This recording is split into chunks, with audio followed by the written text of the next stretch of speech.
Good evening, everyone. I hope you are well, and welcome to Battle Streams in Middle Earth. I'm Steve, and I'm joined by Damian. How are you, Damian? Hello, I'm very well. How are you, Steve? I'm good. I'm not going to go too deep into anything just yet. I'm going to give it approximately 120 seconds so that it catches up with Yeah. people and tell us if there's a problem. Yeah, we wouldn't want to commit too hard, would we? I think that's exactly what we need. We don't want to dangerously suggest that we might be on the internet and people could hear us. Yeah, we don't want to have one of those awesome intros that we normally do that nobody sees or hears. Yeah, exactly. That's exactly it. It'd be dreadful. I definitely think small talk until someone says the sound's fine is the way forward. Yeah, definitely. So if you guys could let us know in the chat. Alan has said the sound is good. Yeah, boom, boom, boom. Boom, boom, boom. Everyone I want you in my room. We'll spend the night together in my room. Hello and welcome to Battle Streams in Middle Earth. How you doing, Steve? I'm doing very well. England fans among us will have to forgive me drinking Italian beer, but we'll come to that later. I've got straight onto that. I have not the heart to tell you. I'm over it now, The mate. grief is still too near. I'm over it now. But I'm sure we'll catch up about all things kind of hobby-ish and so on and so forth. But before we do, what is this? This is Battle Streams in Middle Earth. This is our fortnightly stream in which we take a stroll through history and take a look at an issue of this, Battle Games in Middle Earth. But Steve, what did we do? But people probably not even noticed what we did. We slightly changed it, and we called our show Battle Streams in Middle Earth because it goes with Battle Games. Yeah, very similar, but this is a stream. It's tricksy. Yeah, it is, and clever. It is very. And in every episode, what we do is we go through one of these issues of this part work of D'Agostini, and we see what the game was like at the time. This was released in 2003, 2004. This issue, and see what the rules were like, and see what the scenarios were like, and the hobby stuff, and the terrain. And sometimes we get involved in various bits by playing the scenarios and building the terrain. But normally, what do we do, Steve? Normally, what do we do? Normally, well, you normally paint. I normally paint. Yeah, I wasn't listening. I do apologise. So basically, each theme, we're looking at a certain issue number, which tonight is number 33. So the theme of issue number 33 would be the actual figures that you got in this magazine, which is tonight Minister of Warriors. Every episode, we try and stay on topic as best we can. We do have a whip thread, which is in the Great British Hobbit League Facebook group. If you are painting Minister of Warriors, say for instance tonight, post your whip pictures in there and you'll be put into a draw towards the end of the stream where, Damian, what can they win? What can they win? What can't they win? Well, I'll show you what they can win. Although money can't buy stuff. As per earlier, maybe. Oh, no, there we go. We've woken up. Are you ready? Yep. This you cannot win. The purple dice are our patron dice. Money can buy these. Consistent paying of money can buy these, but what money cannot buy, just try and make it a bit, there we go, that's the shot. You ready? I'm ready. Oh, pretty good. It's getting better. Could have been worse. This is a black Battle Streams Middle Earth dice, which we give away every week to one of the people who gets on stream. So these ones, the only way to get these are by getting involved in the painting competition and being lucky at the end of the night. Yep. Steve mentioned Minas Tirith Warriors. I did. And that was what came with this issue. Let's do it again. It came with this issue number 33. We've got a sprue of Minas Tirith Warriors, but we've done a sprue of Minas Tirith Warriors before on the stream, and we have a kind of unwritten rule that when we repeat a sprue on Battle Streams Middle Earth, we do something a bit different. So rather than just saying it was Plastic Minas Tirith Warriors, we decided on the last stream that we would do any Minas Tirith warrior. So it doesn't mean any plastic Minas Tirith warrior. It means any model with the warrior keyword in the Minas Tirith army list in here, Armies of the Lord of the Rings. So that means tonight, eligible for entry are... You're a Gondor guy. Do you wanna you try and guess them? This is your force. What's? Oh, right. Sorry, I was doing behind the scenes stuff. But it's okay. So plastic Warriors of Minas Tirith, obviously. Warriors of Minas Tirith, tick. plastic Knights of Minas Tirith. Knights of Minas Tirith. You got the first two. You got Yeah, them, did you got them in order. did we say Rangers were allowed? Can't remember. Yeah, are they a warrior? Plastic Rangers, yeah. And metal ranger. And metal Rangers. Oh, we've got metal Rangers as well. Yeah. Oh, okay. Any warrior. Yeah. Veterans. Rangers. Veterans, yeah. Yeah. So just as a tip, you skipped ahead 2 units in the army list from Rangers to Veterans. Siege crew. Okay. You're going on which siege crew, please? Any siege, any of them. Yeah, but what are they? The ballista. Ballista, love it. Avenger Boltthrower, and the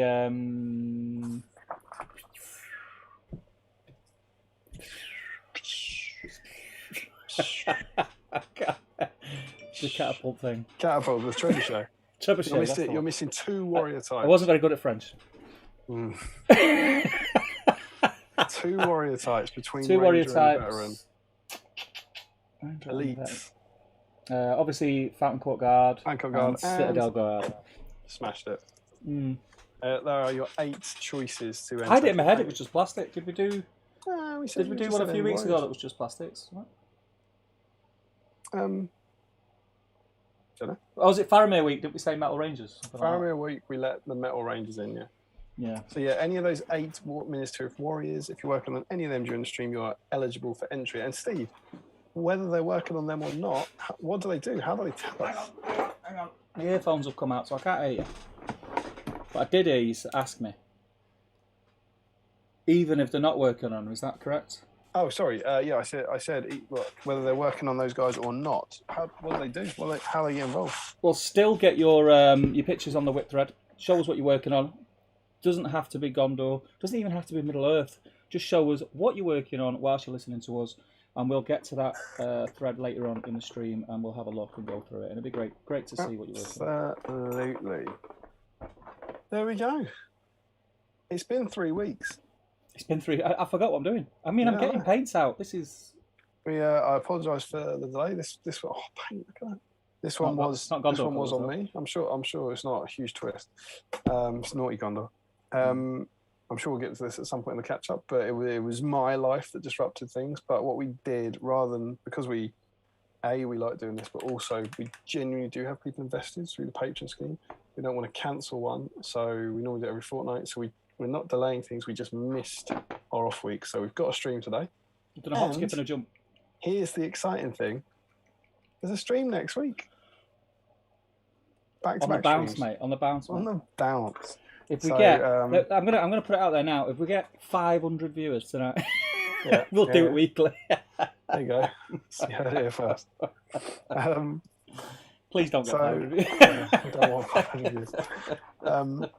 So yeah, you've had to wait 3 weeks for this one, but you'll only have to wait 1 week for the next one. So we hope that is some good news to you all. Steve, what are we going to do? Are we doing snacks? Are we saying hello to people? Are we catching up? Let's do snacks. Let's do snacks. Snacks, love it. Yeah, I'm a bit all over the show because I've not been in here for 3 weeks, and because it's summertime, we were sorted out the garden because we've been barbecuing and stuff like that, and I just threw a load of stuff in here. And today I had to clean up to make room to be able to do this tonight.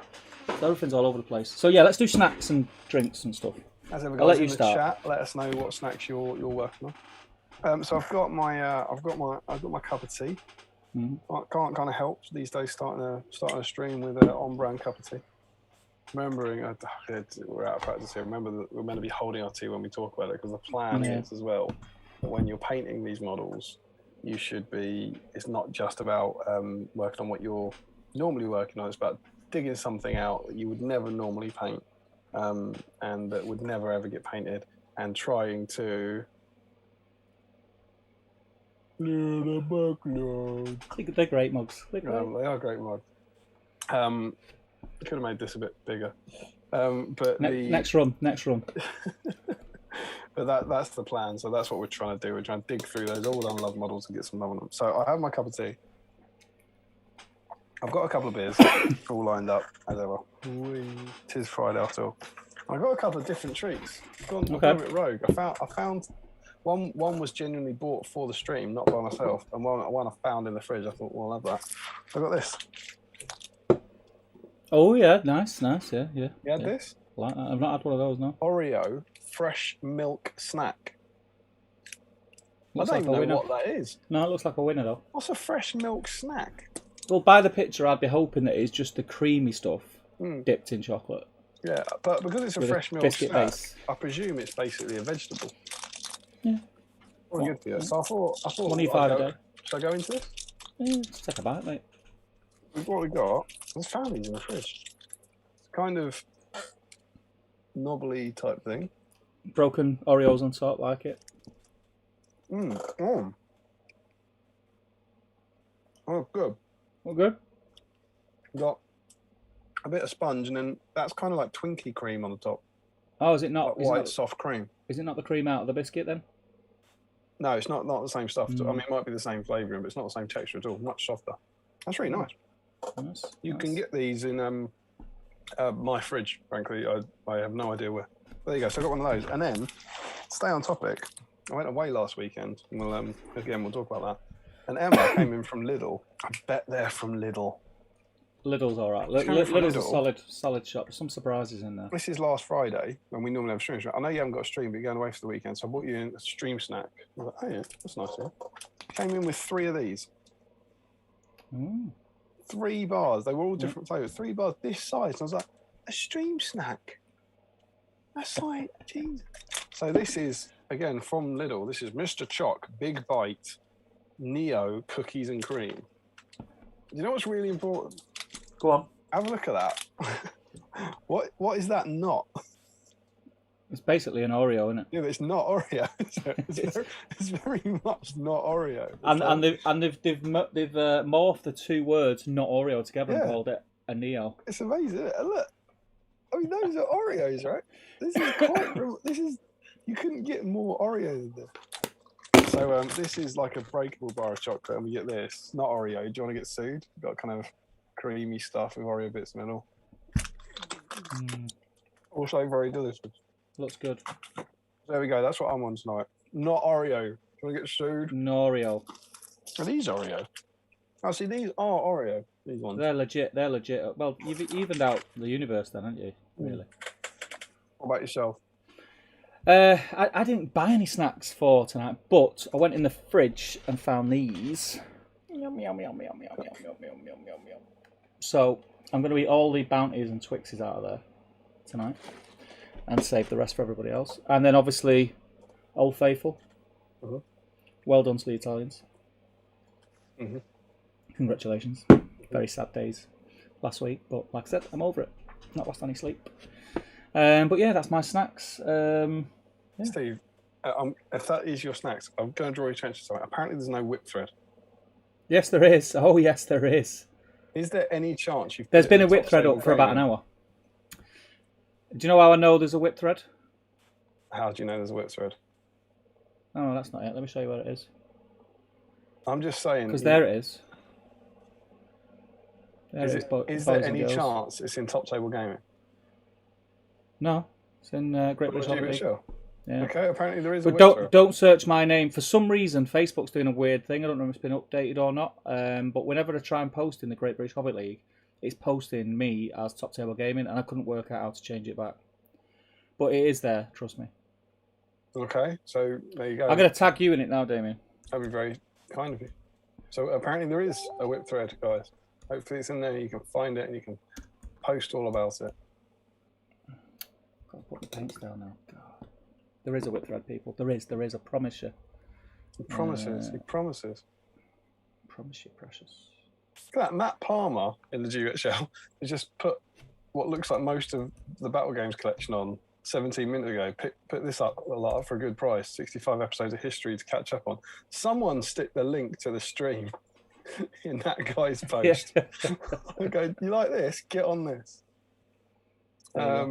But there you can see, I've got it up on screen so everyone can see it is there. That's, but it's just not under my name, it's on the Top Table for some unknown reason. But I've just tagged you in it. Do you know what it is? Do you know what I think is confusing people? This looks like your promo reminder. It doesn't say whip thread. It does, doesn't it? No. It says, hello, you guys hobbying tonight. Want some company in there? It's that one. Oh. I think that's what's causing the... Right. That's what's causing the issue. Hang on a second then. Let me find... Because that, I think... Normally you write in big capitals, don't you? Whip I thread. thought I did.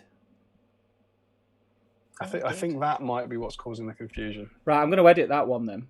Yeah, I'll just edit that one. It is that one, is it? Yeah, I'm going to. Yeah, Josh Bryant's written on it. Would this be the whip thread? Let me edit that. Frederick Shaw's no idea. I've asked in the live chat. It's madness. It's madness. Right. Yeah, I don't know what's happened there then because I did put that post out, but another one as well. I'm just going to put whip thread. Done. I'm just seeing some of the comments coming in. When we get to them, you're going to enjoy these. There's a lot of sass going on from some of the patrons in there. It's good. It's been 3 weeks, people. It's been 3 weeks, and it's been an emotional 3 weeks. Cool, but it is that thread. Has that now been edited, Steve? Yeah, I just want to make post, sure. I just want to make sure. Just let me double check. I've Uh, changed that to whip thread.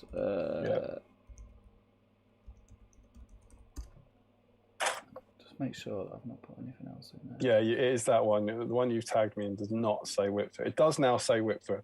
It does now say whip thread. Yeah. Right, we're off and right. I've got a feeling then. Let Yeah. me just check. I bet I've put the whip thread in top table. No, I haven't. Just didn't make one. Didn't do it. I did do one.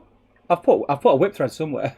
You can whip thread? It might be on my personal profile. There'll be people now going, what is this guy on about? I'm working on a servitor. What's this muppet on about? Lovely stuff. So that's the whip thread, people. Get on there. We now have a whip thread. Don't know what happened there. I'll see you doing. Yeah, let's see you in. Do you want to jump in, or do you want me to jump in, or You can jump in, because then there's less chance of you getting smashed early. There's not. Okay, straight off the bat, Dan Collister was first in. He says, evening all. Frederick Schultz is in. Joe Hosman's in. Michael Bray's in. Sophie's in. Gloating, obviously. Joshua Bryant's in. Gaz Baller's in. Al Ritchie's in. Al Mullin's in. Sean's in. Good evening, guys. How you doing, Sean? Patrick Samuelson is in. Says, evening all. Max Malus is in. Gaetan's in. George Sutherland is in. Tanya's in. How you doing, Tanya? Hajinda's in. Hey, pal. Remco's in. Green Tree's in. Brandon Cooper's in. He says, evening, guys. First time I've been in for a while. I'm going to have you guys on in the background whilst I make food and get some armoured elves cleaned up and put together. Good to have you, man. Good to have you. Very good. Did I say Our voices would enhance if you were eating. Would you like to listen to us? Remco says Steve looks yellow but sounds fine. Yeah, I didn't know what the heck is going on. I actually think it's because in this man cave tonight it is hotter than fire in here. Jaundice, mate. And it could be that. It's very hot in here. I'm not too sure what's going on with the lighting. Blue 5 says Martin Slate. Oh, you are Martin Slate. How you doing, Martin? Hi guys. Hope you're doing well. Looking forward to this. Good man. Good to have you. What's Blue 5? Do let us know. But sadly, says Frederick, we can hear Damian. Sorry, guys. That's awful. Sorry. Can hear some blue bling notification noise or something from the stream. Yes, on my 500 windows that I have open at once. Tanya says someone has got something open that is beeping to notification sounds in the background. I hope that stopped. It was probably me, but I do hope it stopped. Aaron Garner's in. He says, "Hey, all been a long time, but finally made it back. Welcome back, mate." Max Meller says, "Just a quick hashtag. Just a quick Edge highlight." Tonight's tonight. Martin says we can't win the Euros. Burst into tears. Stanley says, "Can money buy Steve?" Stanners. In Stanley's, I live and breathe. Can money buy Steve? I think that must have been about the dice, right? Money can't buy dice. Yeah. Can money buy you? Can you be bought? Probably, yeah. I mean, you can be hired, can't you? Yeah, could be hired. As per your job. Yeah. But I can't imagine you'd ever let your ethics stand in the way of money, would you? I don't know. My ethics aren't that big. No, that's what I mean. I reckon you could buy Steve. Yeah. Price is right. I'm there.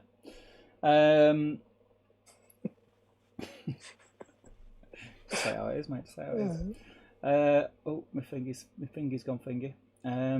Joe Husband says, is the whip thread up? Steve says it is, but I don't see it. So it begins. Oh, it's jumped. It's too much sass. Where was that? Who's that? So you said that then, Joe, wasn't it? Josh Bryant says, you mean the one where I've been asking, where I've asked if it's the whip thread? Dan Nelly says, evening all, how you doing, pal? Josh Crosby, money can buy a dice if you join me on the black market. All servants are welcome. There's so many of those dice. Josh Crosby's won 3. Loves it. Remarkable scenes. Mr. Haskell's in, he says, evening all. News home and abroad, been hard for many, but at least these Friday soirees are a haven of peace, joy and happiness. Oh, thanks, Michael. Agree on all counts. Destro says, Estonian greetings all. Welcome, my friend. Jill Monroe's in. How you doing, Jill? The Bearded Brush. Hi, everyone. I'm snacking on Soreen loaf and painting some Blood Bowl minis. I've not had any Soreen loaf for ages. I think last time I had Soreen, I was probably about 10. Used to have it sliced with butter on. What's what do you think of Soreen? Yeah. What is it? Ever have it? Maybe it's a northern thing. It's like a loaf, but it's dead stodgy and sticky. It's like a sweet loaf. I think it might have like malt in it or something. I don't know. I can picture it. I wouldn't have it now. I used to like it as a kid. Joe Monroe forgot snacks, but found a couple of mint clubs, which is perfect for a couple. Oh, nice. Mint clubs are solid. Yeah, good solid. choice. Jill says Soreen loaf is a great shout. Frederick says my snack is where's the whip thread? There is only a top table gaming post and a B-sign post and a GBHL. No post actually says whip thread. See, Frederick's on it. People, give it a break. Josh Bryant says, I'm working on a set of Faramir's Rangers and a bar of Asda chocolate. Solid work. Nice. Bearded Brush, thanks, Jill. So tasty. Love Faramir's Rangers, Joshua says Bearded Brush also. Destro says, topping off my Lothlorien by filing mould lines from Galadriel. Planning to feature them in a bat rep for upcoming YouTube channel. Good stuff. Who was that? Stuff. What's the YouTube channel, Destro? Do let us know. No, Galadriel. I don't know if he's planning ahead, but I think Galadriel is in 2 streams' time. I want to hang on to her. Frederick says, lol, why is there a shop called Little in the UK? Is there one called Big? In German, we have a chain called Lidl, pronounced Lidl. Lidl. Yeah, Lidl, that's what we said. Lidl. We're talking about the same store, Frederick. You must be talking about the pronunciation. It's Lidl over here. Yeah, Lidl, mate, Lidl. I mean, I have no idea. It's obviously European. I have no doubt that you're closer to the real pronunciation. But over here, it's Lidl. Lidl, mate. If you were in a pub and said, I've just popped into Lidl, you'd get potted. Get what? Potted. Potted. I think potted must be a northern in every sense. Yeah. It could mean something totally different down south, to be fair. That's mean we don't tend to, attack people for doing their shopping. Are you sure about that? TV says different, my friend. A year ago, maybe. Last week, was it? Last week? The first, I can't remember what it was. I think it was up near. I want to say it was up near Kev. I think it was up Newcastle way. But in the first lockdown, when there was like a fair bit of madness at supermarkets. Yeah. His local supermarket had a car crashed in the car park and abandoned. I was like, what? When you need your loo roll and your pasta, at what point do you abandon your car in that? There's not a lot of loo roll. They obviously assumed that the world was ending. I can hear my phone pinging, but I don't know where it is. It's just madness. Frank madness. Yeah, that was at the beginning though, like when everyone thought it was like going to turn into like Mad Max scenario over loo rolls. Where were we? Faramir's Rangers, done that one. Little we was up to, weren't we? Steve, that is a top table gaming post and it doesn't say whip thread. I told you, Facebook's having me over. Joe Hosman says, you mean the one that doesn't say whip thread, despite you saying you can't miss it? It says whip thread in all caps. It says whip thread now, brothers and sisters. Frederick says, it always says whip thread on the whip thread. It does. He's right. I thought I'd throw you a curveball. That's how you tell the whip thread normally, because it says whip thread. Listen, this is post-Euros. Anything could happen. Andrew Pennington, evening all. Been a while. Snacks of choice. Beef Monster Munch and Midget Gems. That is a solid choice that makes me feel like I'm in on a Saturday night and I'm 12 again. What are midget gems? You don't know what a midget gem is? I don't know. They're like little jellies. Jellies? Like shaped like gems. No, I don't think so. Like sort of like tough, chewy, like jelly sweets. Midget gems. I can't believe you don't know what midget gems are. Must be a northern thing. Yeah, a lot of northern things tonight. Where's midget gems gone? Frederick says it does not say whip thread on that post. Frederick, drop it, mate. Drop it, Frederick. This is before you solved it. This is responding. These comments are responding. There's a whip thread, mate. It's on there. Scott Newman, evening lads. How is everyone tonight in hobby mode tonight? The time you get the sound and video right, you don't post a whip thread. Yeah, do one of the things. Got to stay on brand, mate. Got to stay on brand. Rich Anderson is in. He says evening all. Well, welcome, Rich. Joe Holzman's in. He says he's probably done something crazy like put the whip thread on Instagram. I probably have. I've put the link out on Instagram and Twitter for the first time. What's this tonight? Yeah. Just thought I'd go out because I've been learning all about the other social medias. Oh, yes. So I thought I'd give it a go. Yeah. Frederick says, "I cook it to what I can whip thread. Great idea. Just start a new channel. Another." Whip thread. Joe Holden says he's probably done something. Oh, I've done that one. Blue 5. Who was Blue 5 again? Remind me. Blue 5. Yeah. Martin Sleep. There you go. Blue 5 is my Star Wars gaming tag. I play Squadrons, Battlefront, etc. Okay. Frederick says no notification sounds on anymore. Good stuff. Warwick Griggs is in. He says evening all. I hope you're well. I hope you're both well. Working on some Rivendell Nights tonight for commission. Ian Whitehouse is in. Evening all. How you doing, Ian? We're getting together with Ian soon. Play some Cursed City. Yeah. Stanners, banging. I'll give you £1 and a Freddo for him, Damian. I'll just give him Freddo. Let's give him a Freddo. I don't think Josh Bryant says, "Go on." You can buy him, but I don't think he's mine to sell. Yeah, where would you send the money? That's the thing. If I had Steve, You don't own me. No, if I did though, if I had you, I'd want, and I hope you take this as a compliment, I'd want more than the Freddo fee. Was it £1 and a Freddo? £1 and a Freddo, yeah. Yeah, I mean, whatever you're doing in my house, whatever, it must be more valuable than the £1 or a Freddo. Yeah, definitely. I won't undersell you that much. 100%. 2 Freddos at least. I'd want if you've got a human. I've never sold a person. I wonder how much a human is worth. Like, yeah, that's what I mean. It's got to be £1,000, surely. Like to. £1,000? If I had you here and you were like doing stuff in the house, as long as you weren't being destructive, being counterproductive to the unit, I think to give that up, I'd need at least 4 figures. Don't you think? At least, yeah. Yeah. Yeah. That's what I mean. So I don't want to sell you for a Freddo and £1. There you go. Place your bets, people. How far up from the grand? That would depend on your performance. Depends. All depends. Josh says, yeah, I remember soaring. Like chewing on rubber and butter just makes it worse. Soaring, flying, there the bearded brush in the world says, I believe Saurine was first baked by Farmer Maggot, enjoyed by hobbits everywhere. Haha. Joe Holzman says, pretty sure their adverts over here pronounce it to rhyme with little. I don't think I've ever seen a little advert. Have you? Yeah, it's big on value, little on price, isn't it? Oh, yeah, you're right there. I think I've heard that on the radio. I don't think I've seen an advert, though. Maybe you just weren't facing the telly. I don't watch much TV, to be fair. I don't watch much TV. Josh Bryant says, fantastic. Glad you're on a couple of streams time. I need to get mine prepared. I'm not happy about the state of either of mine. Look at this. And Frederick's kicking off. Ready to go. Frederick's kicking off. He says, it's a Germany company.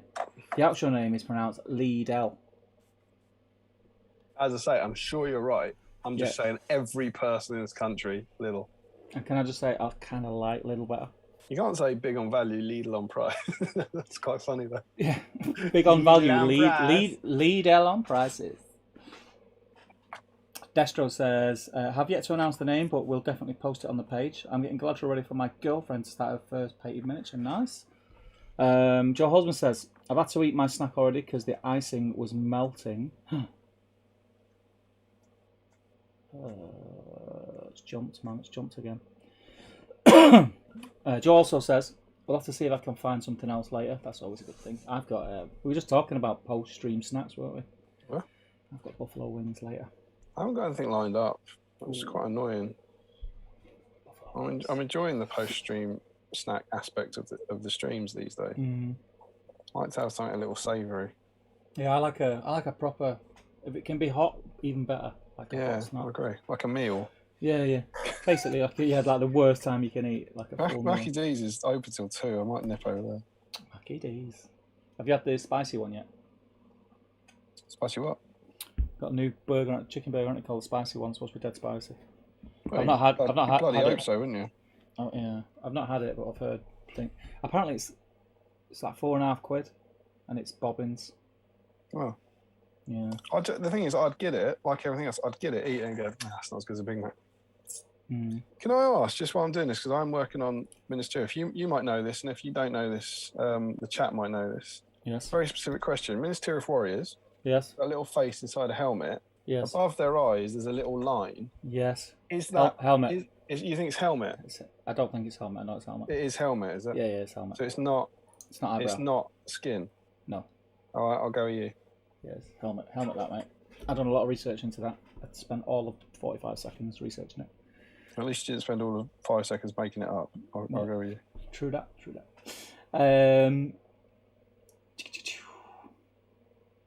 Frederick says, only 4 comments on the whip thread. Sad. And yes, Steve, these comments were all before you fixed the whip thread. David Kirby, welcome and thank you for subscribing. It's an absolute pleasure to have you along. Thank you very much. Blue 5 says, you know I'm just going to call you Blue 5 now all night because that's what it says. Blue 5. Blue 5. Blue 5 is alive. Every time I say it, I just picture a guy going, Saged badly, isn't it? Johnny 5. What was that? Johnny 5, wasn't it, the robot? Yeah, Johnny 5 is alive. It's probably not alright anymore, is it? No.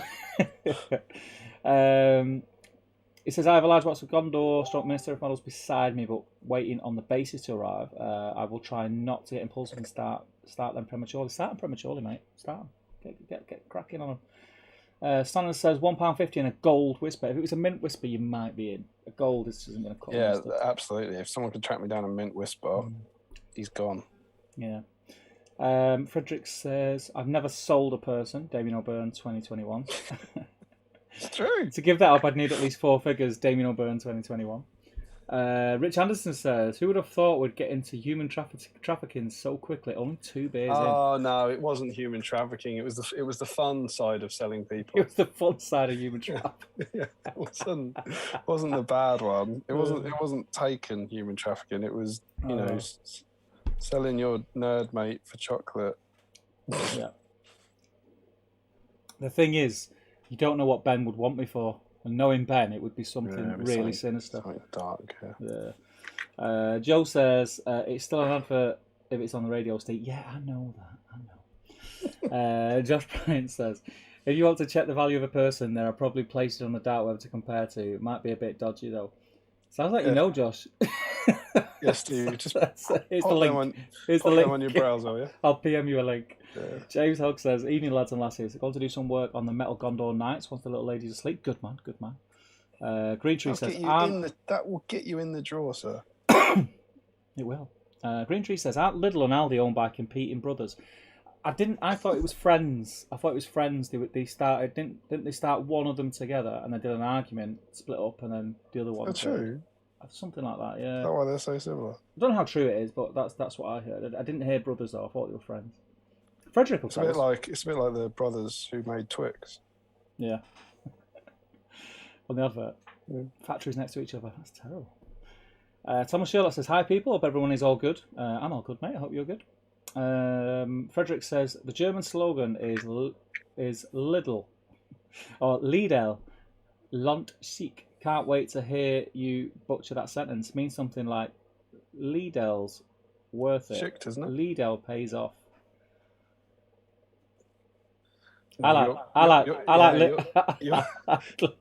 Your pronunciation might be better, but I think our slogan's better.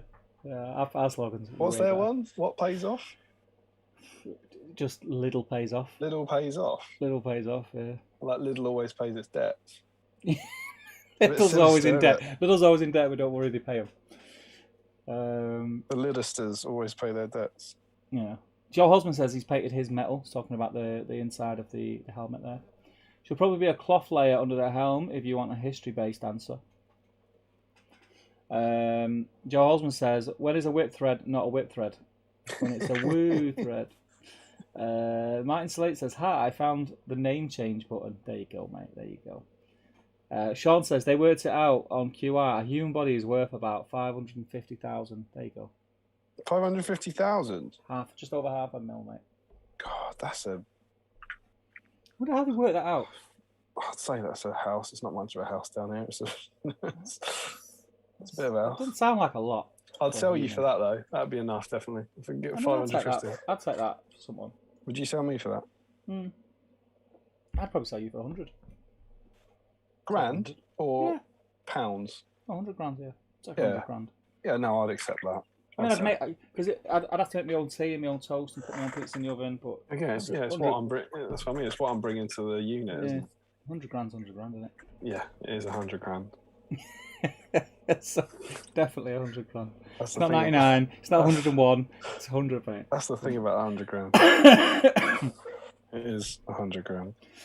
Joe Osmond says, sounds like the same sort of excuse as it can't be me because I don't sweat. What was that in reference to? That's Prince Andrew, isn't it? Oh, that was a terrible interview. I remember it was 74 years ago, and I was in Pizza Express that afternoon. Yes. Yes. A child's birthday party at Pizza Express. Remarkably good memory. Great memory and doesn't sweat. That's a never lose an argument in, would it? Memory that sounds a lot like never a motor. Lose an argument. Alibi.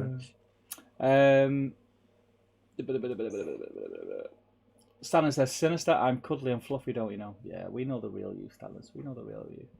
Joe Feenstra says, even though first time I catch the stream live, currently batch painting 70 orcs, not my best decision. That is a task and a half. But welcome, Joe. Whilst Joe has just announced that it's his first time in, everyone, welcome, Joe. And if it is also, if you're watching and listening along and it's your first time on the stream, do say hello. Let us know who you are, where you're from. It's always nice to know who is watching. We've got around 50 people watching at the moment, I think. So it'd be nice just to, just say hi. Not normally about human trafficking. No, it's not normally about human trafficking, no. Where are we? Oh, Josh Bryant says, you know me, I'm not tech savvy enough for all that. I keep a vinyl record player because it's the only thing I know how to work. And even then, my dad has to set it up for me. Remco says, the fun side of human trafficking, is that like adoption? Jesus. Martin Slate says, Steve, I think the line above the eye of the Minister of War is actually skin. Just looks at a few pictures on Google. No, it's helmet. I think it's skin. You know. No, it's helmet. Helmet. I'm gonna get an image up. I'm not gonna get an image up because I've got to mess about with my tabs, so I can't be bothered. I'm not having it, Martin. Not having it. Rich Anderson says, thinking you're thinking of Aldi North and Aldi South. Think it's a parent's empire split in two. I didn't know there was an Aldi North and an Aldi South. We just got an Aldi, haven't we? Yeah, but you're in the north, aren't you? If you're in the north, they wouldn't call it Aldi North. They just call it Aldi. What? So your Aldi's not the same company as my Aldi? I don't know. I've never heard of this before. I would say that argument about Aldi North and Aldi South is in the homeland, in Germany. No. Don't know. Jolsman says it's probably an eyebrow. No, it's not an eyebrow. Dan Collister says, I think 550,000 is based on a fully functioning liver, though. Steve's suffering some depreciation, I'd imagine. You cheeky bastard. Frederick says, Aldi is split. There are two companies, Aldi North, and Aldi Sud, Aldi South. Funnily enough, the UK branch of Aldi belongs to Aldi Sud. They slip Germany between them. Agenda says... That sounds like it's got a dirty joke in it somewhere. It does, yeah. Agenda Singh says... No. Went to get my glue from my shelf and ended up catching the Nazgul on fell base and it fell on the floor and the stand broke. I really don't like the flying bases. Now you'll have to make a scene it base. Sending thoughts and prayers. Oh man.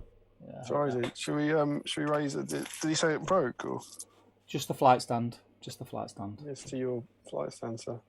Yeah. If I was smart enough to put some like sad music in, it would. Ba ba ba ba ba ba ba ba ba ba ba ba ba ba ba. That's not sad. That's the music I hear in my head whenever anything sad happens. Do you not hear it? No. Frederick said some countries are Aldi Nord territory and some are Aldi Sud territory. I'll tell you one thing about Nord. Nord. I let it go a minute ago, but then he said Nord again. Go on. You know, Die Hard with a Vengeance. Yeah. At the end of it, Jeremy Irons chucks the bottle of aspirin at him, and it said, I can't remember the French for north of the border, Nord de Ligne or something, yeah?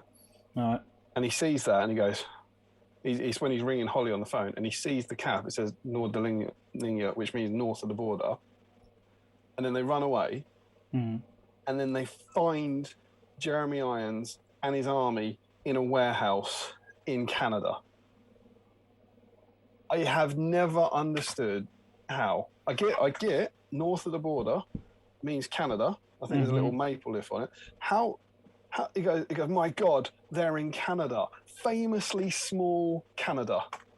How does the helicopter get to what? Am I missing something on that? Because it flew right along the border. Between America and Canada, and just seen them there. But that was where they were, was it? They go over the border and they stop. Yeah, it's fine. So by all means, genuinely, I want to know it. I like Die Hard Avengers. It's good still. It's one, I think all three of them are good. All three of them. But every time, just 10 minutes before the end, I see that. I go, what? How does he? I mean, he understands that they're escaping to Canada. I get that. He goes, that's where the trucks are going. They're going to Canada. How does he know where they are? It's Bruce Willis, mate. Yeah. We're talking about Bruce Willis here. He's a different breed. He walks on glass. Scheiß dem Fenster. Do you know what I mean? He don't mess about. The glass. He's not here to make friends, is he? You know what I mean? No, he's not, mate. I said, hey, Joe, where are you going with that paintbrush in your hand? Says Stanners. Only Germany is split between the two. Hi, Joe, welcome to the madness, says Thomas Sherlock. Someone who's new here. Go, what the fuck is this? Frederick says, for some reason, Spain is Aldi North, even though Spain is clearly to the south of Germany, just like the UK is actually to the north of Germany. It's one of those things. Frederick, it's just unexplainable.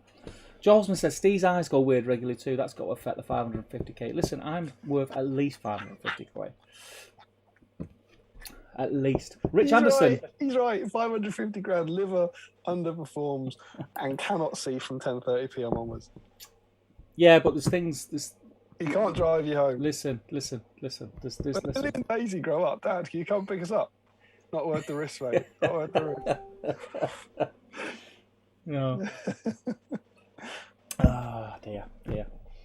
I'll go 549. Won't go any lower. 1.9. Take a grand off it. I'll take a grand off it. Really. Rich Anderson types F. What was that to? F. It's for the Nazgul, isn't it? Typo. Oh right, yeah. Frederick says no dirty joke. Just misspelled split.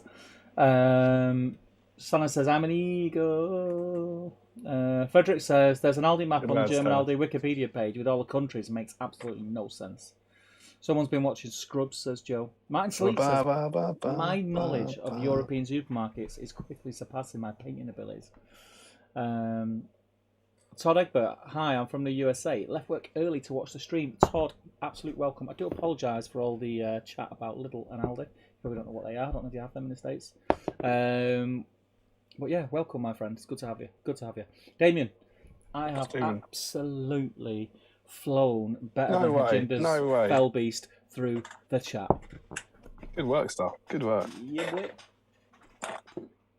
How do you want to deal with this helmet skin issue? Paint it properly in its helmet. That's what I'd do. Do you know what I'm going to do? I just have a feeling, because do you know where I did my research, my paint scheme? Go on. Go on, Steve. Was it a certain painting guide? It was.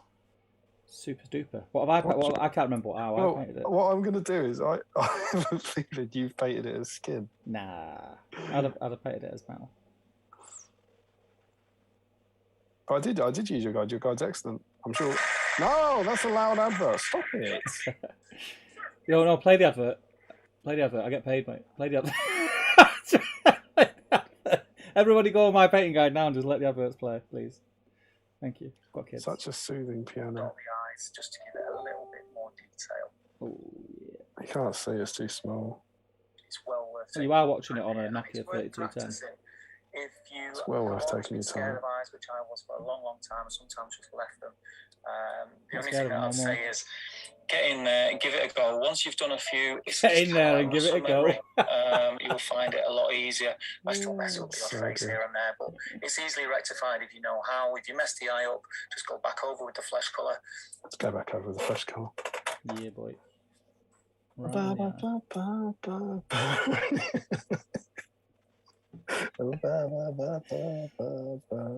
I would like to say as well, like it is Minister of Week. Unfortunately, all my Minister It's your week. It's your week. is painted. So this week I am painting. I'm adding to my Easterlings, and the reason that I decided on Easterlings is A, because it's kind of like the evil Gondor, and B, because next week is which we'll talk about later. It ties into what I need to get done in this army. So yeah, that is going to confuse the hell out of anyone who's actually looked ahead to next week. Because next week's nothing to do with Easterlands. Or does it?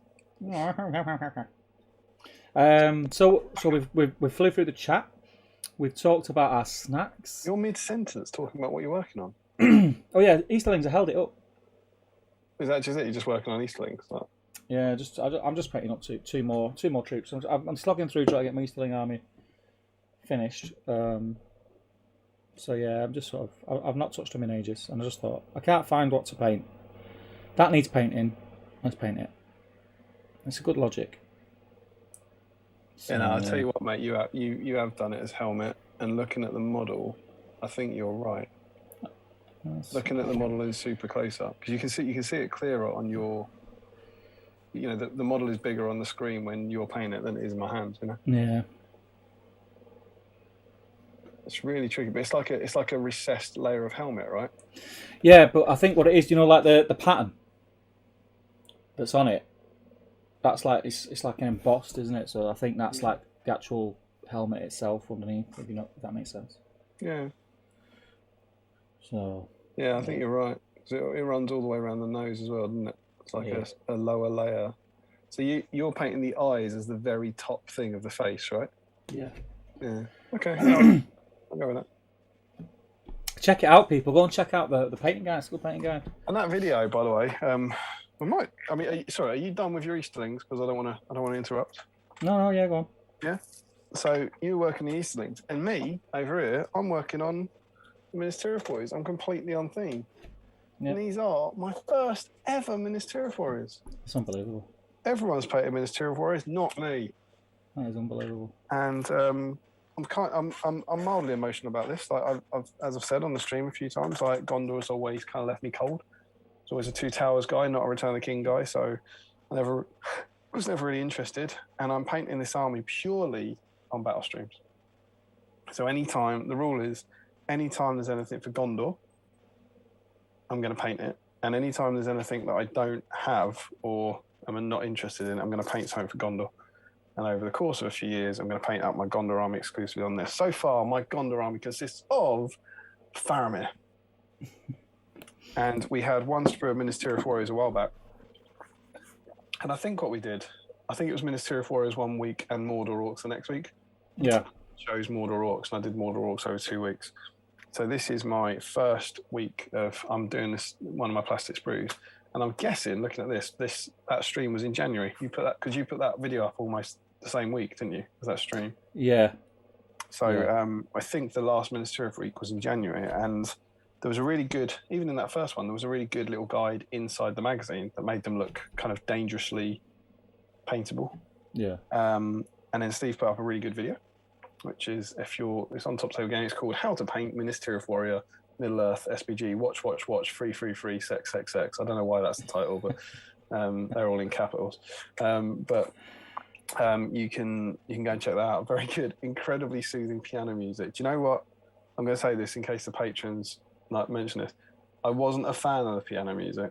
I remember you were saying this the first video. What do you think? And I'm like, I don't really get the piano music, and all the patrons were like, I like the piano music, and I was like, all right, okay, so I'm on my own on that. And then I went back and watched it, and I was like, the piano music's quite nice. It's a slow burner, mate. Slow burner. Yeah, slow burner. And so what I've done is I'd say I've used about 80% of yours, and 90% of yours, about 10% of the Battle Games one. Yeah. And come up with a custom scheme. You know, I've got like a, I don't know, bit by bit, step by step guide written out. Yeah. And I'm painting up my first warband. Nice. And my plan is to get them painted basically over a week. They're models I don't want, I don't need, I don't care about, but I'm painting up purely in the Battlestream spirit for the love of the hobby, and to get them out of the backlog. So plus, it's my first time ever playing. It's nice to have a Minister of Army in your armory. Yeah, maybe. You know, if you're ever showing someone how to play the game, it's a great starter army. Yeah. So that's what I've been working on. Nice. I've done the dry brushing. I followed your one for that, where I sprayed them lead belt just to save a bit of time, and then dry brushed them Ironbreaker and dry brushed them Stormhost Silver. Yeah. And now I'm working in the other colours. Been doing the faces. And that's what I'm working on. So I've got them in front of me, and I'm going to try and paint those over the course of the next week. It's a funny, like that tutorial. When I paint Minister of Warriors, or when I've painted them in the past, before I stripped them and sent them off to get repainted, that paint scheme, it doesn't come together and doesn't sort of please you until right near the end. Yeah. Like you're painting them and you're thinking, I think I've ruined this. I think it's not look great. It doesn't look great. And all of a sudden it's like, What is that last stage that you have to do to make turn it from being dreadful? It's actually the stage before the edge highlighting. Okay. So what's that? What is that? What is the key stage? I can't remember. I think it's highlighting the when you highlight the cloth and the leather. I think it just when you bring those things out a little, make them pop a bit. I think it just makes them look really good. I think I would have said this a few times over the last few months I've always been planning on doing these. I'm going to get to the end, and I'm going to have a look at them, and I'm going to see, for my needs, if I need to do the quick edge highlight. Yeah, it's not that bad. You don't have to highlight every edge. You just like the prominent ones, like front on. Just a quick edge highlight. Yeah, just a quick edge highlight, mate. But yeah, that's good. That's good. 3 weeks since the last stream. I know you've been a busy boy, hence the delay. Do you want to touch on what we've been up to? Yeah. Yeah. So mainly, I can't really remember. Like 3 weeks ago, what I was doing. The reason I had to cancel is because last weekend, me and Tom Harrison got together for the photo shoot for issue 11 of SBG. Mm-hmm. Yeah, of our little fanzine. So that was super cool on a number of levels, really. I was a little bit jealous, I'm not going to lie. I was like, oh. But you were at the last one, right? Yeah. So I think that's why I was jealous. I know what I'm missing out on. Yeah, and actually, Steve was meant to be at this one in the original plan. So we had the photo shoot for issue 10 in late February 2020. And it was one of the... we actually made a mistake. I thought it was the last time we'd seen each other, but the GT was the week afterwards. We got it the wrong way around. Mm-hmm. So we did that photo shoot, then we went to the GT, and then coronavirus hit. Yeah. So we were all together. Me, you, Dan Entwistle, Ben, Tom. Yeah. Playing that big game, and then lockdown hit. And then since then, I haven't seen Tom. Like we'd Zoom tons, but we hadn't seen each other in person in 16 months. So whilst we did go to that GT, it felt like we'd done a photo shoot for the magazine, not seen each other for 16 months, and then got together for the next photo shoot for the magazine. So that was kind of fun. So it was really nice. I went to Ainho. Very, very different to every photo shoot we've done because it was just me and Tom. I don't think we've ever had an issue where we've had no guests, but that's such is the nature of the world at the moment. Yeah. We're working on the latest issue, which is due for release at Ardacon. Tick all the boxes. Get everything done. Yeah, we got everything we needed done Nice. on the weekend, which was really good. Very, very different kind of issue. Because we played all the games. Oh, how much to say? We played all the games. We normally at the photo shoot play the game, right? We normally get together, get all the scenery, all the models together, have a big game, normally involving a few people. Obviously, we couldn't do that this time. So we've done the entire bat rep over Zoom. Yeah. And we've actually made it a feature, made it a focus. Like the whole issue is going to be themed around lockdown. And so the game, I say game, it's sure spoilerific. I'm going to say games.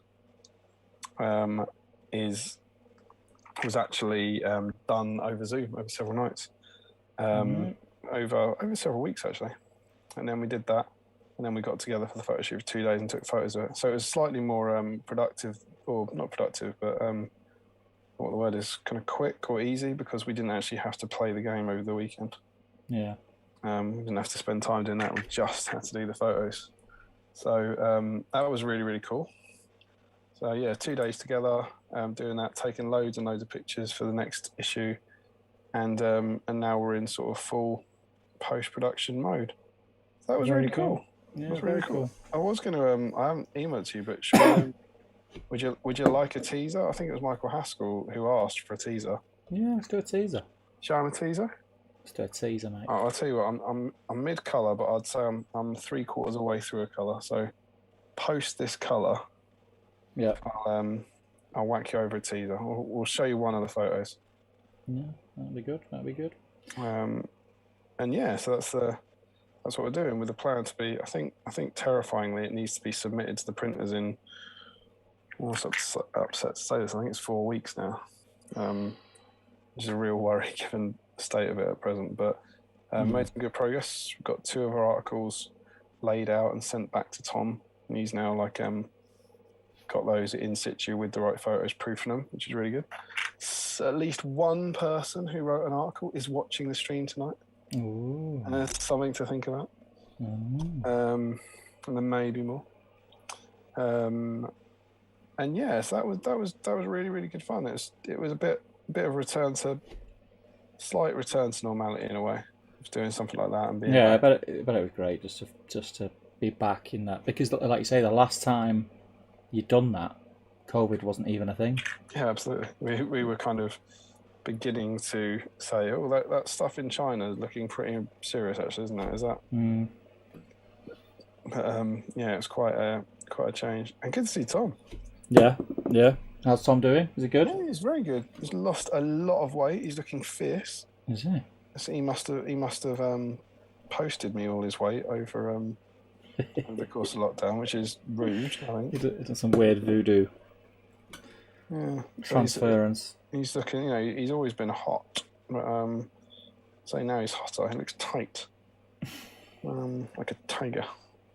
Straight. But he's doing very well. All seems good. Very good.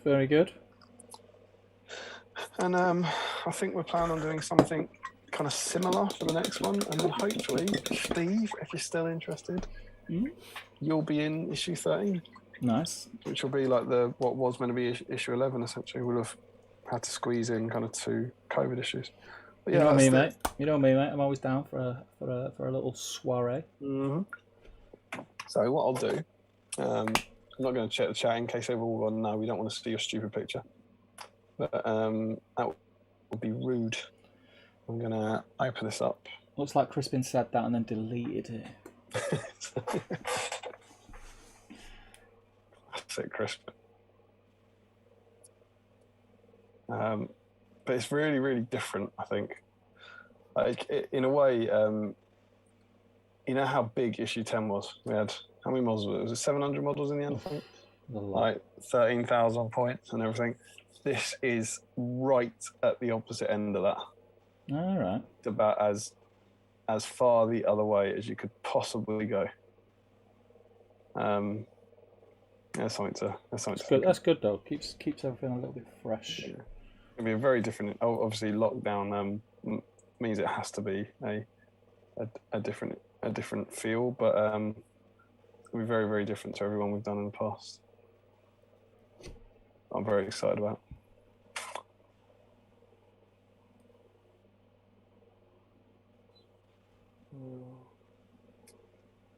Export. So, whilst that's coming over, I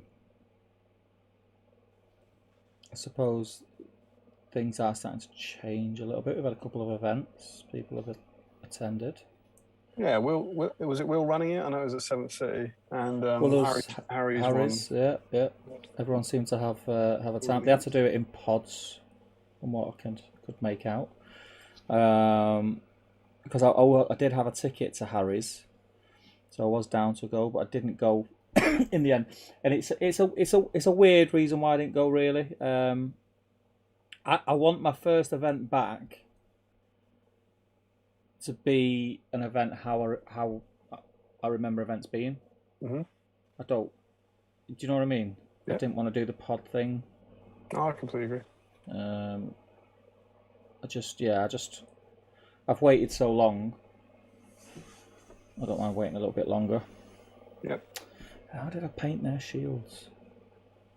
Oh, I get that. That's kind of how I feel.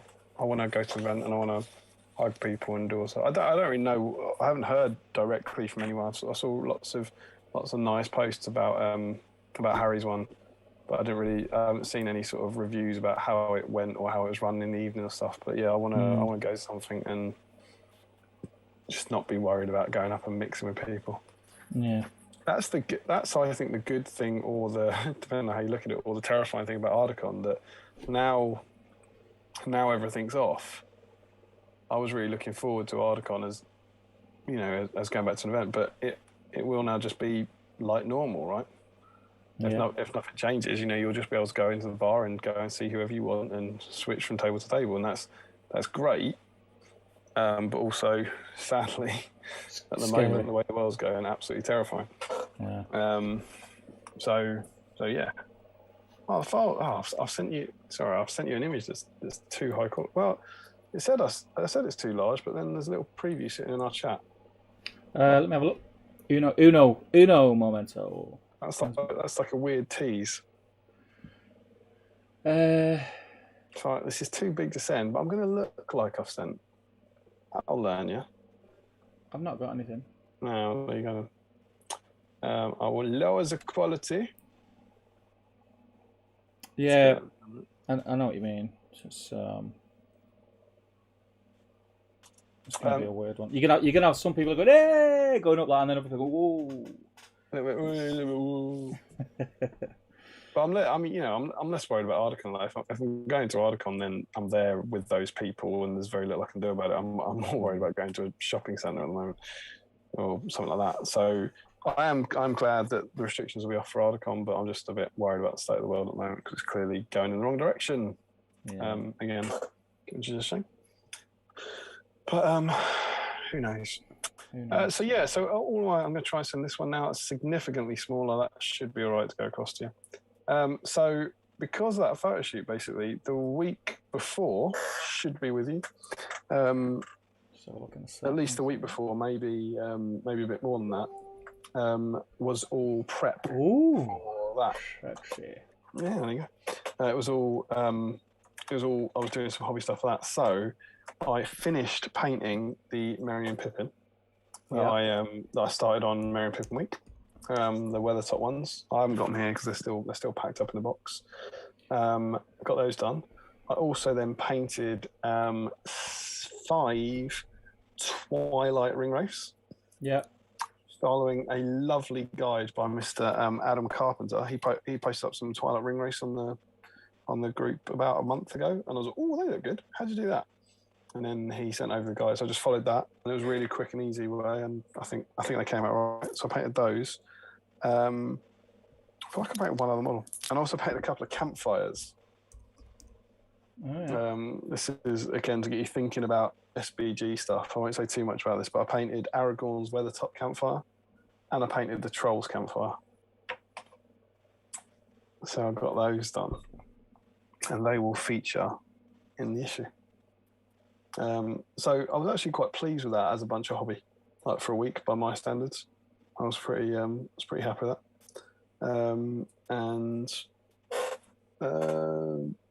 Yeah, it was good. Very good, very good. I'm just resizing this, and I'll whack it up on screen. Have you seen it? Yeah, I can see it. It looks What do you reckon? awesome. Love it, mate. Love it. I'm going to make it massive. Massive. So it's gonna cover our faces, because I think it needs to be big. Yeah. To get the full impact. So I'm going to transition it over now. Yeah. So people will be able to see it. People will be able to see it now. So do you want to talk about it a little bit? Yeah, I can do. Don't worry about the fact that you can't see it yet. They can see it now. Whoa. I'm just messaging Tom. I told him he should get on, be like a special guest in the chat. And send him like, tune in now, live reaction. He'll be like, nah, mate. But yeah, what we got there, Steve? Well, it's Weathertop. Weathertop, isn't it, mate? Twilight Wraith. It's an invisible Frodo. There you go. It's sexiness in photographic form, really. Sexiness. I'm glad you think so. Yes, indeed. We've got there's quite a nice culmination here of lots of different hobby stuff going on, where the Merry and Pippin that I believe you can see in that shot. Actually, let's start with Sam. You see Sam poking his head around, yeah? That Sam was painted for me 10 years ago, something like that, maybe more. Yeah. He was when I first got back into the game. He was one of my first members of the fellowship I painted, right? So he's about 10 years old. And then you've got Merry and Pippin, they're the Fangorn ones. Yeah. Who are probably about, 6 years old. The Aragorn on the stairs kind of rushing to the rescue is Tom. Painted him in the last week. Yeah. And those are the Twilight Ring Race I painted. So there's kind of like, it's literally our latest models with some of our oldest models. Which was kind of nice. And of course the Forge World Weathertop that I painted last year. That image just screams out what this hobby is to me. Oh, it just that's everything in that image is what I love about this hobby. What is just the classic, set the scene from the movie, the old school sculpts. It's what first got me hooked on painting toy soldiers, and it's put together very well. Composition's good. Obviously, you've got to credit Jim Miller. He's the photographer. Yeah, it's good composition. We really wanted to, obviously, so this at least gives you a teaser that he's only in.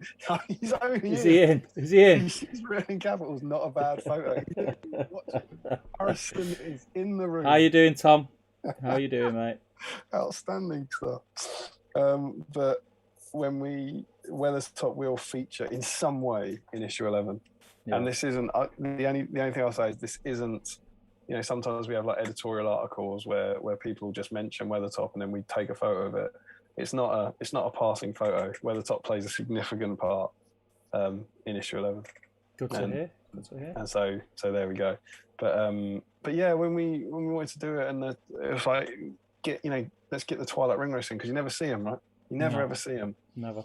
Because I think someone actually when I put the post up about painting them, I think someone said do they have profiles in the game? And they were only just alternate models. And so we were like, and you'd never, if you're playing the scenario, you'd never bother to swap them out, right? No. It's just that, it's that idea that's meant to, so we thought, why not? Let's get the ring bearer model out and get the Twilight Ring Race, give them a bit of glory. I think they're in one other picture, maybe two other pictures. Can't quite remember yet. It's nice to give them their moment in the sun. So if you like the look of that and some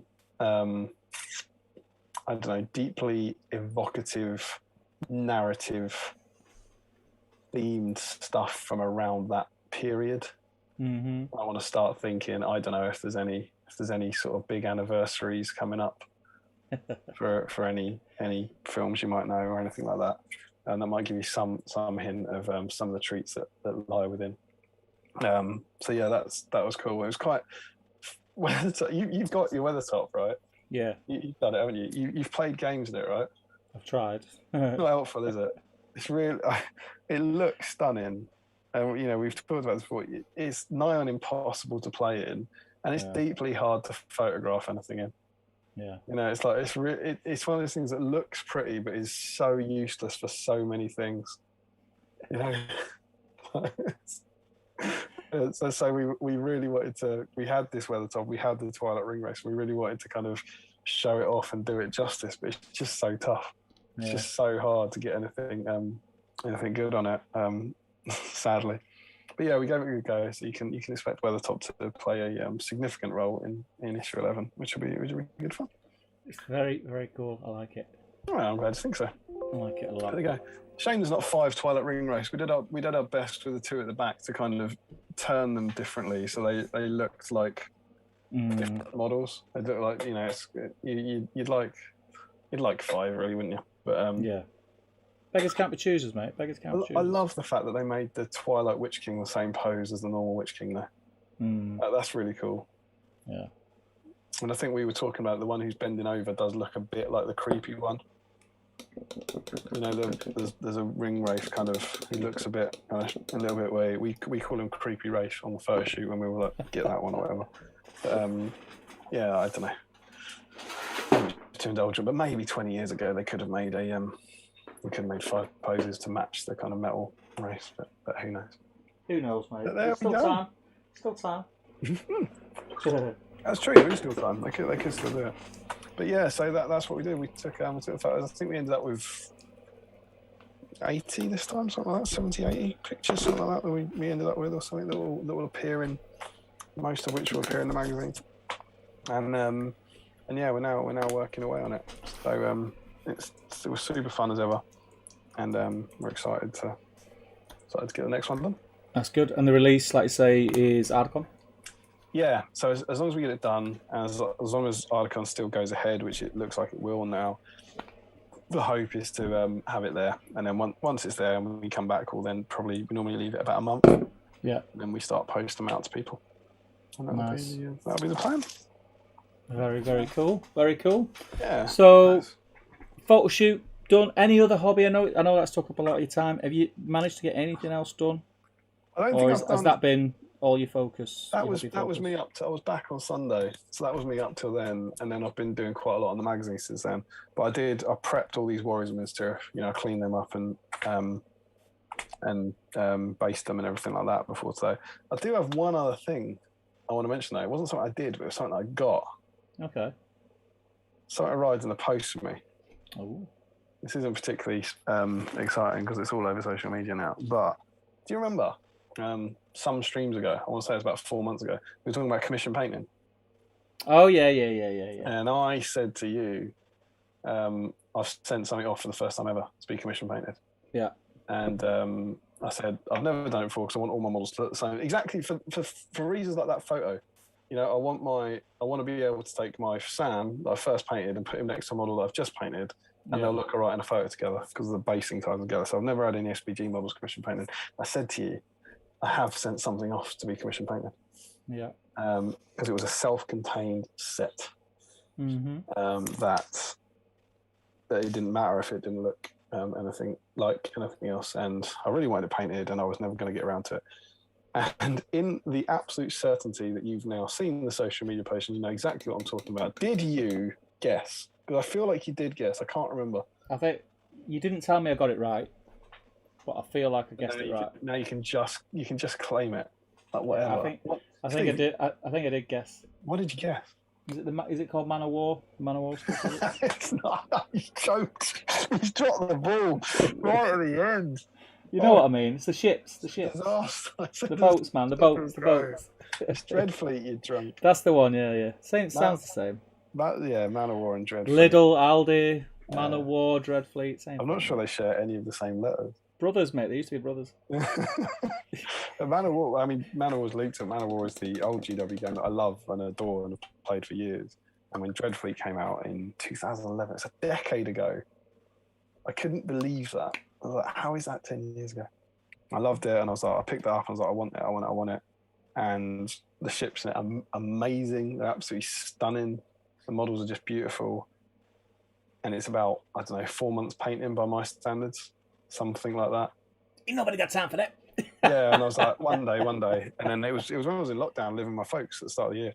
I was kind of going through the old cupboards, and I came across the box, and it was like, it's been 10 years. And I was like, I ain't going to paint this.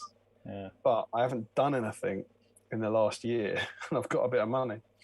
So I spoke to Mr. Stuart Mack, who a lot of you will know as one half of Stu and Dan from Out of the Frying Pan podcast. He's also runs great podcast. He also runs Miniature Realms Painting Studio, commissioned painting service. And I had a chat with him, and I said, look, this is what I want to do. And he went, yeah, I'm up for it. So I sent it all off to him, and it arrived this week. Like a kid at Christmas, weren't you? Yeah, it was amazing. It was like getting the game again, but much better because it wasn't just a ton of grey plastic. I always get that sometimes where you see all the models on the back and go, oh, that's cool. And then you get the sprues out and it's like, oh, this is rubbish. Yeah. I want them all to look like that and be assembled. But I sent him he did the assembly. So I just sent him a big box of sprues, and he sent me back a box of crack. And it was absolutely stunning. If you want to check out his pictures, because he sent them all over to me, go and check out either the Miniature Realms Facebook page, his Facebook page there, where he started putting them up, or I've put them all up on the Battle Streams page. But I did bring 3 along. I thought we'd have a look. Yeah. So I've got this little chap. I don't know how well I show. This is the Black Kraken. This is piloted by Chaos Dwarf. It's like a giant mechanical octopus. Yeah. Absolutely stunning. I'm so impressed. I mean, I'd say I'm so impressed. He's a commissioned painter. You know, it should be well painted, right? That's what you're looking for. But they're just stunning. The tiny little details. I know my crappy little webcam won't show too much up, but he's gone to so much effort. You see that in there? You got the little green window with the little silver bars over it, all the little bits of water like dripping off the tentacles. Absolutely stunning. That's the Black Kraken. We also have what's called the Swordfish. It's like a Tillian pirate, I think she is. She's a female captain. It's also got this huge, like, kind of bone ram on the front. Again, the sort of detail that he's painted onto you see the cannons. The cannons are all silver, and all those little circles are silver cannons in the gold trim. Absolutely beautiful. And then the sails. The sails are sculpted. They're not freehand, but still the kind of job he's done on it is just absolutely staggering. And they just look beautiful. And even the thing that, I know it sounds stupid, the blue. I think the blue is wonderful on the sea. It's absolutely beautiful, really rich. And then the last one I brought up, I think there's 10 big ships in total, and then there's loads of scenery and loads of smaller ships and some sea monsters and stuff. It's such a cool set. The last one is the big main evil ship, which is crewed by Vampire. This is the Bloody Reaver, I think it's called. But it's made up from loads of other ships. It basically goes around and finds all these other ships and then puts them together. Yeah, be careful with it. Bring it around. You look at the detail on the sails and stuff. Absolutely gorgeous. And he's just done such a blinding job on them. Blinding, mate. Blinding. It does look class. I like it. I think you commented, didn't you? Saying, I have no idea what this is, but it looks amazing. And they do, and it's just this wonderful box of crack. And now it's like, oh, I could play it now. Doesn't mean I will. But I think I said to him, you've increased my chances of playing this game from 0% to about 5%. And now it's like, I could play it now. And so I'm over the moon. I know Stu normally doesn't get a chance to watch live, but he does watch the show. So thanks, Stu. Love it. Really, really happy. Go and check out Dan and Stu on their podcast. But if you do want any stuff question paid, I would heartily recommend Stu over at Miniature Realms Studio. He's done a banging job. And very, very impressed. So that was me super excited. But now it almost came too soon. The box is still at my parents' house. I need to go and get the box now and try and persuade Emma to let me play it. Good luck with that. Come on, play Dreadfleet, please. No. But yeah, so that was my other kind of bit of hobby kind of excitement. I've been all over the dining room table, and that's been like 3 weeks. We could do your 3 weeks, or we could catch up on the chat so we don't get too far behind. Don't mind. Fair, my 3 weeks hobby-wise, while the football's been on, hobby didn't really happen to me. I got really caught up in the football. The weather's been nice most of the time, so we've been having barbecues and stuff, and yeah, hobbies kind of took a bit of a backseat. I've been cooking a lot.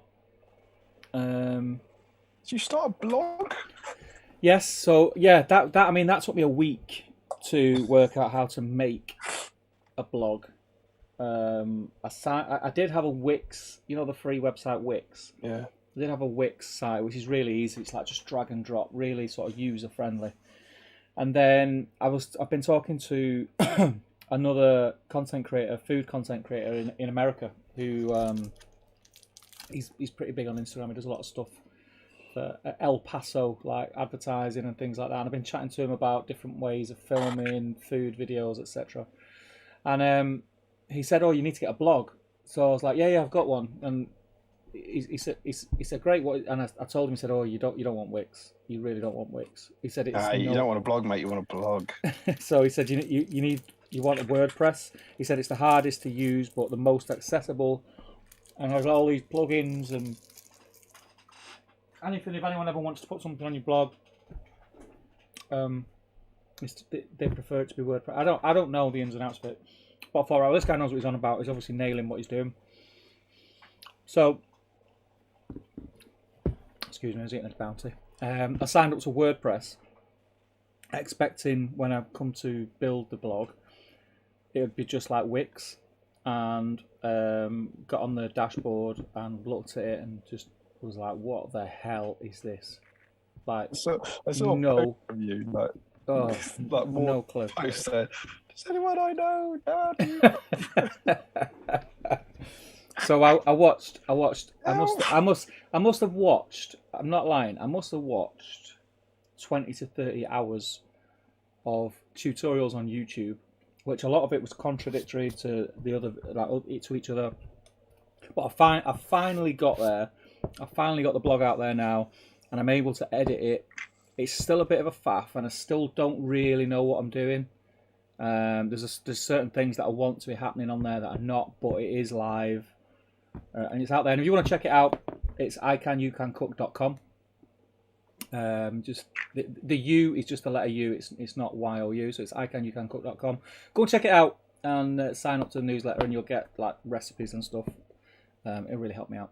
But yeah, so I was doing that for about a week. The football was on, so painting miniatures and hobby, and like I say, doing a lot of barbecues and a lot of stuff that was in the garden that I needed to organise and getting put away and put in the sheds. Just got thrown in here for the time being. I've sorted it all out today. So yeah, not really got any hobby. I did get a game of Age of Sigmar in a couple of weeks ago though. Oh yeah. Yeah. Did you play that before? No. I had a tutorial off.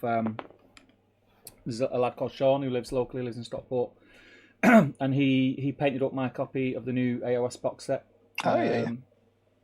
He's done a really cracking job. The bases on it are just out of this world. He's done amazing with it. So he's painted that up so that I can use it on the channel. And he said, I'll give you a game kind of thing, and I'll teach you how to play. So the rules are they're all right. They're pretty easy to pick up. It's a lot of the basic rules are really easy. It's like any sort of game. It's very like 40k. Basics are really easy, and all the other rules are different depending on what unit you do. So it depends what they can do. Middle Earth's gone a little bit that way of late, but not to the extent of AOS or 40k. So yeah, it wasn't too bad. I enjoyed it. It was nice to play with beautifully painted minis. So yeah, that was good. But other than that, just all football really. Film it. No. But the whole reason of me learning to play is just so that I can do an AOS battle report. Yeah, I played one game at Nova in 2018. I played against Walker, who some of you, if you're around long enough, would know once upon a time as DCHL Walker. Yeah. He had a game there because I wanted to. I'll say it hadn't been out long. It must have been out long by then, did it? I think it came out around 2016 and that, I think. But he had his armies there. This is the 3rd edition. Yeah, he was there for the Age of Sigmar tournament that year, and he just gave me a little game. I played with Sylvaneth. Couldn't tell you what I played against, to be honest. But yeah, I mean, it was good. It was fun. But I was never, it was just having a bit of laugh with a mate, really, rather than It doesn't. It's a lot more attractive to me now. They've changed the aesthetic of the what are they called? What are they called? Oh, the Stormcasts. Stormcast Eternals. Yeah, they were just too bulky and looked too fantasy for me. Whereas they've gone more. They look more realistic now, don't they? Yeah, the more slender. The armor's a lot more realistic. They look a lot more. They look a lot nicer, and the orc models, the new orc models, are beautiful. Lots of people. I don't necessarily agree, but lots of people were saying they think they look quite Lord of the Ringsy. There's a thing on it because I joined a couple of the AOS groups when I got because GW sent me the box set. Obviously, having Top Table, they sent me the box set, so I got it early. So I thought I'll join some of the groups, see what the chatter is about it, see what people are thinking of it. And they were saying, oh yeah, all the orcs look like Azog, and they Oh, I see what they mean. The face looks a bit. Yeah, you could say yeah, but I mean, how many other monsters have those kind of features? My God, I've been sat forward like this with my face. I've got a little fan here. Get on shot. I've got a little fan there blowing in my face, and I've just sat back out of shot of the fan, and it feels like I'm sat in front of the heater. That's how hot it is in here. But yeah, I know what they mean. But as I think we're probably a little bit biased because we know of Azog and have probably studied how Azog looks a lot more. To me, I don't really see. I wouldn't look at one of them and go, "Oh, that's just a rip-off of Azog." Do you know what I mean? Yeah. He's all right. He's got pointy ears. He's got evil-looking eyes, and he's got like that sort of weird. Do you know what I mean? But yeah. But they are really nice minis. They are. It's a beautiful set. Yeah. It's really nice for me. Because I've got such little interest in it. I see like frustrated posts from people a lot when they go, "Oh God, this is so frustrating now. Oh, now I'm going to need to pick up that," and it never tempts me because I'm like, I'm just honest with myself. I was like, I won't paint it, I won't play it, I haven't got a chance, and so all of it, like anything, Cursed City or the new Age of Sigmar set or the new Guilty, whatever, just I get to watch it and none of it ever tempts me because I'm just like, nope, just won't. Yeah, it does to me a little bit. Like I've played I'm going to play a few more games of Age of Sigmar. I've been saying for ages that I've got 40k armies. I've got two 40k armies. I've got a Space Wolf and an Ultramarine army. But it's just I think for me the reason is you've played other games because you've been into games since you were really young, whereas I haven't. I come into the hobby playing Lord of the Rings. Yeah, I was being bullied by people like you. And I feel like I just want to try other systems and see, is it just Lord of the Rings that I like because it's Lord of the Rings, or will I like other games? Do you know what I mean? So yeah, but I don't dislike them. They don't. Like I played that game of Age of Sigmar. I enjoyed myself. Because I was playing with Sean. I'd got to know him. I'd been chatting to him a little bit because he was asking about what paint schemes I want, etc., etc. So when we actually got together and got to play, we already kind of knew each other, but we had a bit of a laugh. It was good fun. I assumed you were just able to say, just use the paint schemes on the models that I've sent you, and then strip them and start again. I thought that's what I did with Stu with the Dreadfeet. I painted it all first. Just paint them exactly like they are. I only do that with Gaz. But I enjoyed it, and I'll play it again. But it didn't grab me like Lord of the Rings has grabbed me. I think Lord of the Rings has got that. It's already got that sort of grip on me, regardless. Yeah, Lord of the Rings has also got, for you, 30 years of love of the world, and it's 15 years of the love of the hobby and the models. I like the hobby and I like the game because I already was aware of and enjoyed the that history, that background, the story, and it's wrapped up with all the sentimentality of doing it with Cole as a kid. Yeah. So yeah. That's it. That's the story of my hobby over the last 3 weeks. Not much has happened, to be totally honest. Do you want to jump back in the chat? Yeah, can Well, you? Do you mind starting, and I'll finish off this colour and then take over? So demanding. I'm painting Gondor, mate, for you. Don't need to make Gaz done it for me. It's all right. Where are we up to? Where are we up to? Excuse me. I just want to be like you. Who would we do?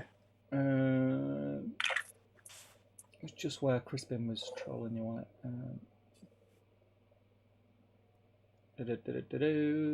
Joe Achilles says, "Hi guys, arrived late after finishing the workday here in the States. Hope you're both well. What did I miss?" Joe.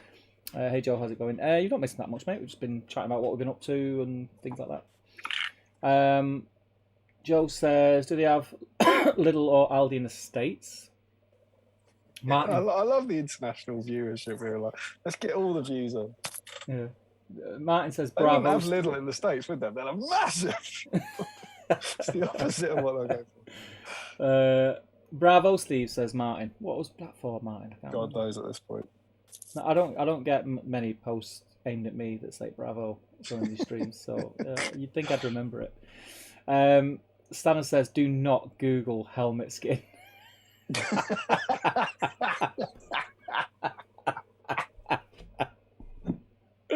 How many people are halfway through typing that now? Maybe Bravo Steve was about. Maybe that was when we were looking at your painting tutorial, and it was for you for being right about the helmet. Maybe. Joe says, "And if so, how do they pronounce them there?" Joe Achilles says, "Hi Joe, we have Aldi. Not sure about the other." There you go. Told you. Green Tree. Damian has helmet skin issue. It's a shame to hear. Very tight. Joe. That's like I didn't know that was this shirt. That's a real experience. Joe says, "And if so, how do they pronounce?" Oh, I've done that bit. Frederick says to Joe, "In the US, the US is listed as Aldi South Territory on the wiki map." I love that everyone's going away from the stream and checking out this Aldi wiki map. Meanwhile, the new people to the stream are still going, "What the hell am I watching?" Agenda says, "Faster than my fell beast." R.I.P. Martin says, "For those who don't know, where's your painting guide, Steve?" They're on Top Table Gaming YouTube channel. You should know that, Martin. Oh, yeah, subscribed. Dan says, "North of the Border is a fictional truck stop in the movie near Quebec." So North of the Border, he didn't mean it's North of the Border. North of the Border is a truck stop. That's the name of the truck stop. It's a place? That's the truck stop, yeah. That solves your problem, doesn't it? So what, he's like, that, what we're saying is that aspirin cap is essentially like saying Travel Lodge Hemel Hempstead. It's like the name of the shop, yeah. So it's like, yeah. And then he goes, "Right, they're at the Travel Lodge Hemel Hempstead. Off we go." Yeah. That's a foolish thing to throw at Bruce Willis, then, isn't it? Yeah, but you know. Is that it? It does actually ring a bell. I'm not gonna lie. It's a truck. So I'm just. He might. Does the camera pan past a sign then or something that says North of the Border? You see because that does ring a bell. Yeah, you do see a bright lit up sign, but I've never noticed that as the context of. I don't know. I always thought it was some sort of Canadian symbol. Someone get it on YouTube now and post it in the. Yeah, we can't. Otherwise, I won't be able to watch it in Chad or wherever it is. But I just want to check. What is it? He's a New York cop, isn't he? So the Bruce Willis New York cop, he knows the names of all the truck stops in Canada. I'm just trying to get my head around what this means. Is that ever explained? Well, but maybe in America that's what they do. So like Joe Achilles. Shops have their own branded aspirin. I don't know. Joe Achilles, what are your top 10 favourite Canadian truck stops? I'd say maybe. North of the Border are definitely up there. Joe says, "Watch out, Damian. The last step's a killer." Good old edge highlight. I can, you can. Edge highlight, says Frederick. Joe Holzman says, the reason I picked Easterlings is because they were right here when we started the stream. Yes, very true, very true. Actually, it's Top Table Gaming, says Frederick. I don't know what that was in reference to. I think he might be saying about where the where Oh, the painting guide. Rich Anderson says, Damian and Steve, do you play any other board games or mini games other than SBGs? That's funny you say that because that's literally what we just spoke about. I play Dreadfleet. Yeah, but well, he doesn't play Dreadfleet. I do now play. Oh, it's all covered up. Behind there is the Street Fighter miniatures game. So I'm playing that like a fair bit since it arrived. That's really cool. Yeah. Well, I've got, like I said before, I've got a couple of 40k armies. I've got all my Middle Earth stuff. I've got I've got 3 Star Wars Legion armies. I've never played a game, but I've got 3 armies. I've got Cursed City. I've got Blackstone Fortress. Not played them, but I've got them. It's one of those things that is on the list. I tend to, if I get time to play. At the minute, it's so rare that I will be getting time to play. I want to play a game that feels comfortable rather than have to go through the stress of trying to learn a game. I think as things start to settle down a little bit, then I'll pick up more stuff. Having people like Sean who are willing to come and play. Ian Whitehouse, who's in the chat, me and him are getting together to play Cursed City. We're going to sort of slog that out between us and learn how to play. And the plan is to do a live stream, maybe a Saturday night hangout with 3 or 4 of us when we can, sat around a table playing Cursed City and streaming it, and one of us will be like chat, in the chat like we do on here, just having awesome. a bit of a giggle with it. So there are other games there that we've tried to, but Middle Earth is our safe place. I played tons when I was a kid, so between like 10 and 20, I played basically everything fantasy from GW. So I played Warhammer and Mordheim and Warhammer Quest, which I adored, the original one, and Blood Bowl, and that. Played a bit of Necromunda as well.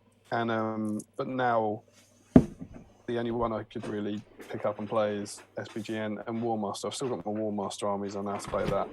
I like that. It's funny that you just mentioned Mordheim, because when I was cleaning today, I found.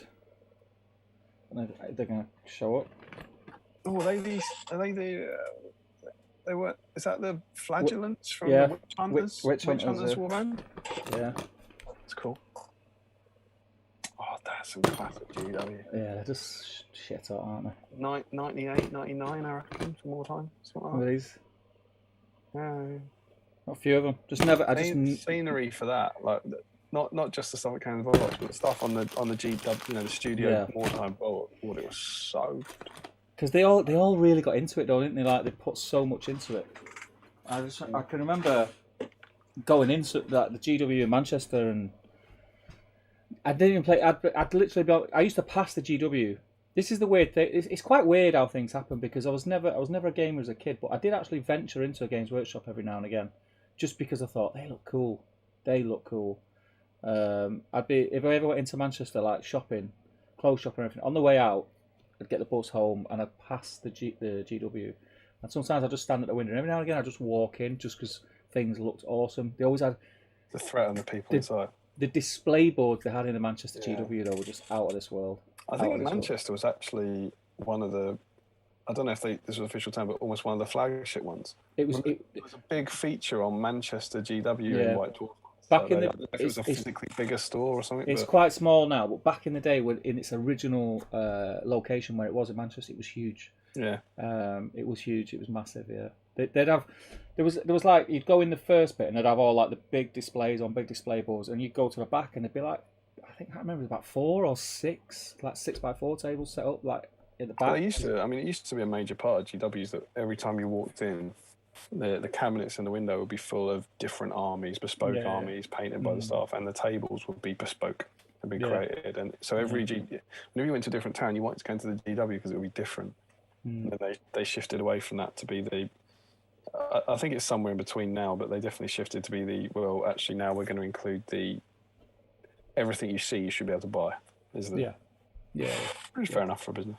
Yeah. But yeah, so I don't know. You were saying you were. Like you were tempted to. That was it. That was it. Really. I used to go. I remember I used to go in and see like the Warhammer Fantasy stuff.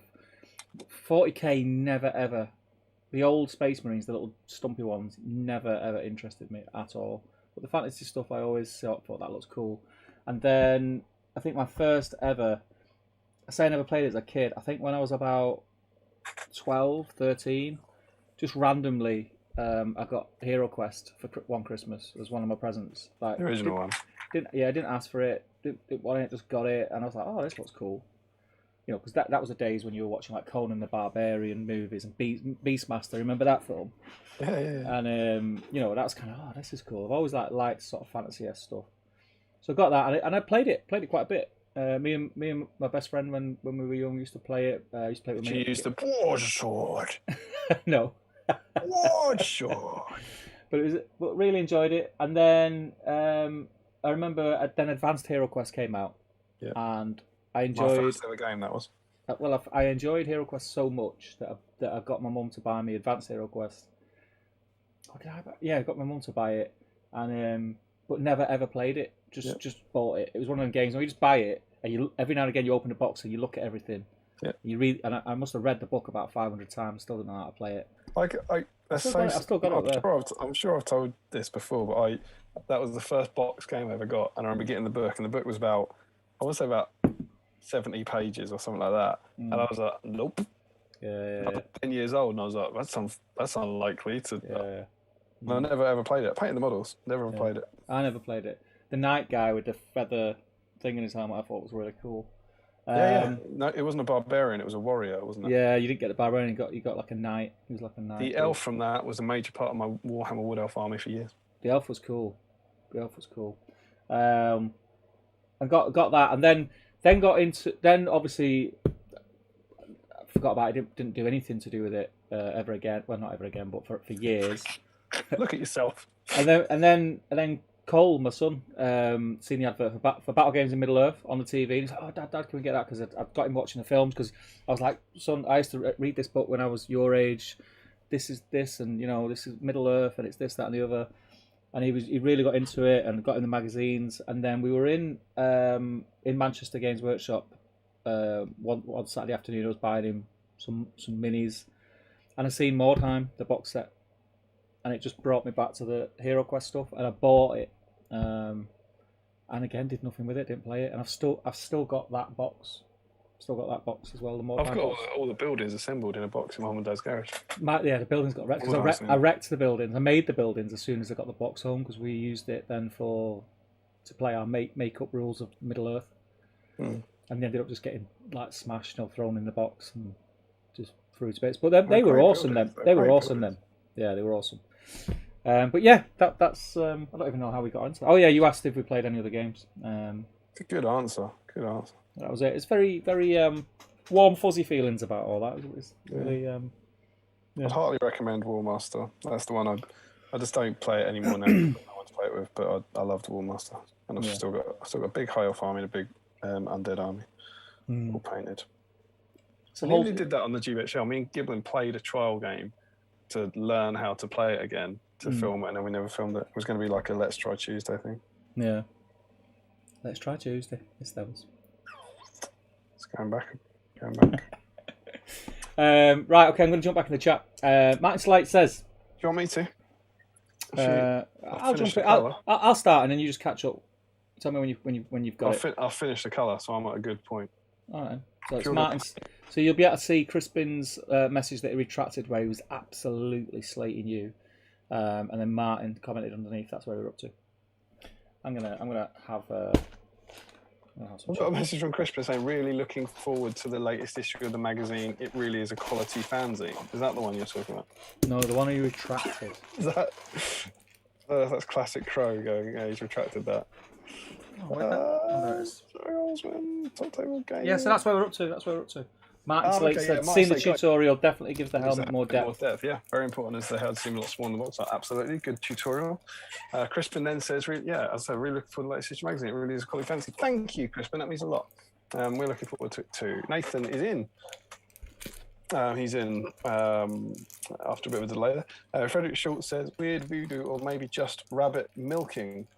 Heard someone say that's what he's doing. Is that what he said he was doing? Milking rabbit. Who's milking rabbit? Yeah, Tom, when he was working on the farm. Oh, right.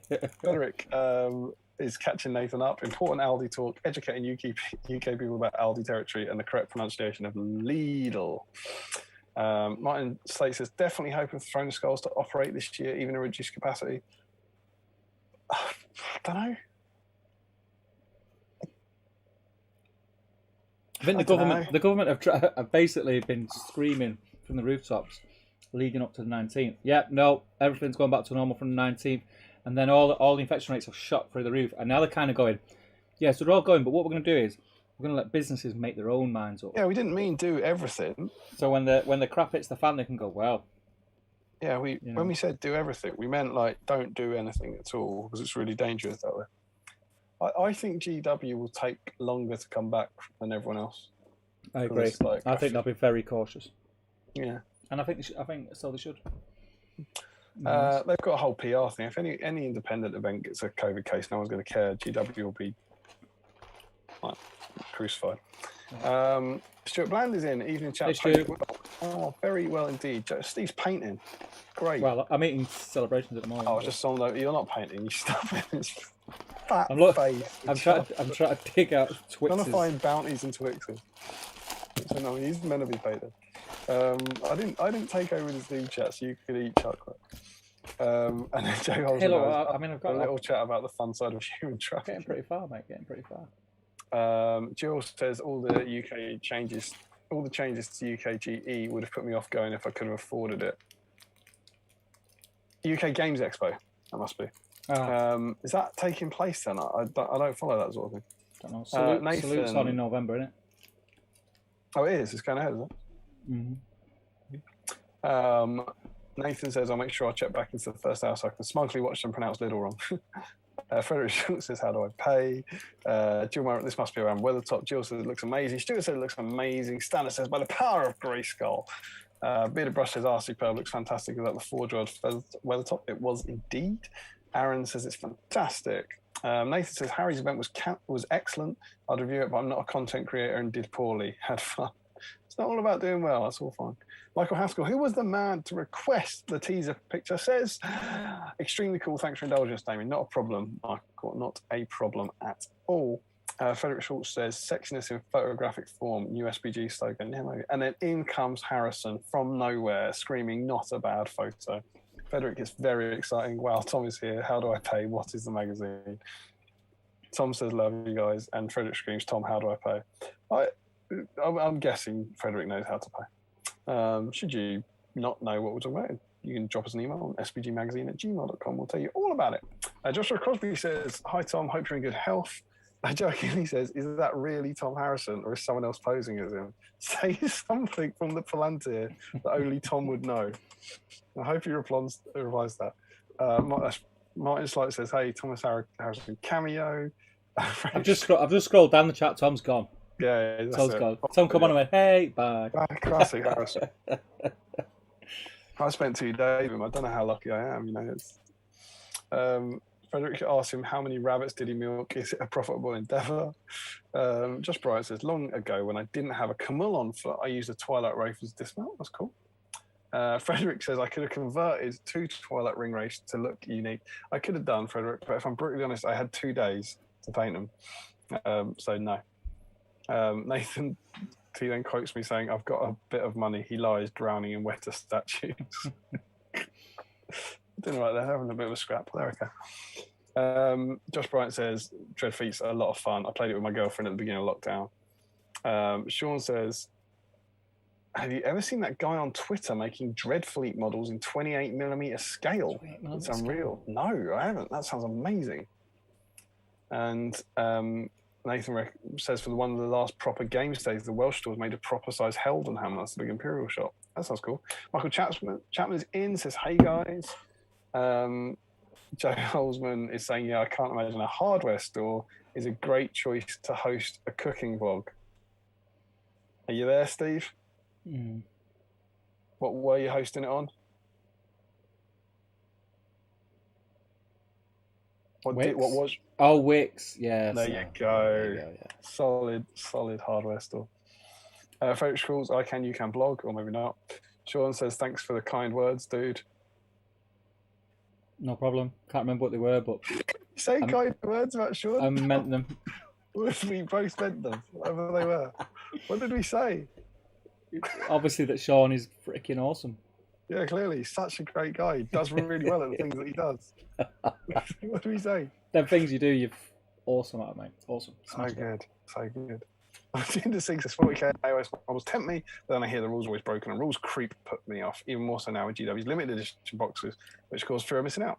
Josh says, Steve, if you're looking for other systems, Flames of Wars plays beautiful. It's a 15mm World War II game. The mechanics are great. I don't think Steve's looking for another system. I don't think that was what he was getting at. If I was going to go World War II, I'd probably go bolt action. Because, again, the bolt action minis just remind me of when I were a wee lad, I used to collect the Matchbox toy soldiers. I used to have those. So that's what I'd probably go down. They do remind me a little bit of those. Cool. But yeah, I just don't have time. I don't have time. I've actually got a bolt action, the Band of Brothers box set. It's on the channel. I unboxed it many moons ago. Are they the Dad's Army set? Yeah, there's a Dad's Army set. Warlord Games made the Dad's Army figures, didn't they? I think. Yeah. But it's probably a bit, is that crossing the streams too much? Do you think? Darling Bright Crushman says, "Good evening. I have finished trimming the verge." It's a little late for trimming the verge, don't you think, darling?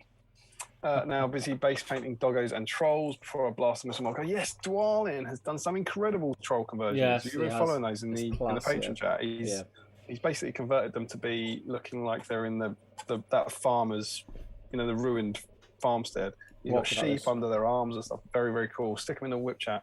Also on the mention of patrons and fans doing cool stuff, I haven't seen him in tonight, but Stephen Ryan, whose name some of you know, he built the whole Helm's Deep. When me and Steve were getting sick of Helm's Deep, he was building the whole thing. He followed all the guides in the magazine and built the entire thing. It looked fantastic. He built the dam.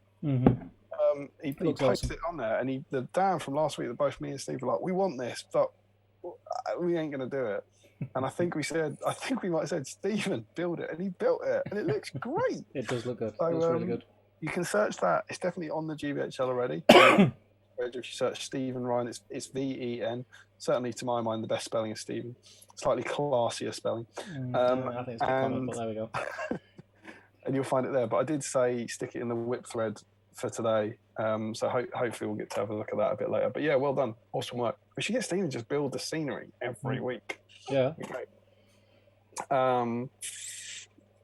Nathan T says, I missed Die Hard chat. Only a bit. The bearded brush, got to go night, everyone. Night, mate. Frederick Short says, green stuffing is really difficult with sweaty hands. It's too hot here. Classic. Classic converting, Frederick. Ed Heath says, hey guys, new to this series, loving this so far. Unbelievable scene. Someone's new and has gone, this is the non-Middle Earth street. Look where he is, though. Look where he is. He is in Qatar. Qatar, mate.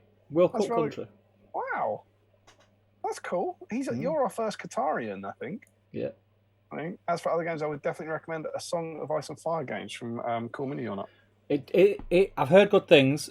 Two problems with it. Some of the minis are really hard to get, and you've got to paint a lot of minis to play a game. A lot of minis. Have you seen Callum's? Callum Edens. No. Callum Edens, very good friend of ours, part of the Wanderers. I haven't seen him in a year and a half, like so many people. He started up his own YouTube channel. It's called Hedge Night War. Yes, seen that. Go and check it out. He's built a studio in lockdown. He's built seen that, summer house thing, like big studio in his garden. He's filming that there. He's got hugely into it. When I first saw it, I couldn't believe it. As far as I know, he wasn't into it pre-pandemic, and now he's just got hundreds of painted models. I was like, this is amazing what he's done. So he's gone mega into that. So I think he's a big fan. I'm gonna check that out. It's supposed to be good. It's quite a big scene here in Manchester. Play at Element Games, or there was pre-pandemic anyway. But the minis are really nice. Really nice. The minis. It's a really nice blend between looking like the books, but slightly influenced by the it's just enough to not put you off. It's clearly a book vibe. Yeah. They don't look like the actors, but they look enough like they could be the actors. I think it's very clever. But Ed, obviously, if he says, "Hey guys," so maybe he's just joined here, but welcome. I hope if this is your first time in, all right, thanks for saying hi. Get involved. Everyone's friendly, and we're just trying to clear our backlogs and paint some Middle Earth models. Jill is in, says, I won a 2-player starter set for Flames of War, but not learned anything about it. Nice to hear it's good. Josh Bryant might move it up the paint queue. Joe Holzman, I mean, he's close. Oh, we're on Die Hard territory. He's close to the Canada border. You probably have to go past that one on the way into the country. Joe stepped up. Here we go. Don't know about Canada, but there's a different Joe now. On to Joe Achille. They do name truck stops here. For example, on pretty much New Jersey Turnpike, they have the Vince Lombardi rest stop, who was a famous football player. Oh, that's interesting. There you go. Imagine motorway service stations were named. We get like Watford Gap. Yeah. That'd be good. I like that. Yeah, ours are just named after places. Limb Services, Warrington Services. Yeah. Yeah, then we go for naming them after the places where they are. So they're easy to find. Yeah, which actually would help Bruce Willis out.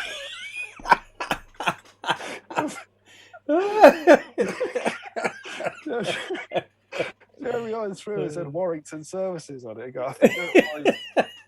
I don't know if there's a Warrington Services. No, meaning I reckon it's near Warrington. Helicopter.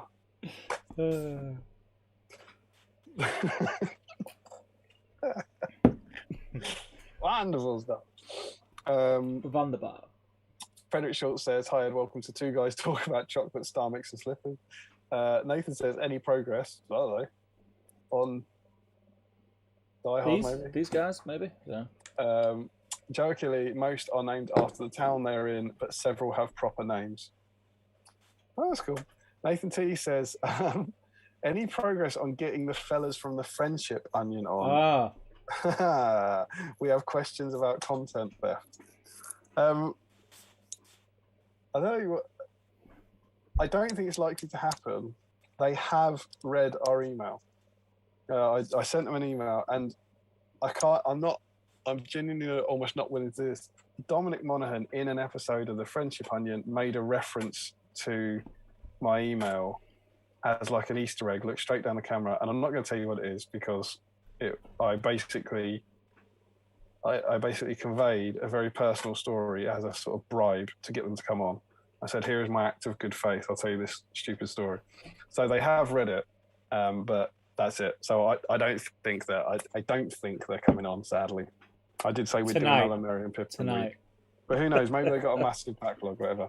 But it did make me smile because Dominic Monaghan briefly looked down through the internet and spoke directly to me, which was quite sweet. What I think we should do, there's 48 people in right now. 48 people go on Twitter and tag each of them in a tweet that said that references, you guys really need to get on battle streams in Middle Earth. These two guys. Don't talk about Middle Earth. Yeah, I did everything we could. Well, obviously they know what we're about because we've stole pretty much. But they must be getting thousands and thousands of emails and voicemails. But if they get 50 now. Yeah, the idea of coming on a live Zoom call with two. It's on you. It's on you guys. If you want to see them on here, it's up to you lot. Tweet them now. Tweet them. So there we go. That's the update on there.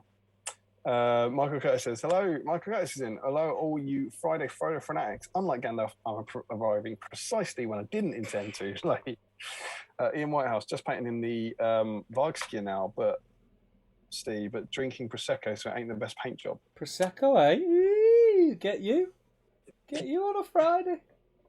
The fanciest of drinks. Fizz we call it in the north, mate. Bit of fizz. Yeah, is that the fancy stuff? You're from Prosecco. You can only dream of colour. Just Right says he's chatting to Jill about bolt action, I think, or Flames of War actually. She's got to hit the beach, which I believe is the name of the starter set. Dan Costa says, yeah, Manchester was a flagship store, then Oxford Street. And Nathan thinks Cardiff was as well. Josh says he hasn't played bolt action, but he's heard that it's basically 40k with a World War II veneer, whereas Flames of War is actually more historical. It's actually, from what I know about action, it's entirely different because it's you draw dice out of a bag. Yeah, it's like alternate activation. Yeah, it's not like 40k that I've seen, but I've not played it, so I couldn't say. Anyway. Joe Kelly says, Beastmaster. Oh, this must be when we're talking about like films around Conan. Beastmaster was a good flick. Tanya Roberts in her prime. Oh yeah. Nathan T. I really enjoy bolt action unless I'm playing on the vicinity of a military history buff that isn't me, fed up with hearing how inaccurate a D6 is for representing variable rivets on tank marks. Jim Monroe, bashing on bolt action is a popular thing amongst historical gamers, but they also do the same for Flames of War here too. They tend to play a Jaina command instead. We don't like bashing here. We're positive people. Be nice. It's a game. I think some people get a little bit carried away and forget that it's a game. It's a game. Nathan T. Chain of Command does a good job of representing large scale war. Josh Bryant says, I know nothing about World War II. I just started playing Flames because my mates do, and I ended up loving the system. A lot of TFL games at our club. What's TFL? TFL? The Lady League. The Fantasy League. TFL. Is it Transport for London? Could be Transport for London. Teflon. Tefl.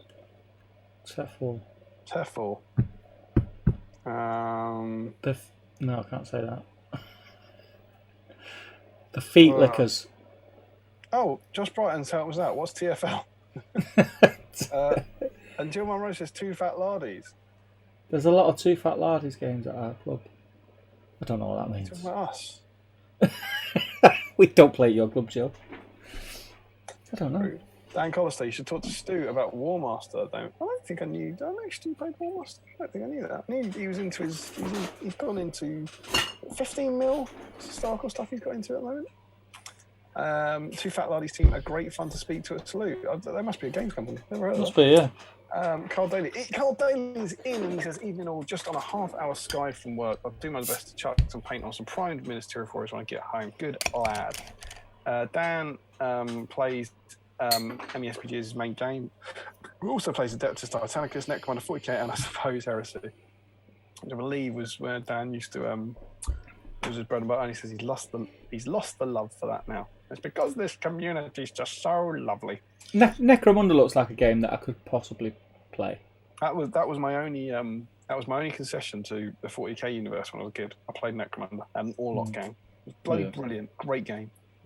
It's range rulers, which everyone thinks are designed for whipping people. Yeah. They were made for Necromunda, and they were designed to put a model in people's eyes and poke it through the scenery to see if you could see the other models. So you could poke it through, because Necromunda was so much about the original was so much about the 3D terrain and the angles, and you could literally, it was like a laser pointer, but you could stretch them, and they were a brilliant invention, and everyone just whipped people with them. It was like, I'm going to take away the range rulers. Yeah, take them away. Carl says, not been to a tournament yet, but very much looking forward to popping my cherry next Saturday at Valorol. Oh, I'll see you there, mate. I'll see you there. He's talking about his tournament cherry. That is not a comment about intercourse. Well, not met me yet. Valorol? I'm going to be down there. Well, Top Table is kind of sponsoring it. So yeah. Do you want to talk about Valorol? What it is? As far as I know, it's sold out. I think I may be wrong. And let me while I'm here now, let me check on the page. Dan Collister says GW sent out an email today. Social distancing screens and masks in stores even after the 19th. Good, glad to hear it. Seeing more and more services and shops doing that. Like I said, the government says it's over. Spoilers, it's not over. That's really good, and that probably means no events, I would think. Jill says exactly the same thing. Al Mullen says, running working by myself, I'm really worried a neighbouring bar has to shut down because of the COVID test. Yeah, I completely agree. I'm sorry, Al, keep safe. Just Brian, I do not care for 40k at all. It's an absolute mess. I need to... Oh, Josh, I love your positive messages. Only time I play is to get some use out of my insanely expensive heresy models. Thoroughly crap system. Thoughts on press. Al Millen, on other news, I'm finishing off Mary and Pippin's like, woo, woo. Jill Monroe says, Games Expo is first weekend in August. No mask requirement, no test requirement, less of a reduced capacity than originally planned, complete turnaround, but still saying they will be safe. Wild How can you say you'll be safe? How can you say you'll be safe? It's fine, you just come. Oh, lots of virus. It's okay. Nice. Relax. Testing go, man. Lick your face. Kiss. Nick Gardner says, well, what do we have here? Nick Gardner, in 2-week streams, Galadriel. In 3-week streams, Elrond. I want to see you there. Elf weeks. There is currently, from what I can see on the spreadsheet, there's 3 places left available for next week. It's £20 a ticket. It's a one-day event, and it is going. It's for a good, very, very, very good cause. And I will tell you what that cause is now. It's mind.org. So it's a mental health. Is that not what Dan raised money for earlier in the year? Was it the same one? Apologies if I've got that wrong, but I thought that's what his Glathrim auction. Could be. Dan, do let us know in the chat. This is it's mainly run by Colm, and the Drone Combat blog lads who are sorting it out, and they just there'll be a couple of my boards that people can play on the Saturday, and I'll probably be there. I may do some content, do some socially distanced interviews and things like that. Maybe something, I don't know. Sounds good. We'll see. I wasn't 100% sure if it was going to be going ahead to the way that they wanted it to go ahead, so not a lot of plans have been put in place. But yeah, I'll be down there. So I'll see you down there, Carl. Steve, you don't seem to be painting. No, I'm drinking, mate. Drinking. Do you fancy taking over on the comments? Yeah, take over here. Smash it. See where we got to? Mm-hmm. We're on to Ed Carl Daly just walked in. Into your man cave? No, into the chat. You've been there before. Ed Heath said, I see you just have to wait for the meaty stuff in between the chit chat. In Thranduil's world, I'm patient, I can wait. I wouldn't wait for too much meaty stuff. It's mainly chit chat. Who's this? Who said that? Are you on live chat? Ed Heath. Yeah, I'm on live chat. Ed Heath, who's in for the right, yeah, talking to Frederick, yeah.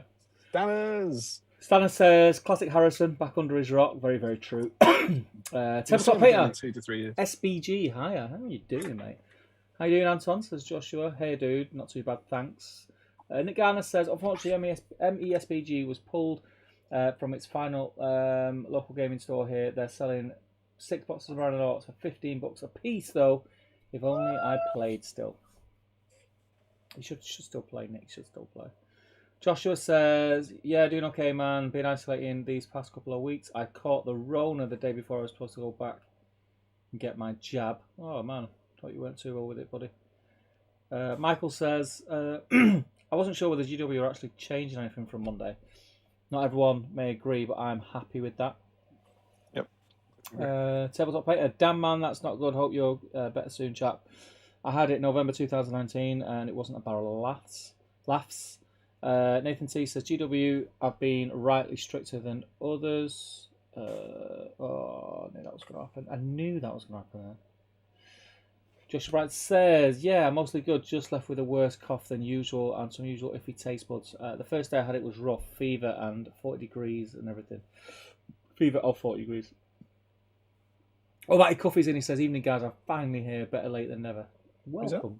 Welcome. Who was that? Almighty Cuff. Excuse me, God. I'm repeating on me. This I think I need to drink more of it.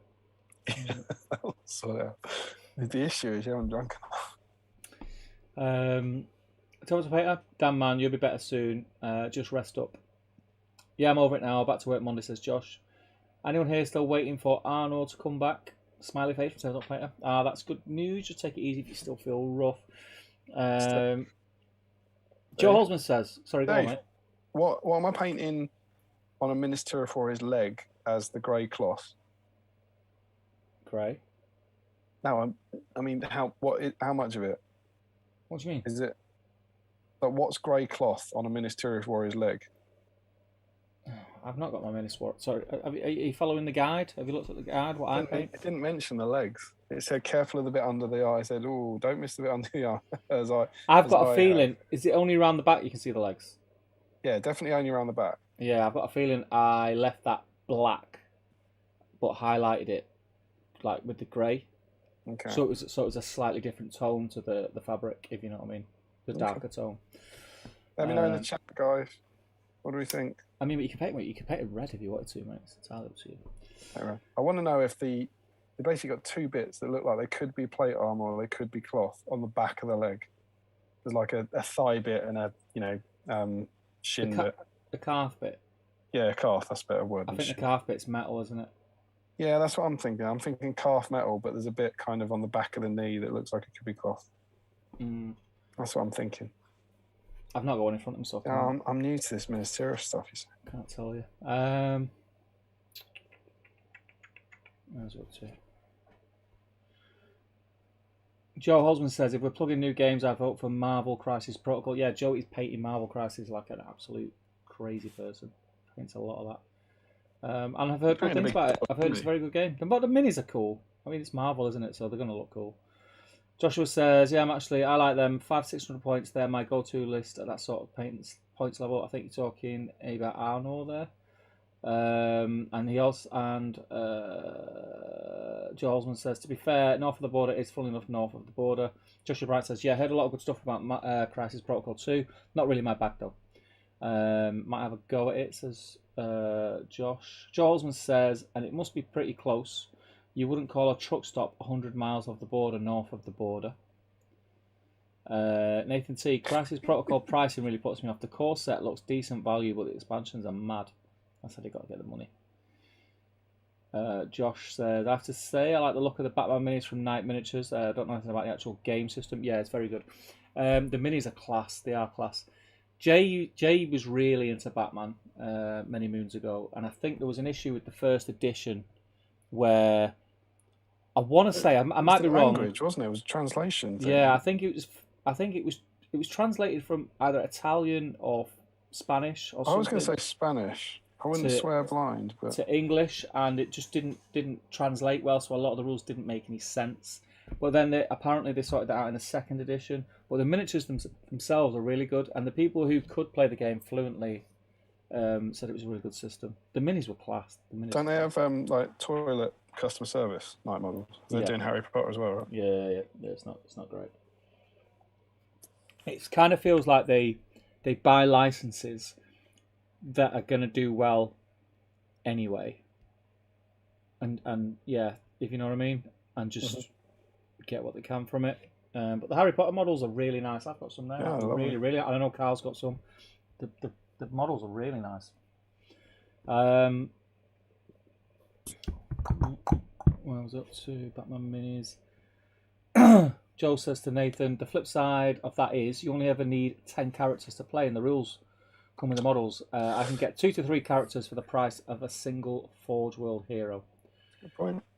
Hajinder Singh says the new kill team has some interesting rules, a bit more like SBG with the combat. You have to win the dice roll to attack regardless of whoever's turn it is. Yeah, quite. It's caught my attention. The kill team stuff, but again, it's one of 5 games that have caught my attention. So whether I actually follow through with it, we'll see. I hope so. I really like to have it on the channel. It's a low figure count. And would suit what I want to do on the channel down to a T. Nathan T, Damian, welcome. Everyone's friendly. Nathan T, Steve cracks his neck aggressively. I didn't crack my neck, did I? Joe Holzman says to Josh, I can't comment on the game system, but Night Miniatures are extremely unreliable in my experience. Only had to deal with them a couple of times.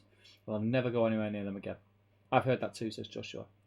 Jill says, transport for London games, that's TLG. All about jumping barriers and ducking fares. You got that ticket to ride, haven't you? You know, there's precedent. Nathan T, wow, the cool Easter egg look. Can you tell us the story in the Patreon chat? He definitely can't tell you the story in the Patreon chat. Steve knows. You have to get out of here when he's trying. Yeah. Genuinely, I can keep a secret even when I'm drunk. I'm very good at keeping. It's a story that me and Emma knew. No one else on earth knew, and I emailed to Dominic Monaghan and Billy Boy. And now Billy Boy, Dominic Monaghan, and me. No. Yeah, and I was like, I'm telling you this. Can I just say, if it gets out that story, yeah. It's one of them two. It's Merry or Pippin who've leaked it. Right. You're welcome. And I was like, I mean, Pippin's got form. He can't hold his piss. That idea of saying, like, here's an act of faith. You hold my future in your hands. You could share this with the internet, or you could see it as a sign of faith from 2 nerds and come on our YouTube show. Yeah. As it was, I think they respectfully decided to do neither, which I respect that. Yeah. You could go back. Right, it's so. I'm not suggesting what this is. You could go back and watch the last. I think maybe the last 3 or 4 episodes, and just look for one line where Dominic Monaghan says something strange and out of character straight down the camera, and you would be able to. Yeah, there's a chance you could work out what it was. I think people are going to work out what it is. Oh, there you go. If you think it's got rewatch value in it, you want to go back, and I don't mind giving them some extra views. Scott Newman says, exhausted, just finished dry brushing 90 Dead of Dunharrow with Escapina Green taking a well-deserved break. Great stream, guys. Thanks, man. Oh, thanks. Oh, that's a lot of Dead of Dunharrow, mate. Why are you paying so many? 90. You know, I think I did 30 in one go at one point, and that was quite enough. How many came in the Pelennor set? I've got them. 20. It's just one box. 20. I think I did them in one city. Josh Crosby says, not played anything other than SBG for the last 2 decades, but I have so many Def Corps from my childhood that I've been painting a few for nostalgia's sake, in case they can be used for Kill Team. Well, they definitely can, because that's part of the new starter set. Oh yeah, even though it's the new plastics, which did look very nice. They do look very nice. I know nothing about those Def. Is it Def Corps? It's G at the end, right? Is it them? Def Corps, yeah. Yeah, them. Do you know why I remember them? When GW announced they would have the Forge World license, those were the troops that everyone was using to estimate the prices of the new SBG range, because they were small and like mannish as opposed to massive Space Marines. Everyone's looking, well, you get 10 of these for this amount, so maybe the Iron Hills will also be like. I really remember that they became like the Freddo of like guessing what, in 2016, 2017, guessing what prices we'd be looking at. Yeah. Funny old world. Julian Hammond says, hi guys, been here a while, painting and remembering those early sword and sorcery films like Conan, Halt the Slayer, painting Minas Tirith Hornblower. Oh, nice. Good man. We'll have to jump in the Facebook chat. That's cheeky. Getting a model out of the command pack that is a warrior. Whoa. Yeah. Dan says, I did my charity raffle for Calm. Mine are a very worthy charity too. Yeah, sorry. Larry Miller says, finally made it on after a late work finish. Did I miss Steve painting Aldo and Halef some more? No, mate, they're on the shelf, mate. Where have you been? Mate, Where have you been? We talked about hobby. How do we miss that? I forgot about that.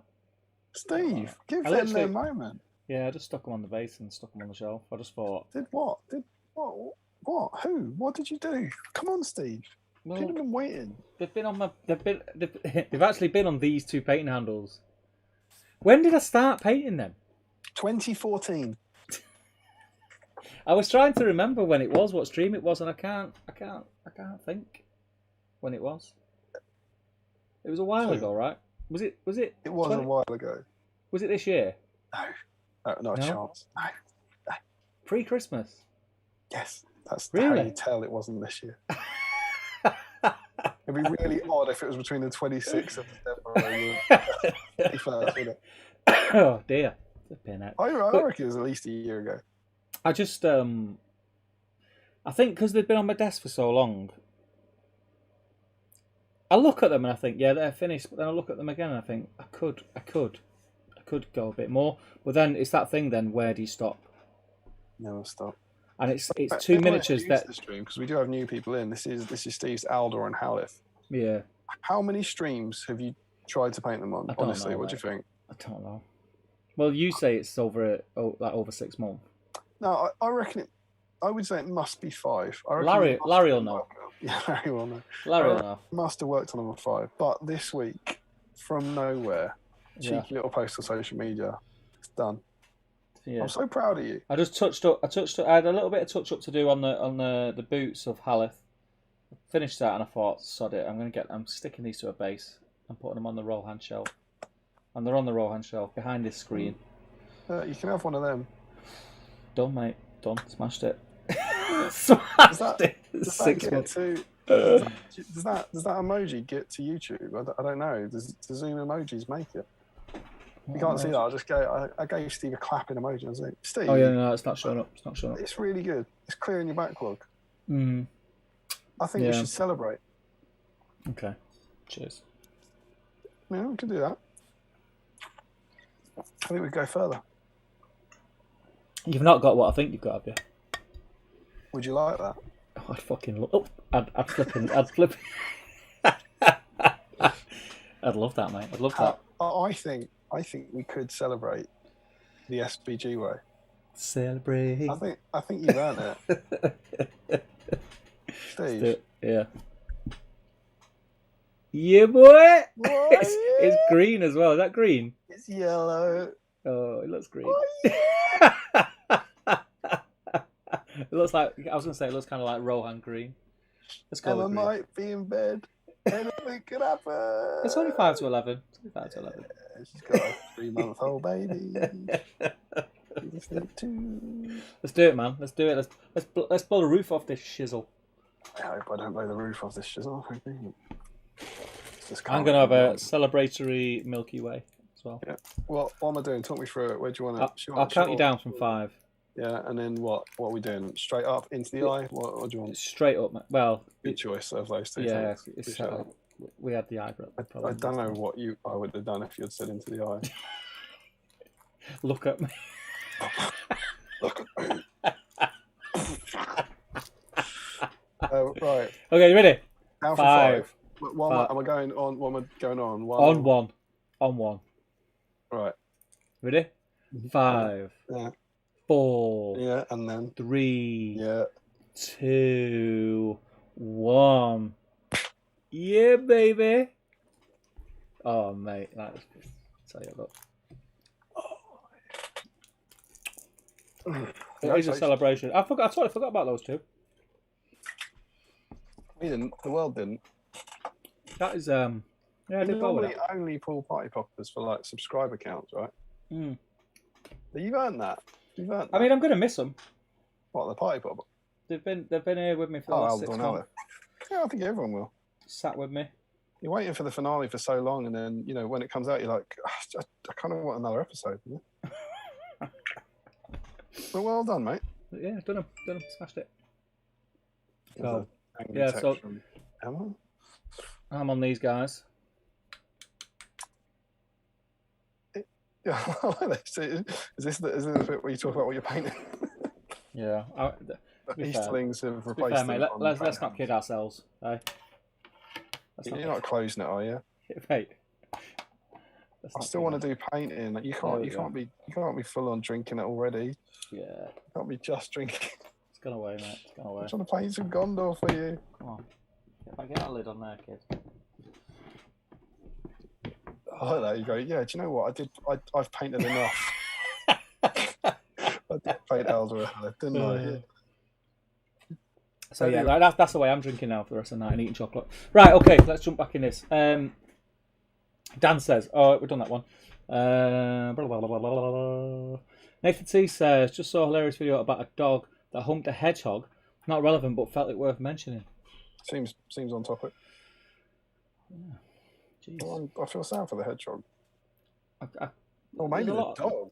There's a lot of things that is like here that he's trying to get out of here.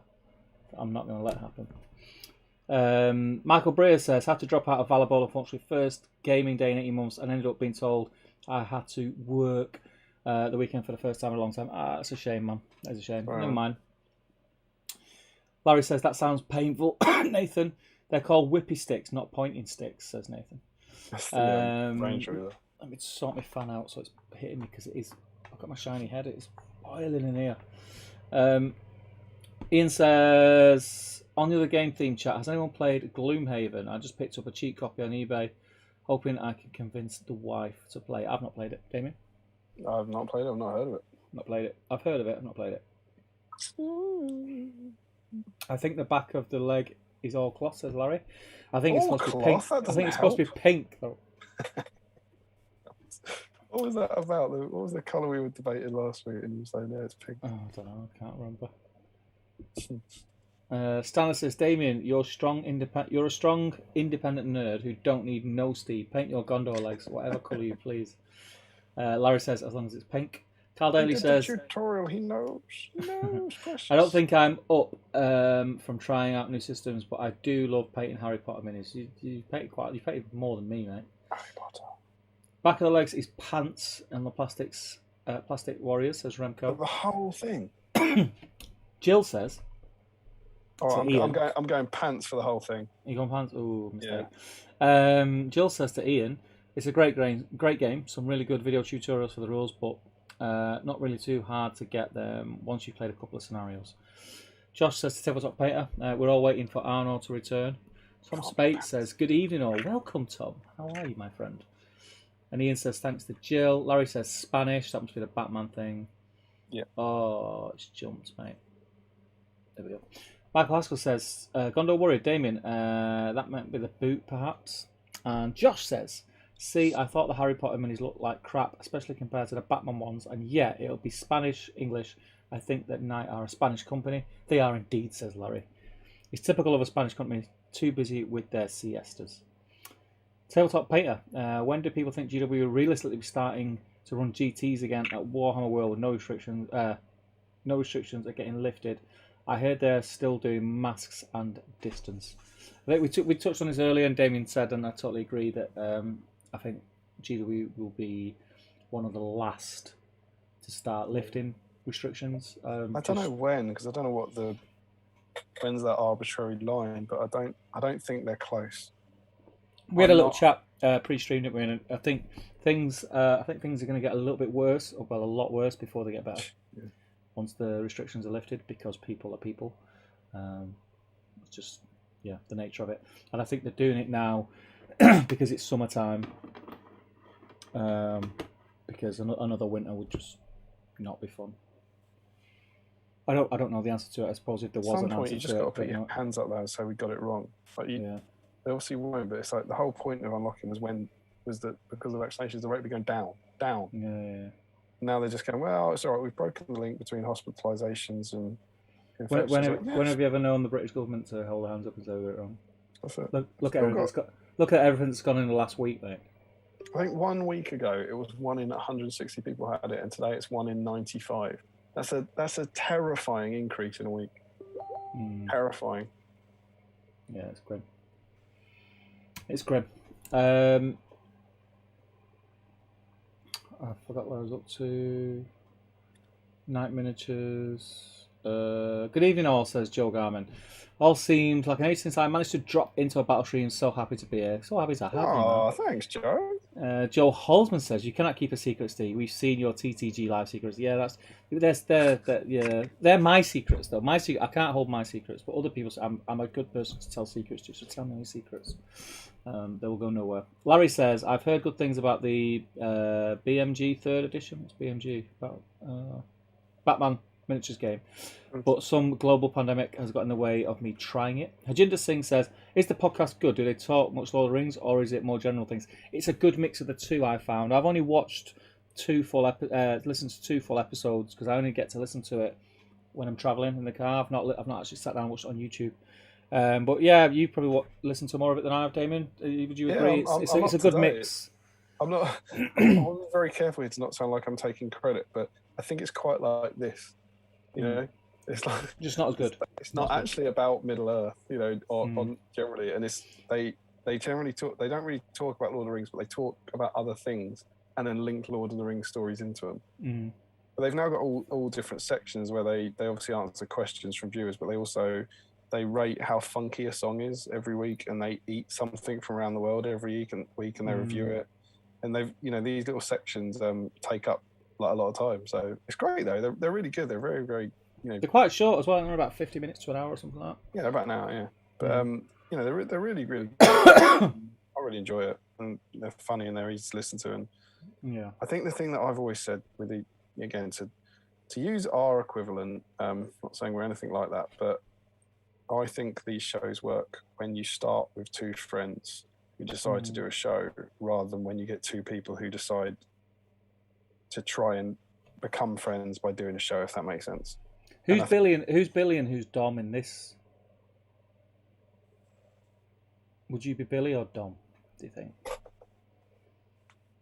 That's one for the watch, the viewers, I suppose. I'm probably Billy, aren't I? Think?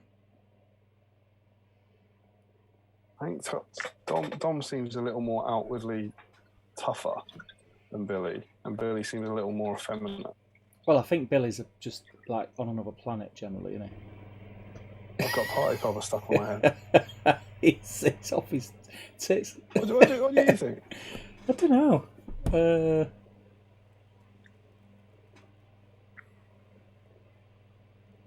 I think it might be. I think it's an equal mix.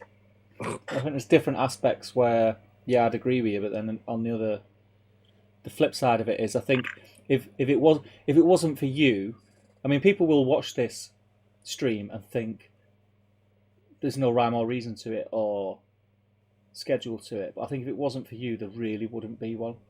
Because I just, do you know what I mean? Do you get what I mean? Because I bring the party poppers. Like you will say, "Oh, we've not done this," or "We're not." You know what I mean? You'll keep us on track to an extent. I'll make sure we look at the magazine before 1 a.m. Yeah. And I think that was a compliment in there. And I think Dom has that role on that podcast. I've only listened to 2, but he seems to be the one that leads that Right, so. sort of. And Billy is older, and respectfully, you are older. Yeah. Though not by as much as people think. I always find that people always say, like Steve, like, what's it like working with someone who's like, 15 years older than you? And I'm like, he's not 15 years older than me. He's not. Don't listen. Don't believe it. I spent most of my adult life being told by people to grow the F up. So, but no, sorry. The point being, I think you can tell they're really good friends, and they're just friends talking. And I think that goes an incredibly long way to, I don't know, making something enjoyable and making something last, as opposed to 2 people who are trying to do something more for, I don't know, business reasons or something like that. I think. Yeah. Well, I think you could tell, couldn't you, if it was 2 people who, like you say, who were just there and try to force it. I think we've said this before. There's 53 people in watching us now, which is amazing, and you guys are all awesome. But I think if there was 3 people in, we'd probably still do this because it's cool to hang out, man. This has been for 18 months longer. Like it does feel like being in the pub, just chatting away. And the difference is you won't bring your models to the pub. You're just not letting anyone else talk in the pub. And you wouldn't speak out loud about toy soldiers in the pub. You definitely wouldn't get your paints out on the bar. In short, this is nothing like being in the pub. It's like being in a nerdy pub. It's like being in a pub like the Dorset Arms after yeah. Good pub. But yeah, it's funny, isn't it? Right, okay, I'm going to jump back in. Sadly, it seems like we only have 2 tweets telling Billy and Dom to go on B-side. Come on, guys, 53. Oh, really? 53 is here now. More than we had. Get on Twitter and tag Billy and Dom and tell them to get on here. We also eat the world. We also do it. Tell them we're the friendship turnip.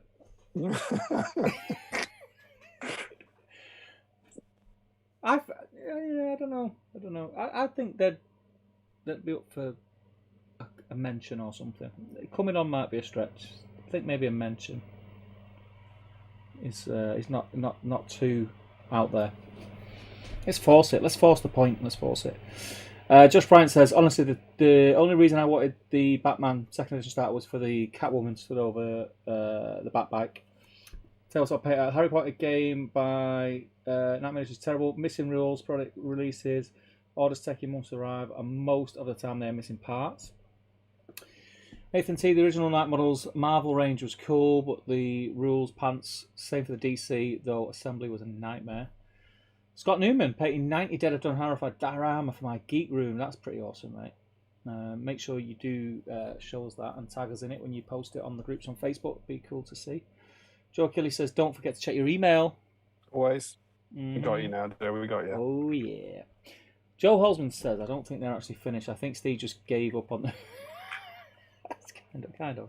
What's that? Haleth and Aldo. Larry says, to be fair, I can't really comment as I think every stream Steve's worked on them, I've been working on Theoden. Yeah, Larry, my boy. And he's not even at a usable game state. Stanner says, you're a braver man than me, Damian. What was that for? Hello? Is that for blowing up a party popper, probably, yeah. It's probably about Emma being asleep, I reckon. I reckon it's that. Mr. Gaz Baller's in. How you doing, Gaz? He says, painted 20 warriors so far whilst watching. That's what we're here for, mate. That's what we're here for. For every 20 you paint for yourself, you've got to pick 10 for me, though. That's fun.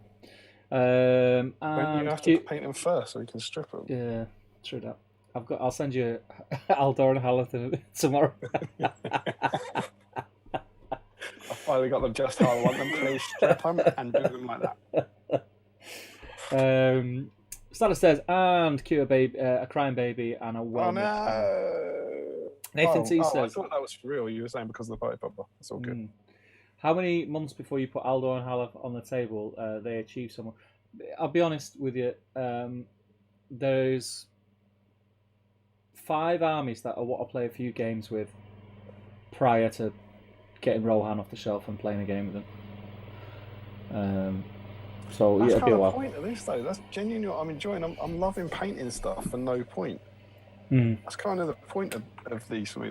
This guy was I talked about this at the time, but this guy was the one I did a few weeks ago. That Threndil. I'll never ever use it. I don't think I'll ever use him on the table. No point for him. But I loved painting him, and now he's not a bunch of silver in the backlog. That's precise. Yeah. That's what I want. I want people painting models they don't want. They just want to paint them for the love of it. I like having I like knowing I've got the armies there. For instance, there's a lad. What's his name? So we can get him up on here. He's reached out to me. I don't know if he's in tonight or not. Mr. David Messenger. He lives fairly local to me. He's never played the game before. Well, he has played the game before, but he said he played it when he was a kid, in the first incarnation. He's went off, lived his life, gone to uni, everything, and now he wants to get back into the game. And he's like, oh, you know, what shall I buy? Shall I buy this? Shall I buy? And I said, well, don't buy anything yet. Come down to Element Games. I've got loads of armies. Try a couple of different armies out. Whatever you like to play with, then start investing in that army, rather than investing in an army that you might not get on with in game. So it's nice. Dad. It's nice to have stuff. Nice to have the armies. Very nice. Yeah. These guys, when these are done, make no bones about it. These are getting chucked in a figure case and never played with. I've got absolutely I'm kind of tempted to take these to like maybe the B-Sign meetup or something. Yeah. If I've got enough by then and use it as my B-Sign, but I don't know. If I've got enough, we're talking about 600, 500 points, aren't we? When's that meet supposed to happen? Is it November? December? End of October, right? October. I might be. If we'd had another, maybe if we. Well, how much is Warband? About 200 points of Warband.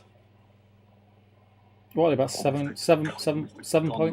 7 points of Warrior, is it? If only I was sitting next to armies of Lord of the Rings. I think it's 7 points of Warrior. I'm not getting up. Oh man, when I'm not in. Thinking of the fan, it's so. They are hot. 7 points of Warrior, but then we'd give them stuff, wouldn't we? 8 points with either a spear or shield. Or a shield, and 9 with. Or you do what I do and give them both, yeah. Gonna make an army. You have no swordsmen. There's no point. Of course, there's point. They're the only models I got. No, mate. There's going to be. I could have 24, and there'd be 24 at 8. 24 times 8, and then there would be 8 with shields. That's another 8 points. But that's not a lot of points at all. New. It's 200. Yep. 200 points for 24 warriors. So what you got to do there is whack like Gandalf the White and Aragorn in it. So. Gandalf the White and Aragorn Elazar leading 24 warriors. I'll have a banner, and then that's another 8, isn't it? Faramir must be about 90, mustn't he? Something like that. I think he's 100 maxed out, or used to be anyway. What about when he's on foot? 90. 80, he'll have... 85, no lance. Shield. He hasn't got a shield, damn it. 85 plus 85 plus 318. I need another hero. Chuck Boromir in there. He's 160. Big buzzer. 178. That would be such a dire army. I might do that. I might do Boromir on foot and Faramir on foot. Do it. And 24 cat guys. Do it, man. Do it. Top table planet. Joe Osmond says I might have to start a petition for Steve to strip and repaint them. Steve, did you actually paint anything tonight? Says Stanners. Yeah, these two, man. Check that out, man. Base colours on, bro. Larry says I still need to pick a new spirit for my spirit backlog. Now, Stanners. He finished 2 models this week, says Nathan. Let's not push him too far. Is that for painting or for drinking, Larry? It's got like foldy bits and stuff, says Larry. I don't know what he's talking about the back of Minister of Warriors. I think. Oh, right, okay. I think I'm coming around to Haskell. I think they're boots. Because I tried to work my way down to the heel. And that's got to be fabric. Because there's no...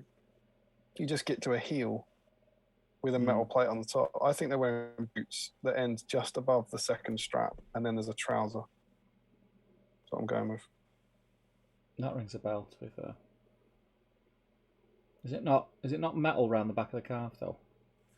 It could be, but it, like he says, it's got a tiny little foldy bit in it.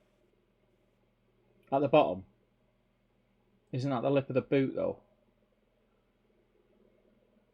It could also be a metal plate round the back and then a boot heel at the bottom. That's what I think it is. Could be a metal plate with 2 straps over it and then just a little boot heel. Yeah. Josh Bryant says, if Gloomhaven is what I think it is, I've heard that it's good fun, but requires a metric ton of setup and rules learning, but don't take my word for it as I've never played it. Nathan T, with England fans allegedly sticking flares up their bum, surely there's some party popper inspiration to be taken from it. It's not allegedly, I've seen the video. Absolute idiot. Sean says, 40 quid for every issue of Middle Earth mags. Worth it, do you think? For every issue, what's that, nearly 90? Yeah? 40 quid for all of the... Yeah, definitely.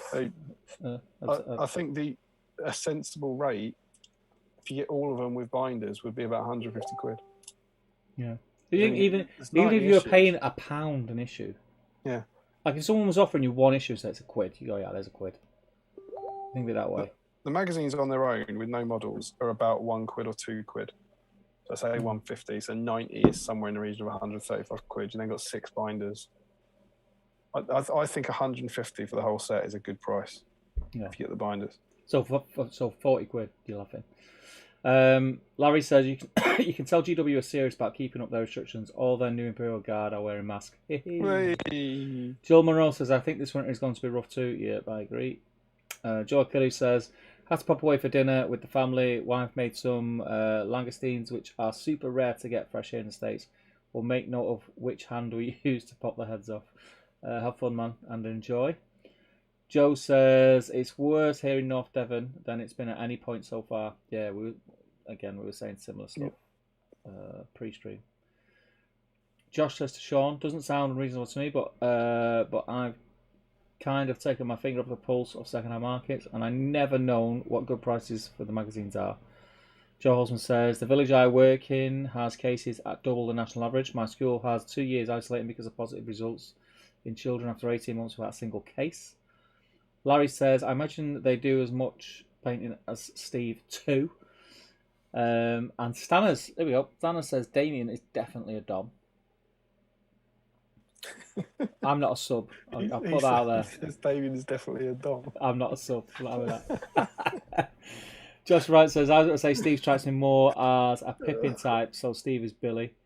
Joshua Bryant also says, have I got the actors the right way round? Yes. Stanners says, aye. Joe Osmond says he just seems 15 years older because he loses his glasses on his forehead. Nathan C says it's a tough choice. Dom has more world experience but he's younger. Dan Collister says I think there's a similar gap between you two as there is between Stu and I. 2 years, is it that? Sean says to Joshua, I think I was thinking it was a decent price, but I'm a sucker for impulsive buys. Never collected them as a kid, but I'm not sure if I'm overpaying as the minis outfit. No, you're not overpaying for 40 quid, mate. That is an absolute 40 quid, absolutely not. You will get hours and hours and hours. You're getting 90, right? Yeah, hours and hours of pleasure out of reading them. I mean, irrelevant. I would say if you're getting 40 for 40 quid, That's a good price. Yeah. Stanley says, you're right for one, Steve. We are all awesome. Yeah, you are awesome. Jill says, not allowed to bring in snacks to the pub. Josh Bryant says, and yes. I get what you mean. If we was in the pub, we wouldn't be able to bring snacks. True that. Joshua Bryant says, and yes, there's definitely something about the easy camaraderie of mates making a show and people trying to emulate that without the friendship.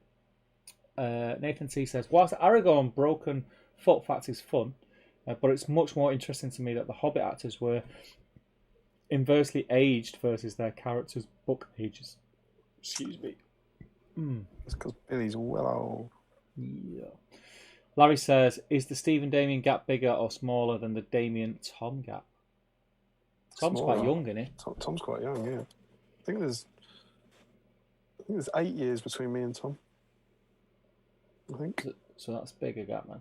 What were we, 3 or something? We're not much, are we? No, we're about 3 or 4, yeah. Yeah. You know what I was saying? Yeah, well, I just can't remember. I'm thinking of any way we could work it out. Anyway, what's the next comment? How many Moria goblins are you? I'm just under 8 Moria goblins of stuff. What are you? I don't know. Just over 9. Just over 9. Just over 9. Are you? No. Moria goblins with stuff. Moria goblins with stuff is 5. You're not over 9. No, I'm not over 9. No. Full stop.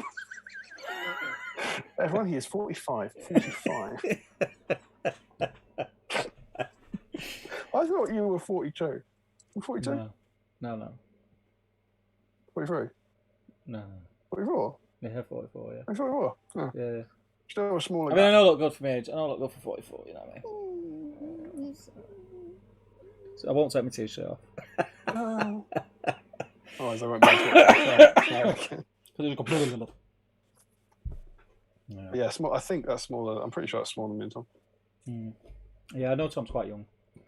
I think Tom just turned 30, didn't he? I mean, you know more than me, but I always just had it in my head. His birthday very soon. Josh Bryant says, for an excellent example of the difference camaraderie makes, see Clarkson, Hammond, and May making Top Gear Grand Tour versus any of the new Top Gear panels. Yeah, I agree. I think that is a good analogy. Yeah. Josh Bryant says, although the last time I watched any modern Top Gear, Flintoff, McGuinness, and the other guy did have a measure of the camaraderie, and it did begin to feel a little bit more like classic Top Gear. I think Flintoff and McGuinness, I think it's just like they were bound to get on. It's just like 2 northern blokes who have a quite similar sense of humour. I think they cast them quite well. Jill Monroe says, right, got to go to bed. Enjoy the rest of the stream, everybody. Take care, Jill. Good to have you in. Green Tree says, I'm painting some dry stone walls for a terrain piece at the Min. Any tips? I've dry brushed from black up through various greys, but they are looking a bit black and white. Yeah, I used to do that. Start with black. I tend to start with like a really dark green or a really dark brown. Now dark brown's a good one, and go up from there instead of the black. I know it's probably a bit late now because you've done it, but what's that for? Stone walls. Oh, right. But another way around it, if you've already done it, would be to start whacking some really thin down green washes on brown washes, blue washes, dark blue washes, and then like re-dry brush, whack them on all over, and then do some individual stones like with the wash, and then dry brush again. Just makes it look a little bit more natural. Dan says, I disagree. Paddy, Freddie, and Chris are great. I think that's what he said. I think he said Paddy and Freddie and the other guy got on a bit, didn't they? I might have read that wrong. Larry says, also, Damien, how long until we can expect some nautical nonsense? Forever. I wouldn't hold your breath. Forever and ever and ever. I don't see me doing anything public beyond maybe taking some photos of it if I ever play it. Yeah. Stanley says, what are the 5 armies, Steve? What, in Battle of the 5 Armies? So you got dwarves, elves. This book. Are we doing book? men, Yeah. and the two types of orcs. That's the film. Or is it beasts and orcs? No, that's the film. The film is dwarves, men, and elves, and the two orc armies. That's in the film. And what is it in the books? Orcs and goblins. Orcs and wargs, or goblins and wargs. Yeah. Ian Whitehouse says, I don't know. Stanners has had a few beers, hasn't he? Testing you. He is. Right. You know rings. Oi, Steve, you know this. Ian Whitehouse says, love the French opinion, but like battle streams more. Yeah, boy. I've also drank too much prosecco. Yeah, boy. Oh, it's a drunk opinion. The only opinion that counts, man. He's gonna wake up tomorrow. You know that. You know. It's been a while, hopefully for us, but when you wake up in huge regret, I can't. Oh my God! Did I say battle streams was better than the friendship opinion? I said that on the internet, didn't I? You look at your phone, 83 alerts. Oh no. Billy and Don messaging him. I need to call we were going to go on, but you've ruined it. Nathan T says, but Old Frangela has a better model now. Aldor and Halath are actually fun to play. Larry says, Halloween, I think. While you do that, I'm going to go and grab a beer. Is that right? Yeah. I don't know what that refers to, Larry, with Halloween. Nathan T says, B-Sim stream only models. Do you mean about the meetup, Nathan? I can't remember. When I've had a drink, I'm terrible. I can't remember anything. Joshua says, Warriors of Minister are 7 points without any equipment. Greentree says, did Lockie do any Drystone wall vid? Is it the Minister build? I'm sure he would have done. I'm not too sure. I've not watched all of Lockie's videos, if I'm totally honest. I should have done, really. Don't have a lot of time to watch videos on trying to flipping makeup. Stanner says 9 points with shield and a spear. Joshua Bryant says better baseline is 8 points with one piece of equipment. I tend to go with a shield and a spear for the simple reason that, and I do the same with my Morannons. I do the same with my Mordor Orcs. I try and give everything a spear, and that way everything can support everything. So I've always, or most of the time anyway, I've got more than one dice in an attack at all times, which is always very, very handy. Larry says, 2 Murray Goblins with nothing if they have a shield or bow. You mean when we're doing the age things? Can't tell you that. Got to work that out. 108 points for 12. Joe Holzman, chuck in your Warriors of the Dead. Stanley says, get LSR and that's all your points. I don't even know what we're talking about now, I'm not going to lie. Oh, it's just jumped. I like that, I don't know where I'm up to. Nathan T says, I found at Harry's event, Minister allow for a hard-to-kill horde that doesn't kill anything. My mistake was taking Faramir as my biggest hitter. Night of the White Tower was incredible. Yeah, I mean, the rules have changed since I last played Gondor Minister, but I used to have a similar problem. I used to be able to get a lot in my army, and my main hero was Faramir, maxed out on horse, heavy armor, lance. And he, as awesome as he is, he just wasn't. He didn't. If I come up against something that was tough to kill, he just didn't cut the mustard, and he died too quick. Defense 7 was handy though, but I do know what you mean. I think there's a few synergies in there now that help you out. But again, it depends what you come up against, I suppose. Depends what you come up against. Larry is Minister of Warriors got long pink boots on. Nice. Josh Brandt says, I don't play Minister of yet, but I certainly do like the look of a Knight of the White Tower. It looks too foldy to be metal, Steve. There's a big debate going on about the back of Warrior Minister's legs. The back of the calf looks all foldy. Joe Holzman says you'll struggle to find the later issues for under a tenner each. Really? 40 quid is a good deal, but make sure you're getting Battle Games Middle Earth, as you don't want to accidentally get those other magazines. Ooh. Who said that? Larry. Oh, it could be, yeah. Because I've seen people get knowing Larry, he is talking about mine because he's an awful human being. But I've seen people. There's the collector model magazines. Do you remember those? Yeah. Came with the thing, and I've seen bundles of both of them. So that could be a legitimate concern, but I think it's just a horrible comment. There's a winky face. It's a horrible comment, I think. Yeah. Nathan C says, my son's school has 6 bubbles off. It's terrifying. Yeah, it's pretty grim. I'm back with a victory pork pie bar. Pork pie, mate. Pork pie. I love a pork pie. Larry Miller says, Dan, what percentage of the school is that? Nathan C says, fortunately, the school has been cautious, so it's 6 classes rather than anything larger, so roughly about half. Nathan C says, 2 days left of the year, so they're clinging on at this point. And Michael Haskell says, going to have to call it time shortly, but remaining content to look forward to the rest of the weekend. Thanks as always, Damian and Steve. Thanks for joining us again, Michael. Michael. Absolute pleasure. And it is quite nice and gives us a warm, fuzzy feeling to know you sat there in your rocking chair with your nice glass of red and some posh cheese, loving life. Maybe a pork pie.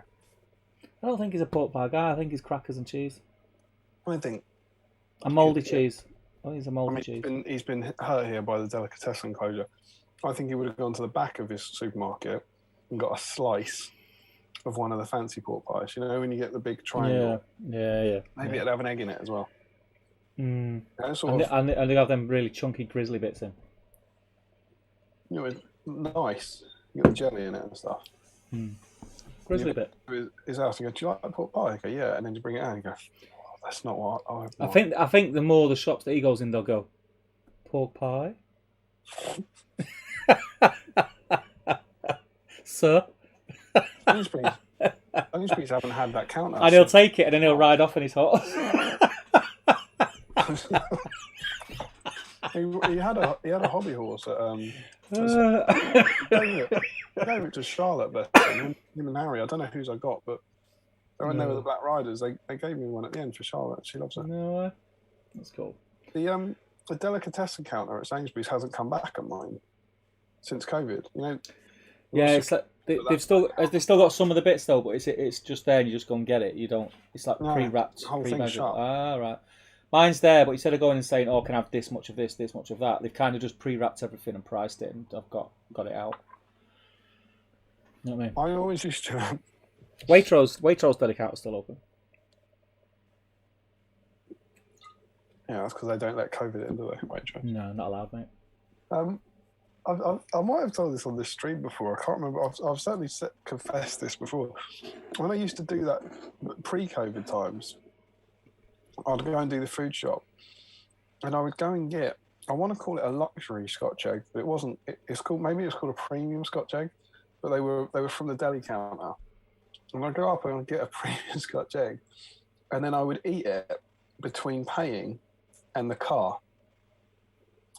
And so I wasn't worried that Emma would know I liked Scotch eggs, but she'd never know that Scotch egg existed. You know, it never ever got home. It was always my. And when she wasn't looking, you went like this. It felt like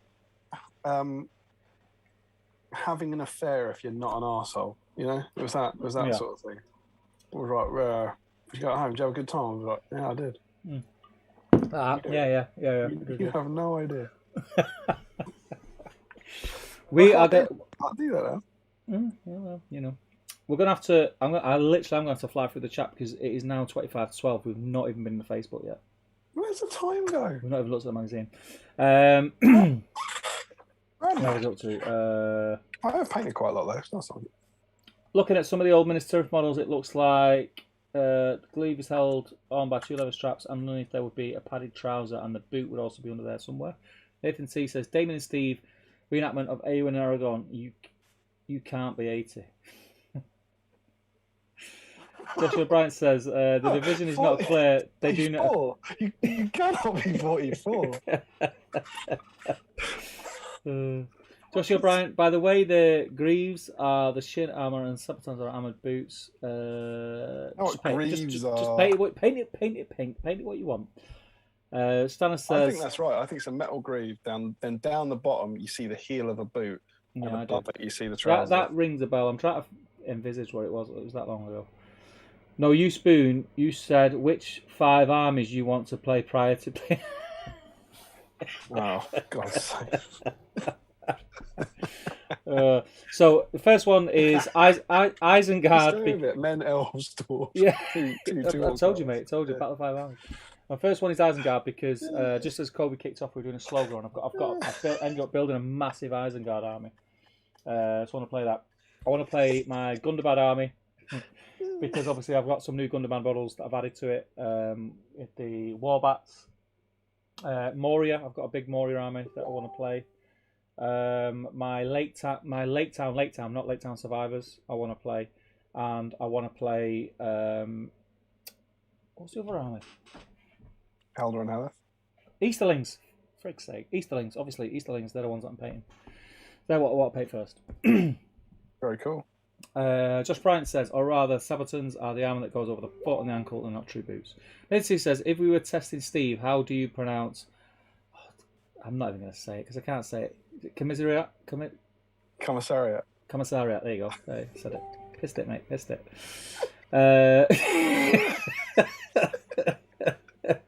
I'm pretty sure. I'll be there, mate. I'll have it. I'm pretty sure it's Commissariat, says Larry. The meetup. When Dom looks in on the stream and sees you smashing them, he'll be back out.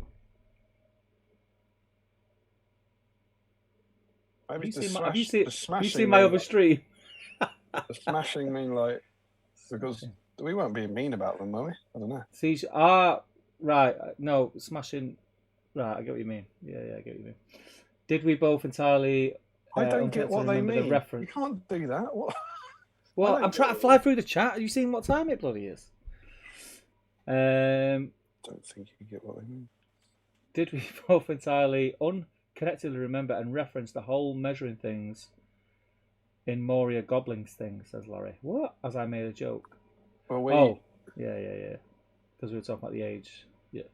Yeah, but didn't we pick up off the comment? I'm not sure. Maybe it was separate. I don't know. Josh Bryant says, and they're probably more like, for God's sake, cinch balls rather than greaves. Is that how you say it? Shin balls? Although terminology is murky. Larry says, then you got to it, Steve. Made the joke about something unrelated. Don't know. Don't know, man. Don't know. What did you say? Say it again. I'm not reading it again. David C says, David gets his own beer now because he hasn't the nerve to have them brought to him. Yeah, he wouldn't dare. She's up. Crafting. I could have texted her. Oh, is she? Mm. Yeah. It was a horrible comment, says Larry. What was a horrible comment? Joe Hosman says... That was what we were saying. We were asking Larry about the magazines. Is that genuine advice or is it a horrible comment? At least he's honest. Joe Hosman says, a nice bit of gala pie. Larry says, but love it really. It's in my top 2 favourite magazines about SBG. Nathan T says, the collector model magazines make great printable scenery models. Joshua O'Brien, there are pork pie guys and biscuits and cheese guys, like both myself, but not necessarily at the same time. I love them at the same time. Yeah, I like biscuits. I like cheese. I like pork pies. Yeah, I don't think you have to choose, do you? I don't want to live in a world where you have to choose. No, I won't want to choose. Al Mullins says, not a good time to get back into the stream. And Steve says, I didn't say that, did I? What's the quote? I'll tell you if you said it. Al Mullins says, not a good time to get back into the stream. As Steve says, I maxed out on whores. Good job I know who he was talking about Middle Earth. What? I didn't say that, did I? This must be when I was downstairs. No, this wasn't when you right. Let's start talking about the Aussies. I did not say that. Now that Billy's gone. Nathan T says that's not a pork pie. It's tiny. Has Steve tried a pork pie yet? I'm sure he said he hasn't tried one. No, I love pork pies. I was going to bring him a Belvoir house for Harry's event, but he'll have to wait. Larry Miller says, I think I've heard this story on the Palantir, the Scotch egg one. Oh, yeah, there you go. I definitely told it publicly, but I've got my eyes off for it. Nathan says, a lot of supermarkets are ditching the counters because of cost. But the folds, Damian, the folds, says Larry. Joe Holzman says, so, not the Minister if you stripped and got commission painted. Oh, man, do you know what? I can't keep up with what people That's one of the armies. They're saying, what are the armies? Oh, no. Well, yeah. I'll probably play Minister before I play Rohan, to be fair. I've had chorizo Scotch egg, next level. I haven't. I'm not really into like boiled eggs. I don't eat boiled eggs. I don't. I've not done a chorizo Scotch. I don't really like chorizo, actually. Oh, I love chorizo. You won't. Oh, I was just about to say. Do you like black pudding? I don't mind it. I'll tell you what, one of my favourite starters is it's like a black pudding chorizo. It's like a kebab. It's on a skewer with like a honey glaze. It's next level, mate. It's beautiful. Did I see someone doing something stupid with black pudding? I've seen it somewhere. Was it on yours? Was it on I Can You Can Cook? Did someone have like, I don't know, fish and chips with black pudding or something? Oh no, someone did. Didn't they do a bolognese with black pudding in it or something? Yeah, it was something like that. Yeah. I've just made a bolognese. Oh yeah, I'll put some garlic bread on it, and then some black pudding, and then some. Well, it's got loads of. It's basically just. It's mainly spices in it, so it would have just added like loads of flavour. Would have disintegrated in there when he was cooking it. Carl says, home now, I'm about to paint some Minister faces with some leftovers. Yeah, boy. Joe Kelly says, I'm back. What did I miss? Me talking about Ladies of the Night, apparently. Larry Miller says, unrelated note, but damn, it's been a long time since I had a Freddo. I had a caramel Freddo about 2 weeks ago. There was just a random one in the fridge and I ate it. I think it's a lockdown thing because I think Freddos are quite kind of compulsive buy impulse buy, when you're in a newsagent or something. People are out less, aren't they? You don't that just sounded like you just threw it on the ground. My bin's just full of empty bottles. Yeah, I think people are. I haven't had a Freddo in ages because you don't get the opportunity. Yeah. Well, I've got two young kids. I don't know. It was obviously one of theirs, but they eat enough of my chocolate, so I thought I'll eat it. Hide it in the salad drawer. Once it goes in the fridge, it's mine. I wish Galaxy made a chocolate frog, said Larry. Cadbury would do it better, says Nathan. I'm off. Night, gents, says Stannis. Take care, man. Wait to got two last week, Larry. Wait to got two last week. I don't know what that means, Carl. I'm assuming you. I don't know what. I'm trying to work out what that might's meant to have said. Wait. Don't know. Larry says, I suppose that. When to get to? Says wait to TO got to TWO last week, Larry. Huh?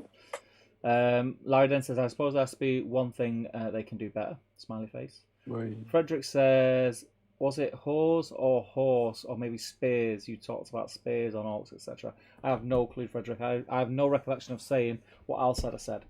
As much as I hate it, Belvoir is pronounced beaver. Bloody stupid. Beaver, is it? Jolsman says, don't know where you saw it, but it does sound northern. Nathan T, does black pudding skewer properly? It seems like it would crumble weirdly. Yes, if you keep it refrigerated, it's quite solid. And then you cook it, and it's fine. It's beautiful starter. Dan Colson says, was a time when I said I'd buy, what did you say? I need to pronounce it like Beaver Castle if I won the lottery. Live like Hugh Hefner surrounded by Beaver girls. We can dream, Dan. We can dream. I hate that Belvoir is said Beaver. Bloody Leicestershirians. And Larry says, I only get them at events now, so I don't get the chance to buy them normally. And that is, we are caught up on the chat. You flew through it, mate. Flew through it, my eye. Crushed it.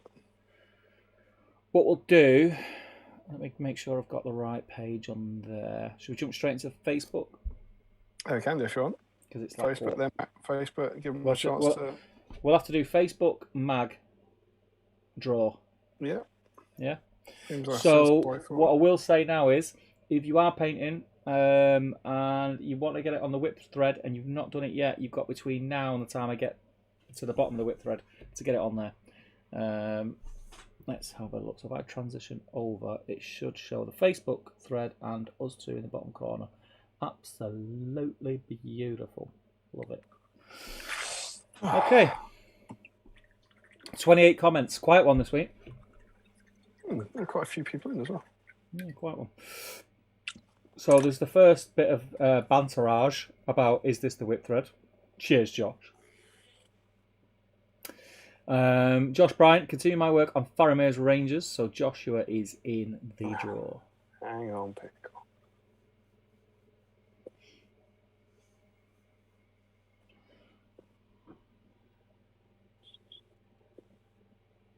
Yeah, got it.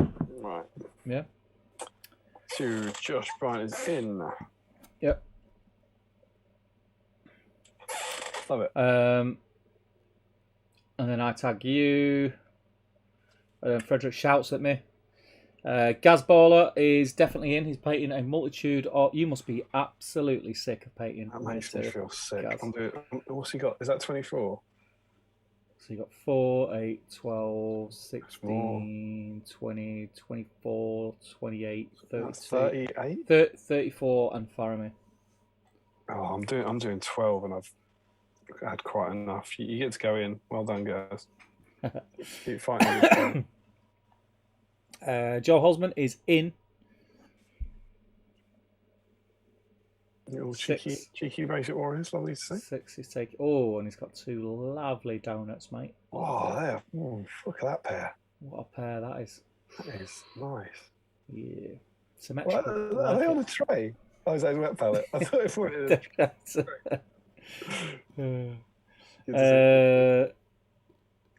Frederick. Yeah, he's in. That's all I've got. He's painting his. He's got some knoppers or knoppers, and he's a skilly of Battle Company, so he's in. Oh. Hang on, I'm still. Agenda. No fruit tonight, just 48 Warriors of Minas Tirith. Go and try and get them based and primed in the heat tonight. 48, just looking at that is... I'm not looking at it yet, give me 2 seconds. Frederick Shorts, there we go. What's Africola? Have we talked about Africola before? Africola, what does it say that? Is that Frederick? That's on Frederick. Right, and I'm on to Hajinda. Try and get them based and primed. Look at them, though. It makes me feel ill. Look at them, mate. Look at them. I might do 24 in my life. I might do another sprue, but that's it. That's me done. Julian Hammond. He's painting the Hornblower. I'm still right in Hajinda. So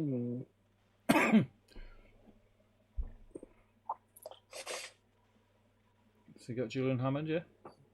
I do now. Very nice. Cheeky walks behind him. Mm-hmm. And then Michael Haskell, he's still painting his Necrons. What's he doing? Why doesn't he want to win dice? Josh Crosby is in, he's got Rangers. Do we have conversions in there from Josh? I don't think so.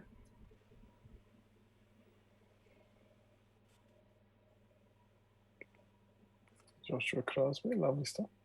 Nathan's in.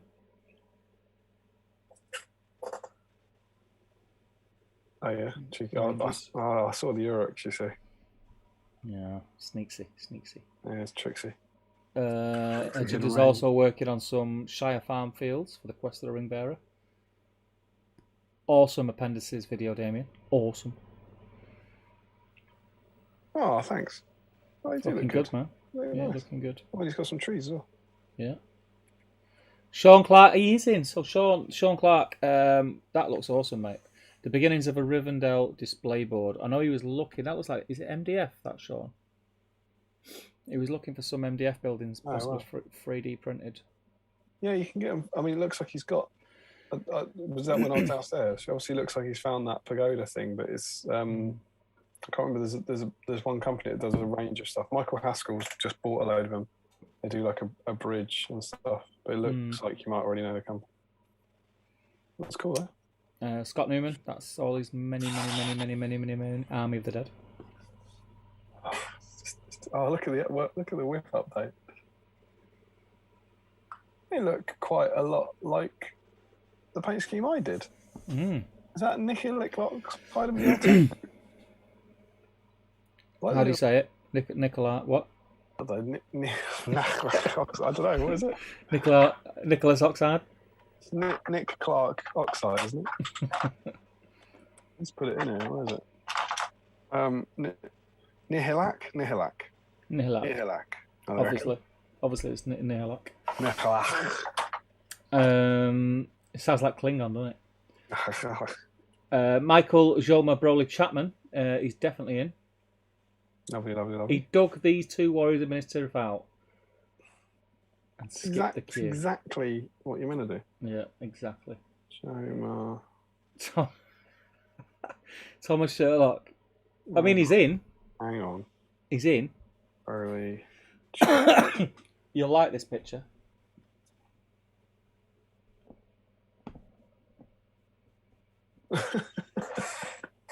It's good. He's in, right? He gets in, yeah. He gets in. Yeah, absolutely. I mean, as long as he's making a catapult and hasn't just cut the heads off. Yeah, just cut the heads off. Which would be a foolishly done. James Hogg is in. Oh, no, that metal. Yeah, he gets in. He looks like a Blood Bowl player. I always thought that. What do you mean? I mean that Minister of guy, not James Hogg. Yeah, it's the hands. It's the hands. They're so big. Michael Curtis is playing Kings of Men. Nice minis, though, He man. does say, works on the closest thing I have. No dice for me. He confesses there. But yes, alas, whilst I would love to, that would be a Gondor hero. And that is the end. I think it's. I think whoever's in, I think they've got a good chance tonight because I don't think there's as many as usual. There's more comments, mate. No, it's not on mine. We've got Chris Luthi. He's got a mimic. Hang on, let me refresh. You'll need to refresh because it's only right that we show. It's only right we show these things. Let me refresh, mate. Let me refresh. But you're right. I mean, it depends how many you missed, of course. But all right. Oh, yeah. There's loads more comments. Right, that's it, guys. I'll see you. Thank you. Good night. You got a good chance because I've only written down. You got a good chance because I'm dying for a wee and it's nearly midnight. Let me find where we were up to. You can go for a wee. Switch it back. No, to go for a wee. We'll do this and then. Let me. I'll get back. We'll do it now. There we go. So Chris Luthi, green stuff in a mummock. Sam Earnshaw, he's in.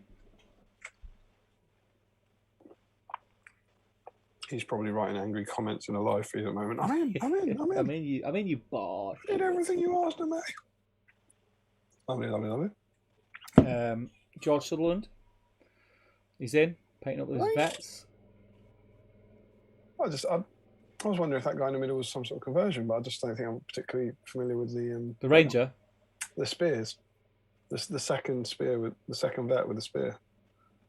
Just don't recognise that model. There's only one. There's only one sculpt of each weapon for them. That's the right one. That, the archer was one of the. Did he win a round of most underrated model? I feel like he got to the final. Oh, I don't know. Very popular model.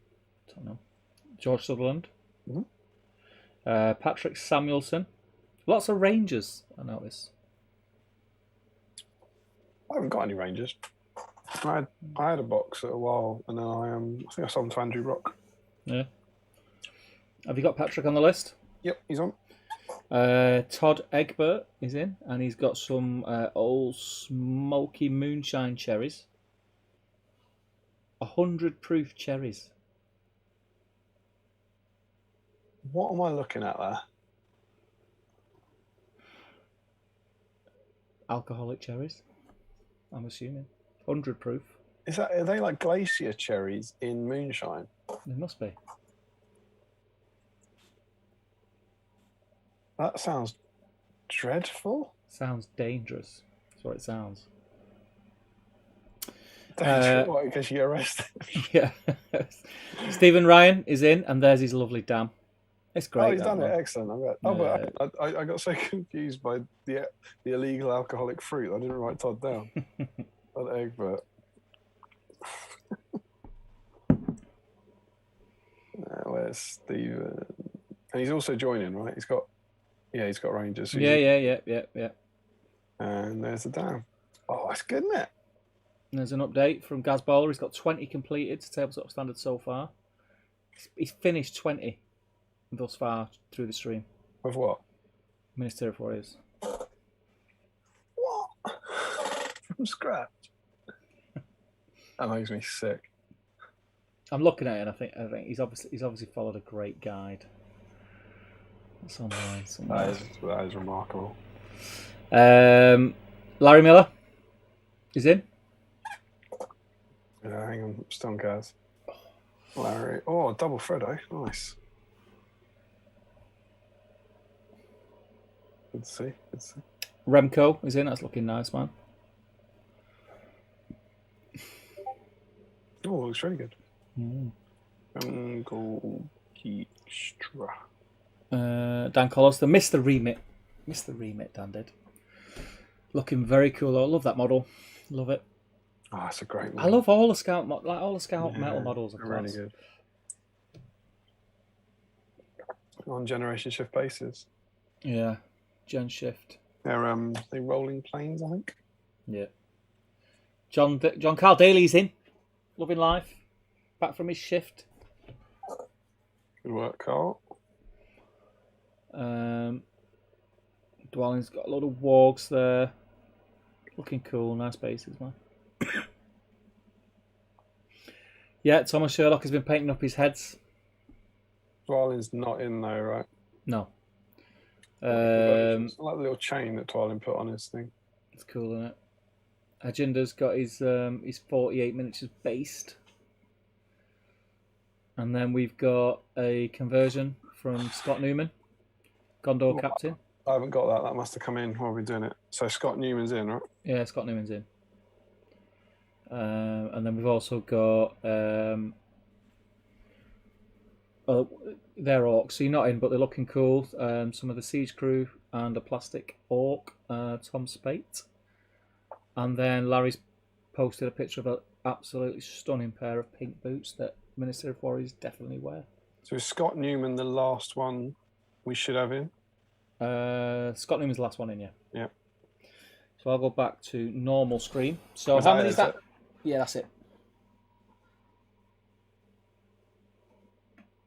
Man, it's hot.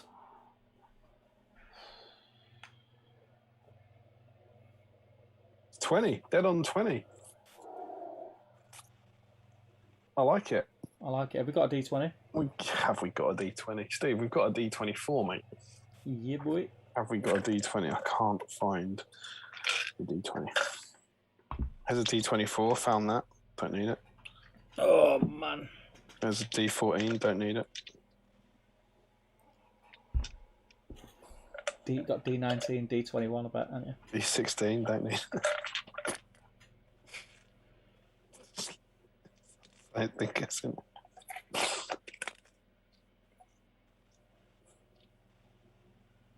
Oh, this looks good. I think I have it. I think I has it. Have you got it? I think I has it. It goes over to Michael Curtis for our pot of every number dice. Can I add a useful as well? This has the right number of sides.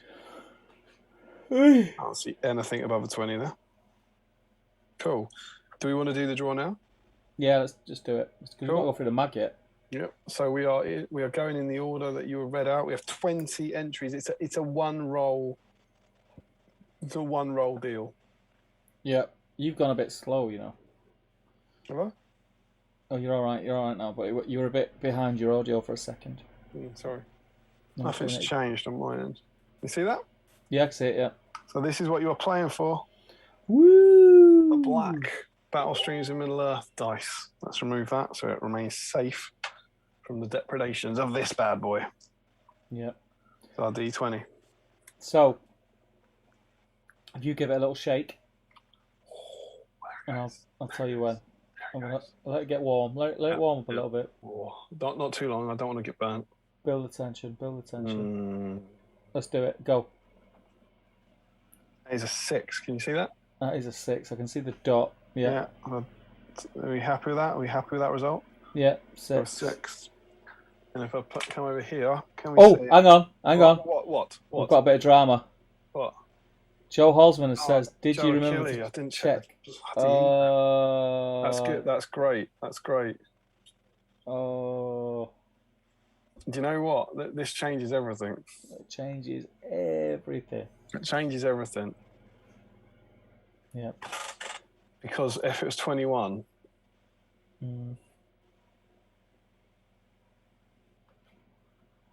we'd do it as 2, wouldn't we? We'd do it as a...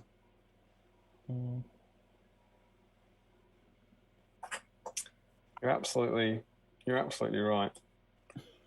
Let's hope Joe's done his usual thing and sent an email that doesn't enter him. I should have posted it up, but yes, Joe says, "Hi, hope you're well. Working on his Minister of Knights today, mostly on the horses. Hopefully I've picked a legal model for this week and not run afoul of Steve's rigid rules once again." You have picked a legal model, but we just removed you from the draw. He's in the draw, Steve. This is a shocker. This is a shocker. This is We're student. gonna have to. You shouldn't have to deal with it at this level, but we're gonna have to do a re-roll here. We're gonna have to do a re-roll. The judges have concurred. Yeah. It's come back. Yes, Jeff. Yep. We can't believe it. He didn't realise someone was sent off. We've got to do it again. Let's do it. So we're gonna have. I do prefer it when we get finalists anyway. That's the drama. Yeah. So rather than just doing a D20 something dice, we're going to do like 2 D12s or whatever, right? Oh, I've got a D9. Who knew? Well, why don't we... You've got a D9? Yeah. Got a D14, that could be handy. You got What's the lowest you've got? D1, it's just a bit of paper. Above a D6. Oh, here we go, D12, got it. You got a D12? Got a D12, love it. Right, so we're going to roll it first, and then it's and I've first put half 11, or second half. Yeah, I've put 11 contenders in the first half this time. Okay. Because the second half always gets disadvantaged because they always get the odd guy. Okay. So let's do it. We're rolling a D12. We will re-roll the 12. Yeah. If we get it. Let's do it, man. Seems to have lost focus on my dice tray, hasn't it? Yeah. All right, hopefully we'll be all right. So yes, I have a D12. I'm back. Can you see this? Yeah. Give it a shake. Oh, so this is for our first semi-finalist. First 11 people in the draw. Go. 12. Of course. It's going to be a long night. Of course it's 12. You want to try and... You want to come play? Come play? You know, focus. It's been a div. Hey! Yeah, but as soon as you pick it back up now, it's going to focus on the It'll be fine, mate. It'll be fine. Okay, go. 5. 5. That is Harjinder Singh. Ooh, has he been in? I don't think Harjinder's been in before, has he? He's not won one. He's not won one, no. Harjinder Singh is our first finalist. Okay. So then we've got 10 people. Right. In the second half, right? Yeah. So let's roll the 11 and 12 and get it out of the way. 11 and the 12. Yeah. Go. There's 11. There's the 11. Standard. I swear to God, the odds we've defied on this stream. And let's get the 12 out of the way. Oh, it's an 8. It's an 8. Ooh. And I make that 1, 2, 3, 4, 5, 6, 7. I make that Carl John Daly. Of all people. 2 absolute stalwarts of the stream. Absolutely. So it's Carl versus Harjinder. So are we rolling? What are we rolling for this then? I think you should roll the black dice. Oh, okay, love it. A 1, 2, and 3 is Harjinder because he would come out first, and then a 4, 5, and 6 is Carl because he came out second. As someone who's familiar with Battlestream's dice, I reckon Carl is losing his mind. Screaming unfair. That's true. That's true. But it's fair enough. I think should we roll? Should we roll to see who gets the lower numbers? Yeah, 1, 2, or 3. Harjinder gets the lower numbers. The same thing. Right. Here we go. We're going to go 1, 2, or 3. Harjinder wins the dice. Yeah. Carl wins the dice. Can they do it? They've waited 55 years for this. 55 years of hurt. Can the Battlestream's dice pull it off? Let's do it.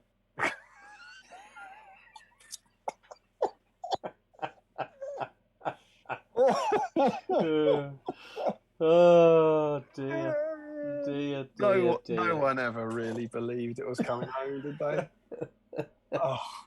Oh, what a missed penalty that was. But we're not sad because Harjinder Singh is losing his mind somewhere. Yeah, boy. Somewhere in the world, hopefully. Well done, Harjinder. Hopefully in the UK. Well done. Well done, Harjinder. That black dice, which always rolls sixes, is yours and only yours. So that's your dice. That's weird that your dice is at Damian's house. It's odd. It's odd. When you get it, smell it. Sweaty. That's your dice, that one. But yeah, so that will. Sorry, Carl, you got so close, mate. That's going to Harjinder Singh. I mean, he didn't get so close because he couldn't have been further away. Yeah, and he's essentially as close as everyone else. To be brutally honest. But no, he was nearly there. He was nearly there. But well done to Harjinder Singh. Well done, man. Well done. Huge news for the young lad. Huge. Just drop me a PM on Facebook and we'll get your address if we haven't somehow gone on file already. But there we go. I need to. Hopefully, this is launching my spreadsheet thing. My computer's being funny, but we'll make a note of that. Well done. Thank you to everyone who got involved. It's really cool. Should we have a look at the magazine? Yeah, let's have a look at the magazine. Do you need to go for a wee? I need to go for a wee, but if you want to get stuck in, you get stuck in. Catch up with the chat. Yeah. Oh, you're away. I'll be back in a sec. Love it. I'm going to enjoy a bit of victory chocolate on Hardinder's behalf. Thanks for victory.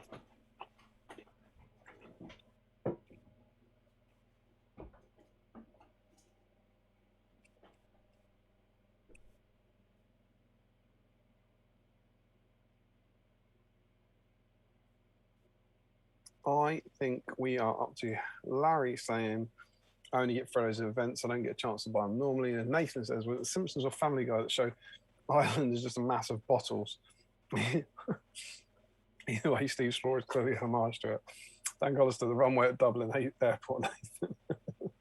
Joe Holzman said, it's quiet because you didn't do the whip thread properly. Yeah, always certainly. That's a good point. Nathan T, glad you've woken up, Dan. I'd hate for my comments to be nonsensical. And then some talk about the comments, but I think we got to the comments in the end. So we're 48. Steve just hadn't reversed yet, so yeah, that's all right. Larry says,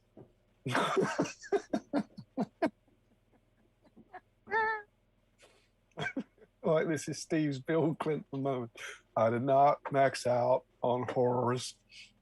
Joe Holzman says, yeah, they're on my wet palette. That's the tray, or it's named the Stephen Crow approach. Lovely stuff. I'm eventually going to have 4 sprues worth of what? What? 4 sprues. What was Larry painting? Freddo's? 4 sprues of Freddo's, maybe. Frederick Schultz. Afri-Cola is a German cola brand, and apparently their cola has 2.5 the amount of caffeine you'd get in Coca-Cola. Sounds like an ad for Afri-Cola.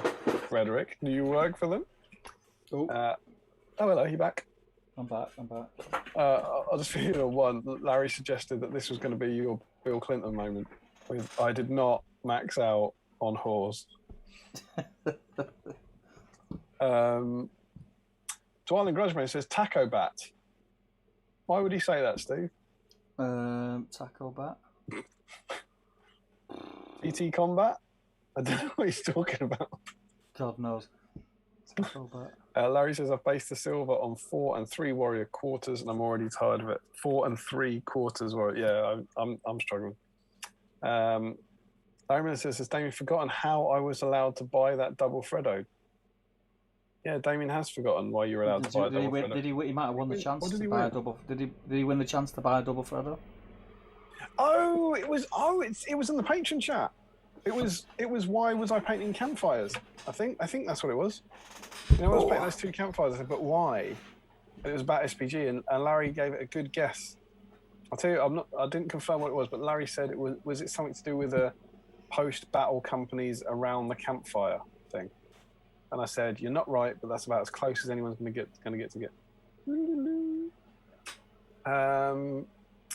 Yeah, I had forgotten that. Sorry, mate. Nathan then says Larry has double Freddos because Damien told him to. Absolutely. Scott Newman says, lads, even though I would love to be in the draw, I cannot be in the draw as I did not put the brush to that model tonight. What? We're going to have to redraw it. What? Huge news. It's too late for that, I'm afraid. We can't award a prize and give it away. I mean, Luckily, it wasn't you who won it. That's the only saving grace. You could imagine what everyone else must be thinking right now, though, of Scott. Santa will know, Scott. Santa will know. Unbelievable. See. Joe says, I went to get a drink. Jing, did you remember to check the emails? No, but we sorted it. Frederick Shaw says, guys, when will you look at the magazine? Do it in a minute. Do it on the night. Larry says, you could probably have used that D6 F Steve. Steve had his way. Gaz said, cheers, guys. Lead Belcher spray helped. Yeah, I bet you'd need that. Joe says, you forgot again. Too funny. I love that I mess it up every time. And Joe actually thanks Joe Holzman for looking out for him, saying he's a top-notch guy. He is a top-notch guy, to be fair. Josh Crosby says, tell us who was 6 on the list just to make it more crushing. No, I'm not going to, and I know who it was. So I don't want to say. Joe Holzman says, it was probably me who won initially. Joe, I can confirm it wasn't you, I promise.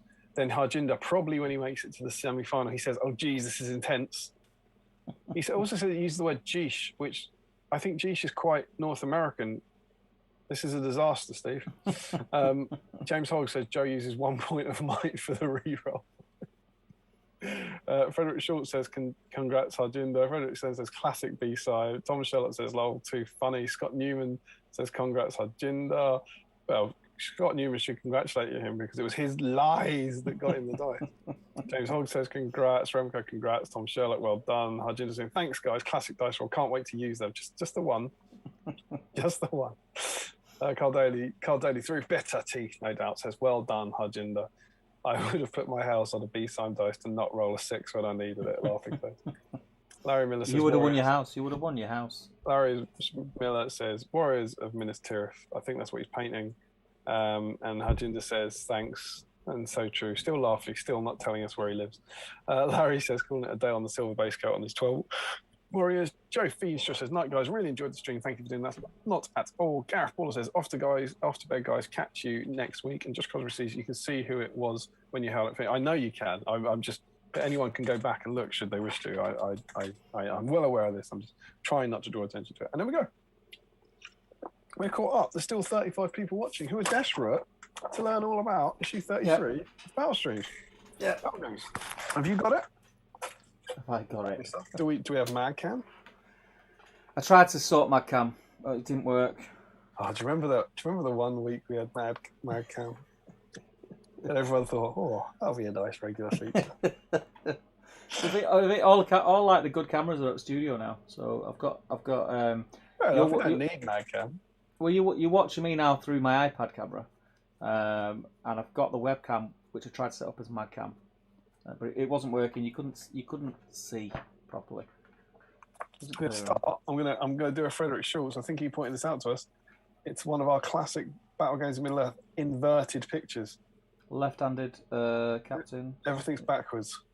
Yeah. That's how they roll, mate. That's how they roll. Why don't you just take the picture like the right way round? I mean, what difference would it have made what side they were on? Yeah, just move the camera. Who knows? But yeah, in we go, and we're into the battle for Osgiliath. Besieged on all sides by the foul forces of Mordor, the city of Osgiliath now lies in ruins. However, the warriors of Minas Tirith still fight valiantly to defend the once proud city from orc invasion. Osgiliath burns, from Madrigal. Great quote. One of my favourite Madrigal quotes, that. What are your other top 9 Madrigal quotes? I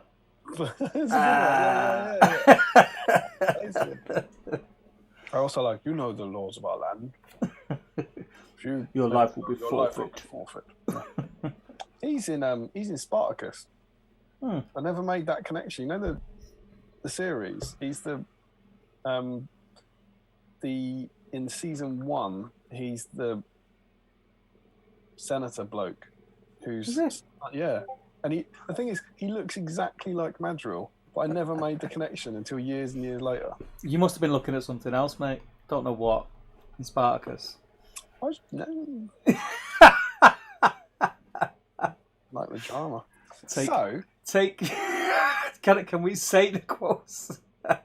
No, I don't think we can say too many. When that program was on, the amount of times on site I would say, take beep from beep. Thingy, what's his name? I always say James Nesbitt. It's not John Hannah. That looked like the most fun role ever for anyone. Once again, I need to be so careful. Once again, the gods spread the cheeks to ram into is just the best line. So anyway, our first article, bit differently. We have different ways to play. Oh yeah. Even when playing within the rules presented in Battle Games of Middle Earth, there are a number of different ways of approaching the game. In this playing the game, we take a look at these experiences and how they affect your gaming experience. So there's stuff in here that is basically whatever you are 33 issues in, and it's basically about how you should play, and it's kind of about sportsmanship, which is quite cool to read. Yeah. There's also a really cool Barlin's Tomb board there. Mm-hmm. Like with 2 walls at that, which should undoubtedly be an absolute nightmare to play over, but very, very cool. Yeah, they're playing it in the most awkward way there, aren't they, really? Yeah, should we go behind it and try and reach over? Yeah, definitely. Well, yeah, I can definitely do it, because I've got my 90s seashell necklace on.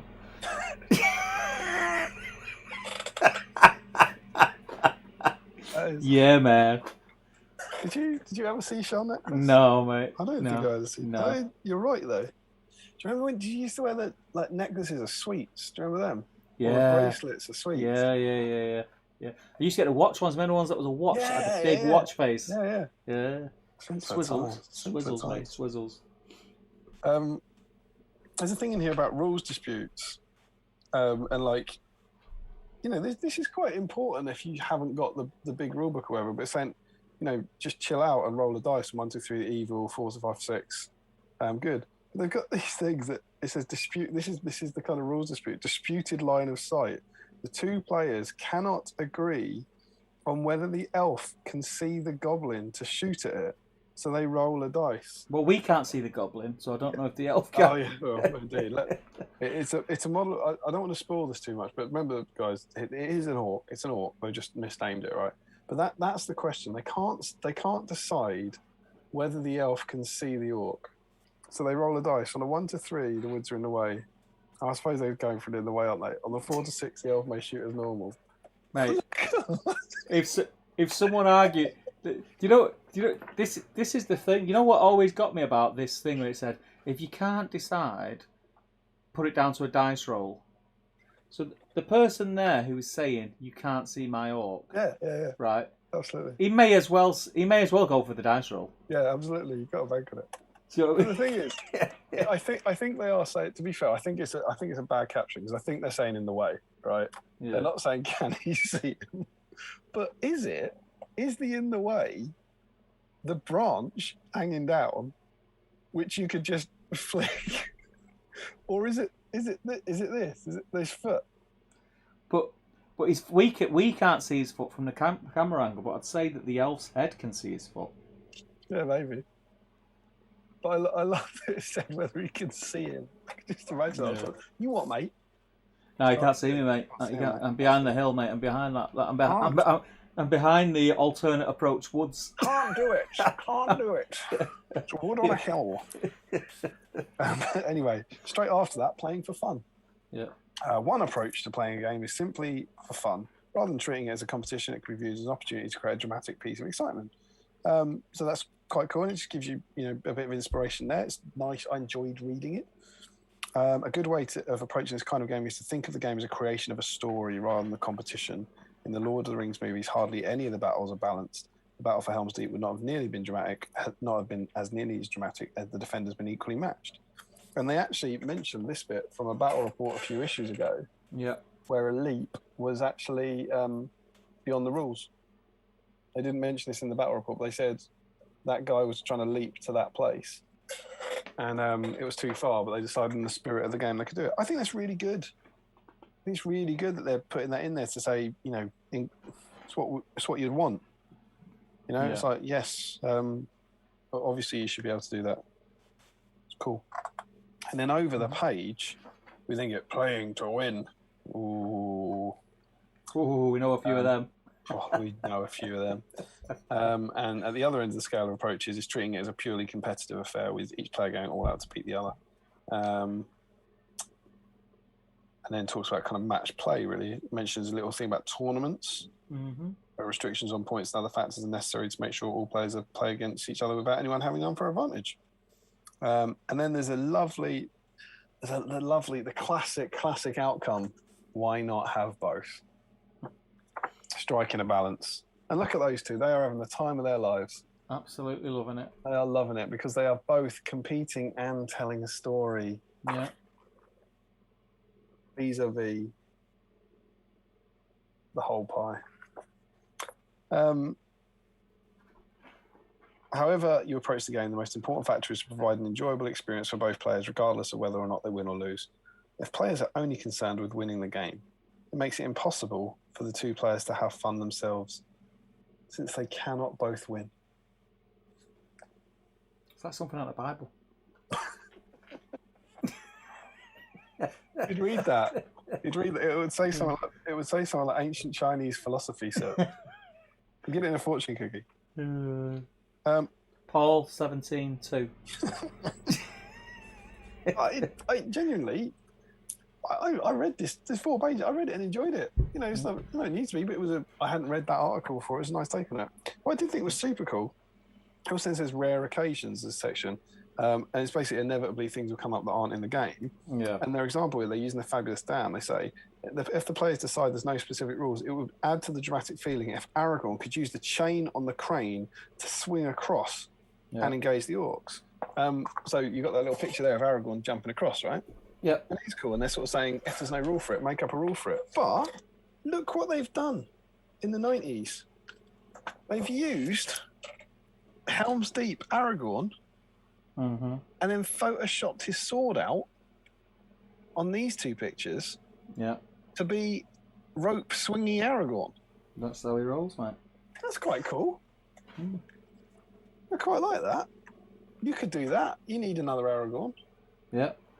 Chain Aragorn. Helm's Deep Aragorn, cut his sword off, chain Aragorn. Yeah. And suddenly you look at that model down there and you're like, God, he should be hanging on things. Could be hanging on so many things. I like that. I thought it was quite creative. It's nice. Good article. Liked it. Then we're on to the scenario, which is called Besieged. And it's a points match. Yeah. Rather than playing with set forces, you'll choose the warriors using the points value system from the forces in previous pack. So they give you a new scenario. Give you a brand new scenario, which is this one. Which is, the army's out here, there's a wall, this is all scenery, most of it you've already built as a wall, and there's a big tower at the back, and you have to break through the wall and get to the tower. It's quite cool. And then it says, when choosing forces for the scenario, you decide who will be the attacker and defender. You can't see why they swap sides, and then each side should have 500 points to spend on their forces. So it's like, I think it's our first match play scenario. Yeah. To be included, which is quite cool, and it looks quite good fun, to be honest. And then you go over the page. It's got stuff about using the siege equipment. You can buy yourself siege equipment for your army, as per previous games. A little special rule about reserves. So some, you won't have all your army at the start. And then tactics about it. So it's the scenario. It's 4 pages, and it's just a points match scenario essentially. Which is quite cool. And then you get into this double-page spread, which includes the Siege of Osgiliath. Look at this chap, Mark Latham, who you might have seen the interview. Have you watched the On Tabletop or Beast of War interview with him? I want to say yeah. It went up in the last couple of weeks. It's really new. Oh, I've not seen it a recent one. I've seen it. He's been on there quite a bit though, hasn't he? I've seen interviews with him before. I don't know, has he? He's been on there quite a lot, yeah. But they interviewed him. They published it about 2-3 weeks ago or something, and it's about his career. But he talks about this for about 20 minutes. He talks about all the various issues they had with it and stuff. And it's really, really interesting. So if you want to watch that and Google it, just Google, I think, On Tabletop Mark Latham interview, and you'll find it. It's really interesting. He was the editor for a while. Can I just point out the Gondor helmet with that little rim? Oh yeah, good spot. Spot on. Hashtag just saying. That's the rim we're talking about. Yeah. That little cheeky inner rim.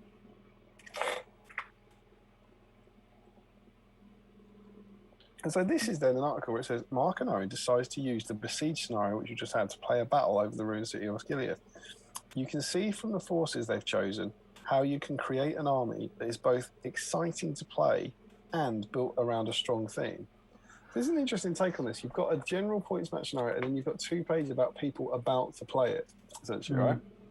And then they say the tall walls. I want to read this because it's good. The tall walls of Osgiliath have seen many centuries of bitter siege warfare as the armies of Mordor have thrown themselves against the battlefield, and yet countless orc bones litter the plains beneath the walls of Osgiliath, a testament to the city's unflinching defenders. And yet the armies of Mordor still come, and it seems it's only a matter of time before the walls crumble, and with them the hopes of the defenders. Good theme. With the scene set, Mark and Owen's first decision was who would be the attacker and who would be the defender. Given the background, it made sense for the forces of Mordor to be the attackers. Next, they needed to create armies that fitted into the background they had chosen. Choosing a force can be a challenge itself. For example, the defender may want to include more archers. Yeah, so we've got our theme. Orcs of Mordor attacking the defenders of Minas Tirith over Osgiliath. So Owen says, since the battle we were recreating was to occur before the forming of the Fellowship, good point, during Mordor's first attacks, it seemed appropriate for Boromir to lead the forces of good. Yep.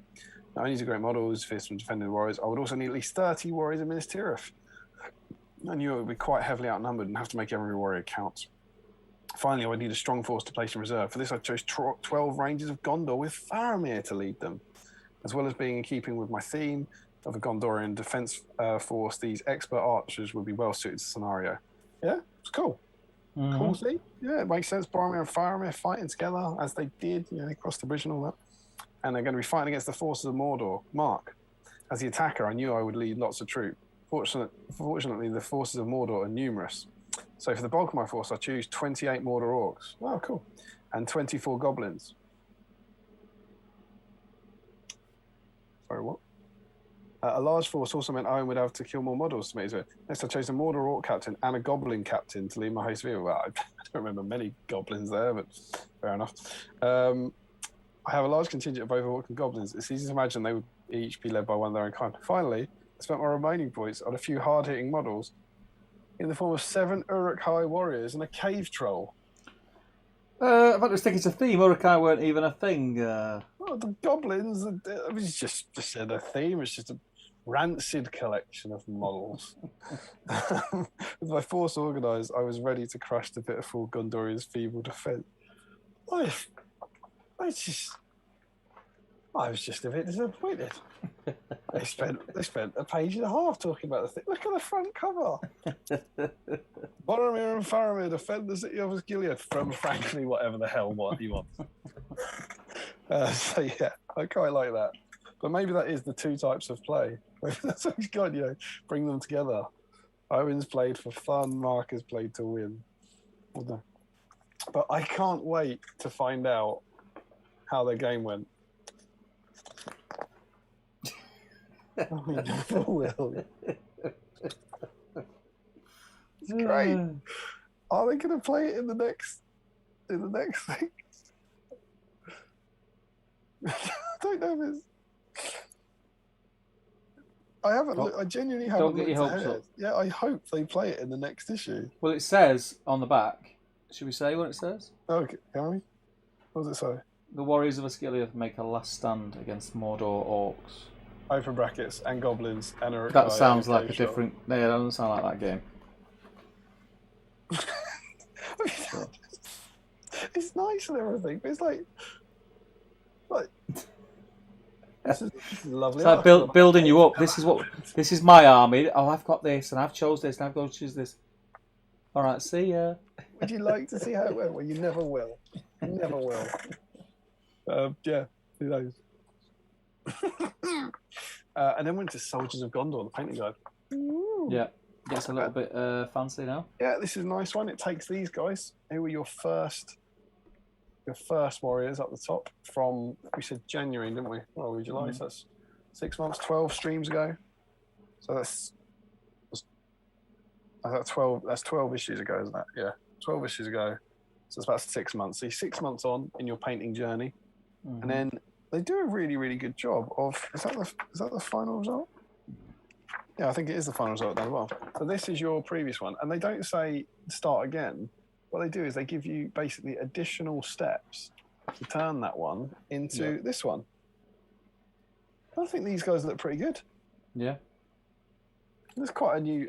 What I quite liked was that they do they take your previously finished one and you give it a blue wash, which I quite like. You know, that idea of introducing like different colours as a washes for the armour. I think works really well, and I think most people would be very happy with that little guy down the bottom right on page 30. It looks cool. And it's a nice little painting guide. I think we're genuinely getting to the point now where people could find these guides really useful. Yeah, armour looks good. Here we go, and then on the next page, you get all sorts of fun new stuff. You get stuff about varnishing your models, and you get colour variations for your Ministerial Warriors. Wasn't a fan on that. On what? Going off script. Oh, what, for different colours? Yeah. What, in the magazine or generally? Just generally. I think they should be silver. Yeah.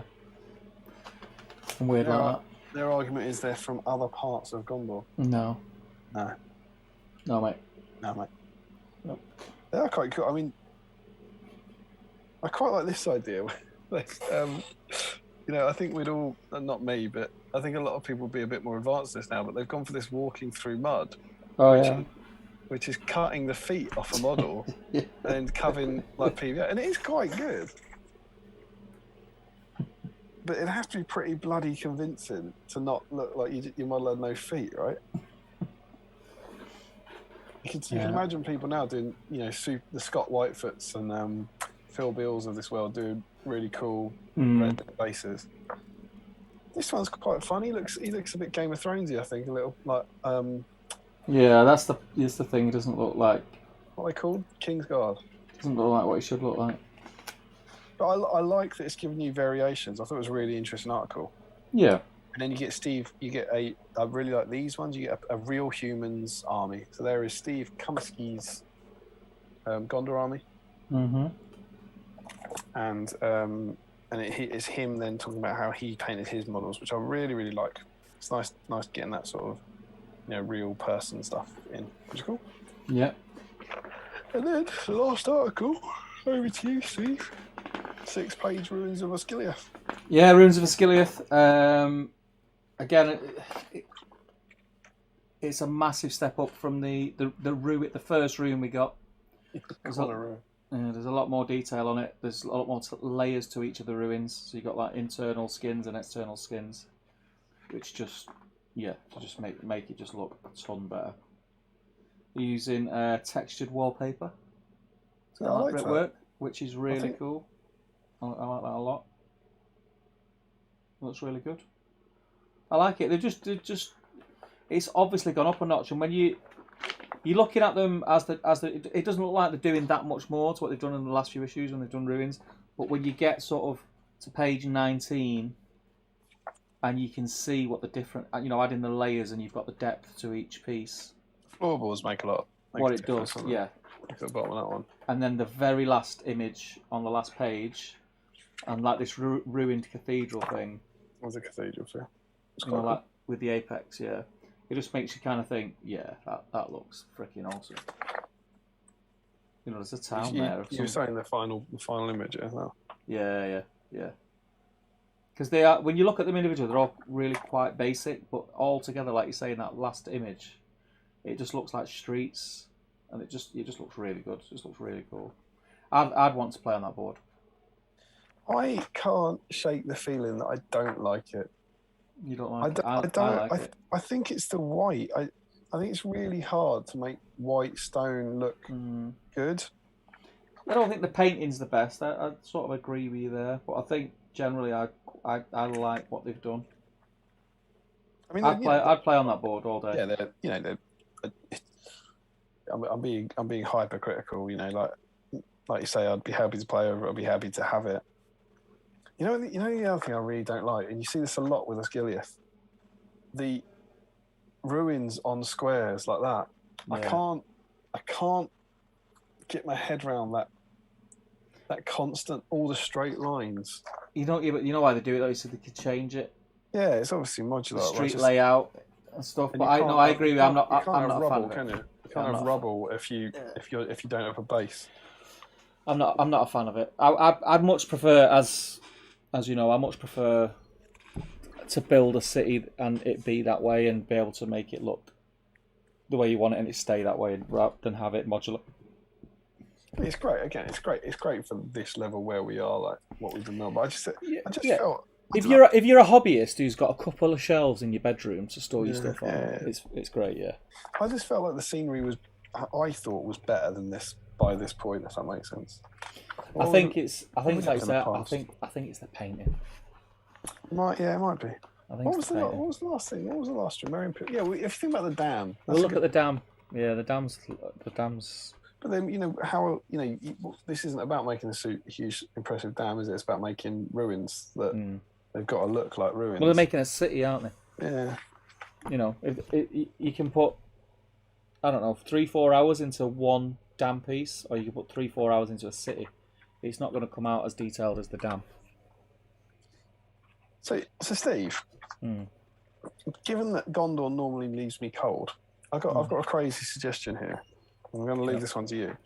You get a 4-page, really interesting article that you could enjoy now, and anyone who plays the game would enjoy.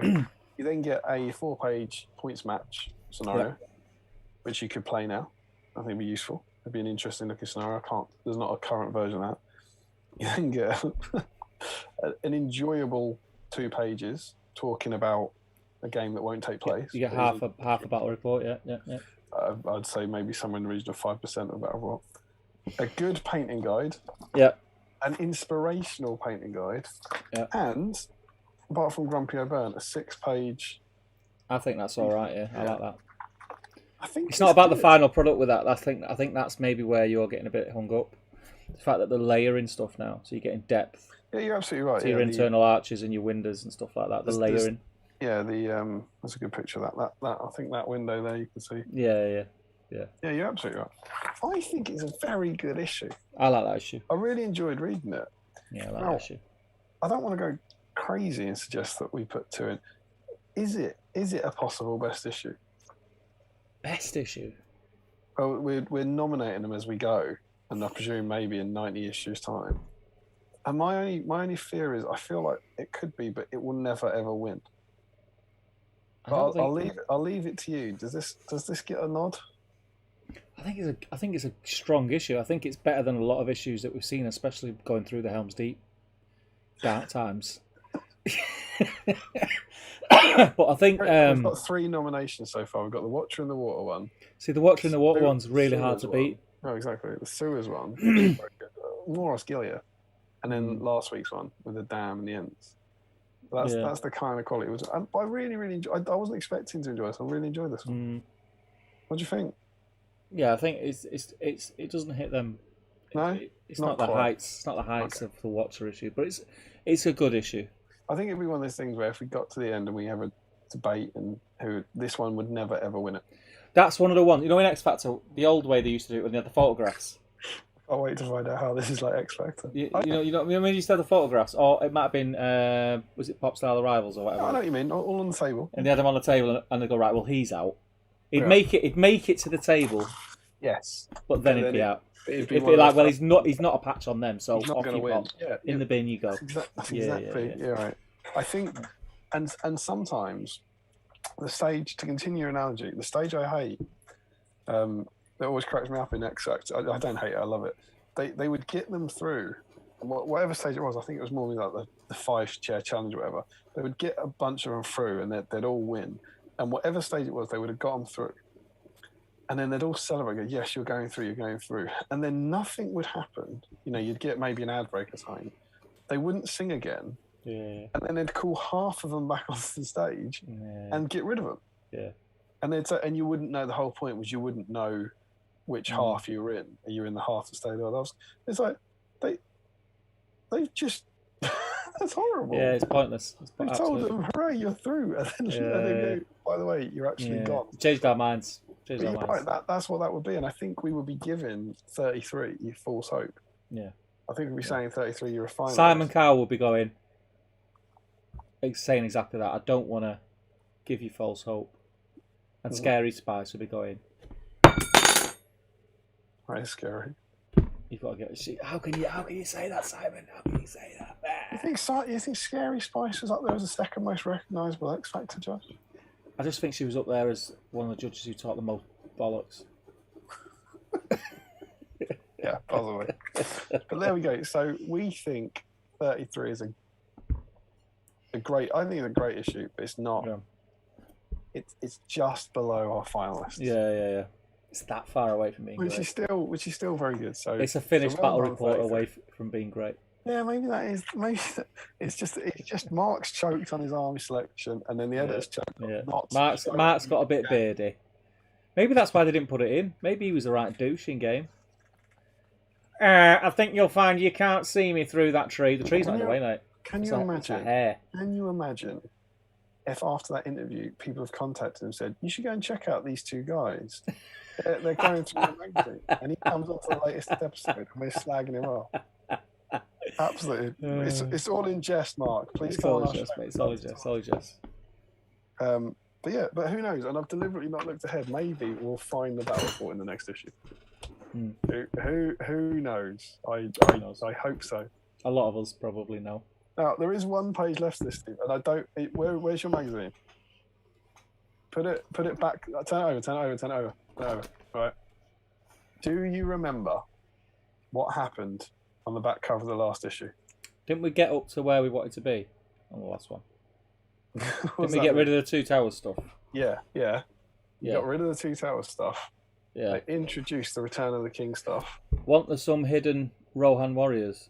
There was. Yeah, you're exactly right. There were 6 Riders of Rohan, right? So they'd finally, the time of Return of the King had arrived. They'd put all the Return of the King models on. There were 6 Riders of Rohan. Fortunately, for this issue, they fixed the problem. Turn it over, Steve.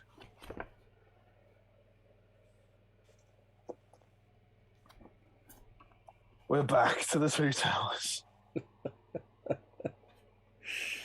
Whoever's making the decision, they're going, no, you've put the wrong warriors on, and he's going, all right. Yeah, exactly, that's it. You can't have them both on. All right, yeah, take off the Return of the King stuff. No! So I'm excited. Take off the ones on this box. Yeah, because they've gone backwards. They've got rid of the Return of the King stuff. So I'm now, again, this is like a calendar. Please, guys, don't spoil it for yourselves and us. Don't look ahead. But I can't wait to find out now. Do we ever get Return of the King models? Or was that their chance? It's not looking likely, is it? that's what I mean. Wonderful scene. It's so, a great issue. Issue 34? Absolutely. Yeah. So we've got, in your next gaming pack, Sauron's Orcs overrun the city of Osgiliath. Learn the rules for banners and how they affect your forces. Oh, that's cool. And then it says, the warriors of Osgiliath make a last stand against the Mordor Orcs. That'll be the battle report. There we hope. And then we've got a painting guide for the metal Gondorian standard bearer, which comes with issue 34, which is a great model. Love that banner. There is. And then build a massive, and the words are massive, Osgiliath bridge. A massive bridge? There you go. Can we dare to dream it's as massive as the final Helm's Deep Tower? they're Nothing's that massive, mate. Yeah, Nothing's that massive. It up, right? Massive bridge. Massive, mate. You've had a bridge. We've made a bridge. It's fine. Is it massive? Is it massive? But there he is. That is the guy. Yeah. And that's why today, as part of my warband, I've been painting this guy. So I planned ahead. So I will be painting. Finish him off. So well, I'm gonna be painting Easterling banner. Because I need it for my Easterling army. Presumably, what are we saying to people, that everyone has to paint this banner bearer next week? No. Let's throw the doors open on it. You know what I mean? Let's throw the doors open. Let's let all the riff-raff in. One of those moments. It's 4 hours in. He's had some. What are you thinking? Let's go. Any banner bearer. What? But they. So Boromir holding a banner doesn't count. Gambling doesn't count. It's a banner bearer. It's a banner bearer model, I say. Hang on, you actually sound wrong. Why don't they count? Because they're not banner bearers, are they? They're heroes. I mean, that's better. We could use Hero and Warrior. Yeah. Screaming that people bearing banners aren't banner bearers that's not going to lead us anywhere good. We could say warrior only. We could do that if you want. Yeah, warrior only. Yeah. Like just a standard banner bearer. A warrior with a banner. Yeah, because what I don't want to do is open it up and have people sticking Boromir in there or gambling in there, and then on Boromir week or gambling week, they're like, oh well, I've already painted it for banner week. Oh yeah, they would be like that, wouldn't they? Yeah, they'll be like Larry Miller will be all over that. Yeah, they're all over that. Sat there with no socks on. Yeah, you've ruined my life. Don't wear socks.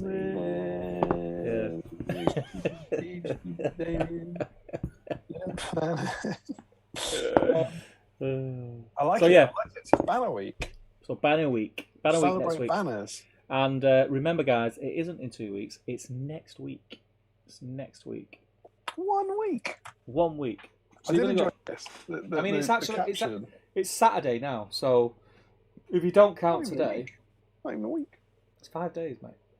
Yeah, and if you don't count tomorrow, it's 4 days. If you don't count any of the days. I mean, if you only start counting on Thursday, it's tomorrow. No days. Like that. Look at the caption. Borrow and Faramir defend Asgiliath. No, they don't. Not once do they do that in here. A guy talks about how they might. They might do it. Let's see what the nerds have said about this. I'm going to let you jump in. Love it. Yeah, I'm a little bit drunk. Can't be bothered. I like it. So we've just got out the dice cam. I'm not yellow anymore. That's what it was. It was this light. Hey. I'm not yellow now. Nathan T wiped out from parenting earlier. Still got 25 people watching. You legends, night guys. Larry Miller says, I forgot to say, I always think he's exaggerating how big something is. Who's that, Steve? Never exaggerate how big something is, mate. What's that about? Massive? Oh, I don't know. No, that can't be about the bridge. Please go. Harjinder Singh is in the UK. Good lad. Yeah. Yeah, what?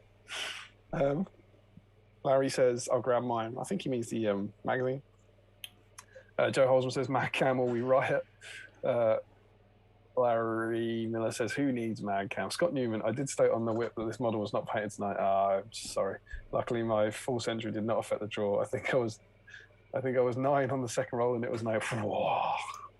Stewards inquiry. Larry Miller says, when you cracked open a hitherto unopened issue 2 days ago. What? I think Larry sets out to confuse us. He got this one new, so he had fresh in cellophane. So he's talking about that, but I don't know what the when is. Who needs? Oh, that he's saying who needs Mad Cam when you cracked open an unopened issue 2 days ago. That's what he said. And then he actually says, I love that disputed line of sight on page 2 where he's clearly in the open. Joe Achille, I never understood that Madrigal quote, if you let him go, your life will be forfeit. So is he saying that if Faramir lets Frodo go, he'll be killed? Is that right? Yeah, that is what he's saying. And he said, that seems really extreme, no?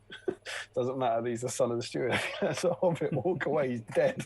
Seems like a big punishment. Yeah, you're absolutely right, but that is what it means. That's how Denethor rolled, though. Yeah, I mean, maybe it's meant to be talking about that Madrigal knows what his dad's like. Yeah. You know, and he's like going, I don't think it's Madrigal being his job's worth. He's going, what's your dad going to say? You know what your dad's like. He's a bit of a nightmare. You know he's a nightmare. Yeah. And he's kind of right. You know, he sends him off to die then. Yeah. But yeah.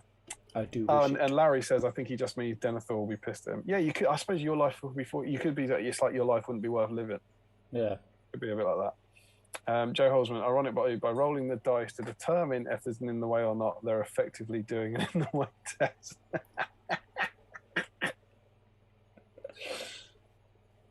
Oric poll vote going on page 3. Was that the massive jump? I think that's that jump from the other battle report. Yeah. Yeah, it's great. Oh yeah, because it looks like the pike he's using as a pole vault. Good stuff. Joe Holzman says, also, I'm still disappointed in the lack of Mad Cam. You wouldn't get this on the friendship one. And they're only an hour long. 4.5 for this, 4.5. Larry Miller says, I wonder if there's anyone we know in that tournament photo. I don't think there will be because I'll tell you a crazy bit of knowledge. I'm pretty sure that is a picture from the first ever Warhammer tournament. I was going to say that's not going to be a Middle-earth tournament because the game was brand new. I don't think there'd been a tournament. I'm going to give you my crazy Rain Man games knowledge. I think that's at Coventry University. I have a really strong feeling from my late 90s GW White Dwarf reading that Jervis Johnson hosted the first ever tournament from GW. And I think they had it at Coventry University. And I remember that picture being in the article that he then wrote about it. It would have been 97, 98 sometimes. That's my guess. It's certainly not going to be SBG. But I think, there you go, check it out.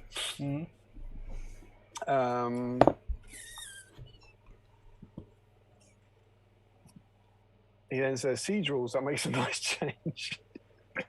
And he says, I skipped Madril's second mad quote, did I? What's his second mad quote?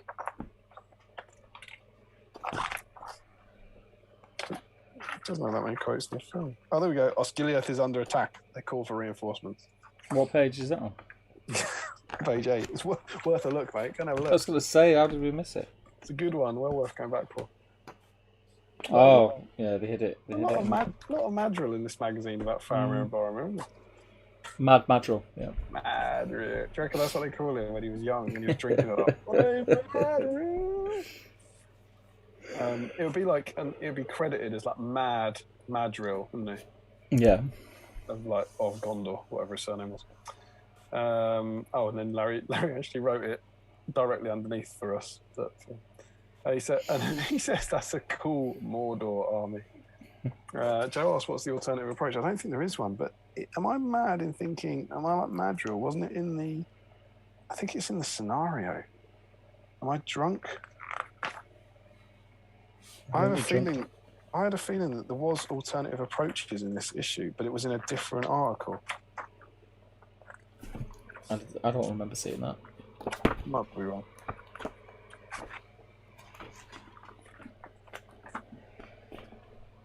Maybe not. But no, we got additional details, didn't we? Yeah, it's not the same, is it? We want to see it on a hill. We all want to see it on a hill. I mean, it's not the hill in the waste thing. Yeah, absolutely. Harjinder Singh says if the city bases were rounded and beveled, it would look a lot better. Not a big fan of rectangle bases. Yeah, maybe that's it. Josh Crosby says issue 91 will beat them all. The industrial mill is so good. It is. The mill in the final issue is just stunning. It's unbelievable. But what does a great scenery tutorial make it a great issue? Don't know. Joe Holzman, I think the rectangle corners are to help create a look of streets. Yeah, that's a fair point. I think Larry Miller says, I think it's the worst of the 3 Minas Tirith foot banners, and I'll tell you why next week. I look forward to it, Larry. I didn't like the one in the command pack with the massive flag.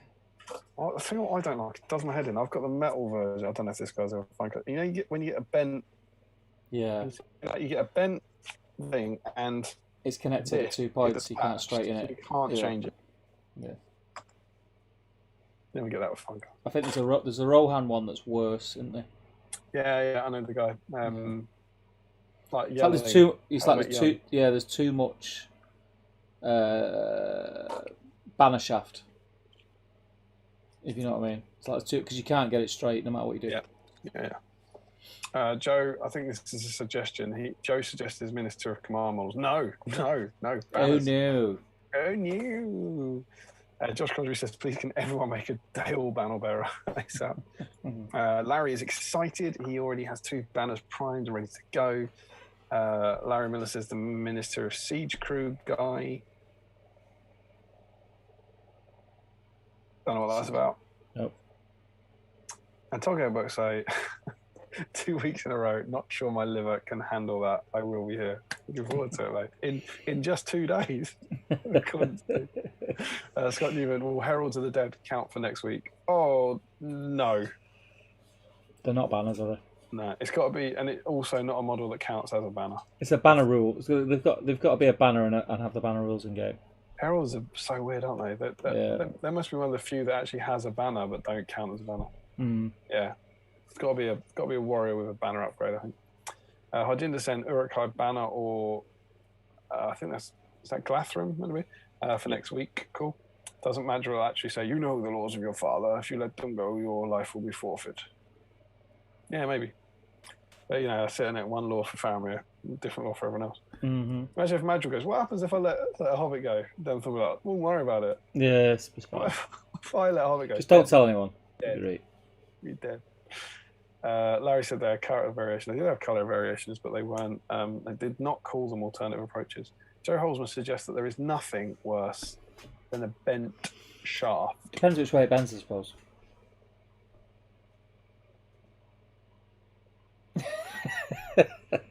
Larry says the other metal one is the best one, but he's expensive right now, so I won't be getting him for next week. Frederick says there's too much shaft. You can't go straight.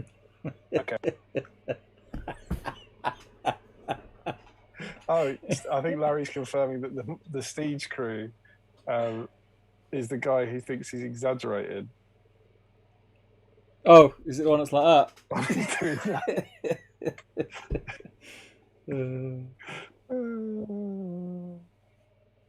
Lovely stuff. Joe, I was going to say, what you're telling me is I dug out and primed a Minas Tirith banner bearer when I already had an Uruk banner bearer on my desk. I don't know what you did. No. I can't tell you what you did, Joe. Paint them both. Paint them both. Paint God the one you knows. want to paint. I think you should paint the Minas Tirith banner bearer that you had to dig out.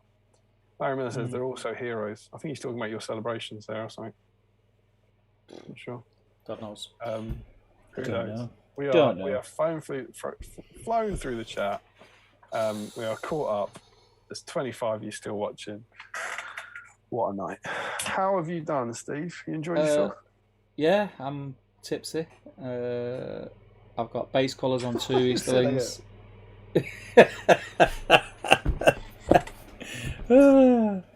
So you say base colours on 2 It's not good work. Nailed it, mate. Nailed it. But yeah, it's it's been a good one. It's been a good one. Considering it was 1:45 and we'd not done the competition and not been through the magazine, I think we did all right there. Also didn't have a deep dive, so we just had quite a nice chat tonight. I think I've done quite a lot of painting. I've got 13 Minas Tirith guys. I've done all the eyes, and then 3 layers of flesh on their faces. Nice. So like highlight, and shade. Then I've done all the dark grey, which is a lot of the model, on 12 of them, which isn't bad given that we've obviously talking a lot. I'm quite pleased with what I got done tonight, to be honest. It's a horrible process. I'm not enjoying it. But I'm going to try and do a colour a night. I think looking at my stages, I've got enough stages to do like a colour a night, and then hopefully next week on the stream, maybe I'll be, I don't know, might be good to try and get to the point where I'm just painting the base rooms or something. So it's just, it'd be nice to finish them on the stream, you know? That might be quite nice. Yeah. Word on the street is the last stage is a edge highlight. The killer. Yeah, the killer. Can you imagine getting to that Thursday and starting the stream with a beer and go, right, now all I have to do is edge highlight 13 of these. But yeah, I'm quite excited. I've got confidence in you, mate. I've got confidence in you. Yeah, that's my plan. By this time next week, I think they'll be finished the Saturday or Sunday after the next stream. I'm giving myself 10 days or something to paint this little warband. I'm going to try to get like base colours on my Bannerman pre-stream so that I'm just doing highlights, shading, and that way I can sort of get it finished on the stream. But yeah. Larry's confirmed that he's talking about heralds. Heralds are heroes, so they wouldn't count. Right, okay, yeah. If they had banners by the laws of Steve Crow, if you paint them next week, your life will be forfeit. Yes, it will. Yes, it will. Scott Newman has also said, night lads. See you both next week. Yeah. Absolutely. So yeah, I think we'll call it there. It's 5-1. I need another week because I broke the seal. Yeah, cheers, pal. It's been nice after 3 weeks. It's been nice to catch up. Thank you to everybody. Only a week to go. Only 5 days. 5 days. We can all get stuck into banners and flags. And you say you're going to do an Easterling one? Easterling, yeah, get Easterling because it's an embossed one, isn't it, on the Easterling one, so it's quite easy. You can do all the detail. But yeah, thank you everyone for joining us. It's been a good one. It's been good to have you along, as per usual. And yeah, we don't have to wait as long next time, so it'll be next week, and we'll catch up. Hopefully, it won't be as hot. It's very hot. If any of you, I can't imagine the 25 you don't know this, but please subscribe to the channel. Please find Battle Streams on Middle Earth on the Facebook page. Give us a cheeky like.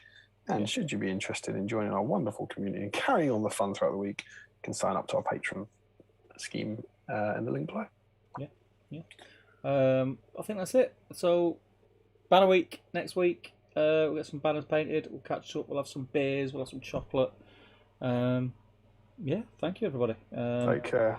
Good night from me. Be careful. Yes. Out there. Yes. Let's get easy. Don't be frivolous with your health. Take care of yourselves, guys. See you later, people.